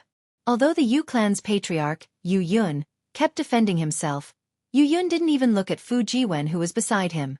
Fu Jiwen also didn't have any reaction. He even looked like he was watching a show. Sima Minghong already knew that these two people had nothing to do with the Yu clan. Moreover, if Fu Jiwen wasn't beside him, Sima Minghong would have even thought that Xiaohua was a wandering Taoist. However, who would have thought that at such a crucial moment, when the Yu clan gave up and the Sima clan was about to succeed, this Taoist that was almost ignored by Sima Minghong actually spoke up. Moreover, the moment he stood up, the aura around him seemed to cover up everything in the Sima clan. How could Sima Minghong not know that he was in trouble? Fellow Taoist. Sima Minghong hurriedly cupped his hands and said, May I know why fellow Taoists spoke up? Who would have thought that Xiaohua would completely ignore him?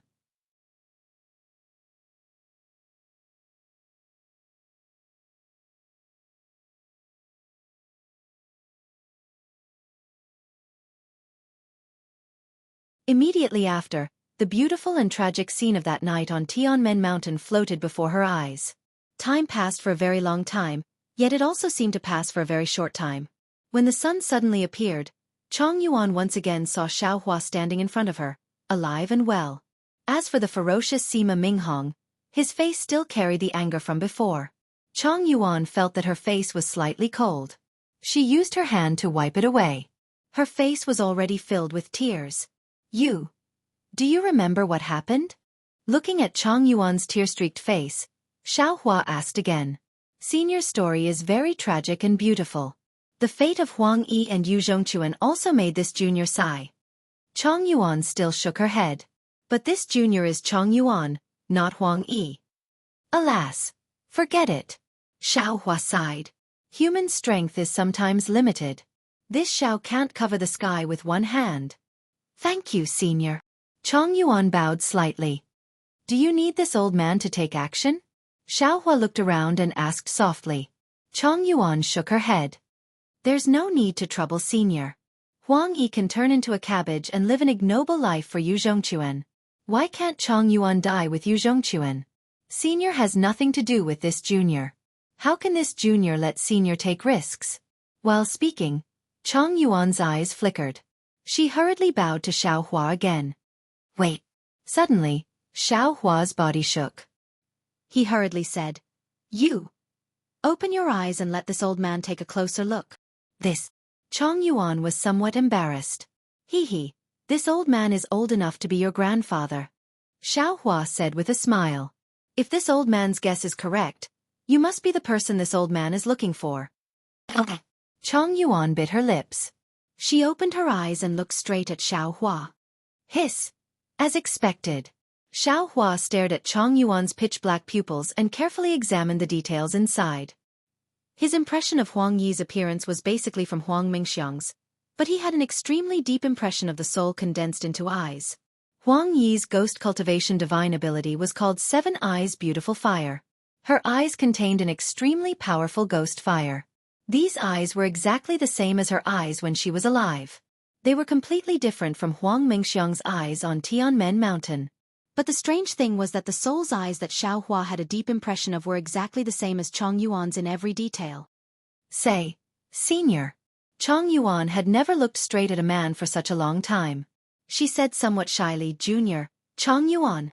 Xiaohua said with a smile. The so-called eyes are the god of the heart, and the heart is the master of the soul. If a person falls into the cycle of reincarnation, everything in the past will be counted as the past, and everything in this life will be reborn. However, although reincarnation can erase the appearance of the soul, it can't erase the soul's core. Although you can't remember your past life, and it's different from your past life, but your soul, your heart, and your eyes haven't changed. You are the person this old man is looking for. Ah! A trace of surprise and excitement appeared on Chong Yuan's face. But Junior, you don't need to remember who you were in the past. Moreover, this old man will make you forget. Xiaohua raised his hand and lightly tapped between Chong Yuan's eyebrows. He said with a smile, You only need to know that from today onwards, you are this old man's disciple. Even if the Yu clan can't make a decision for you, even if the Chong clan doesn't want to stand up for you, with this old man here, not to mention Sima Minghong, even if the entire Sima clan comes, this old man will definitely not let you suffer the slightest grievance. Say, Senior. Chong Yuan's heart gave birth to incomparable trust in Xiaohua.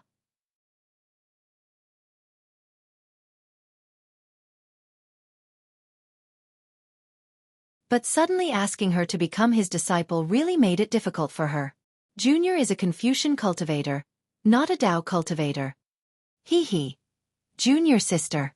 Fu Jiwen, who had been standing respectfully at the side, said with a smile, Not only is Master's Tao cultivation unfathomable, his Confucian cultivation is also as vast as the sea.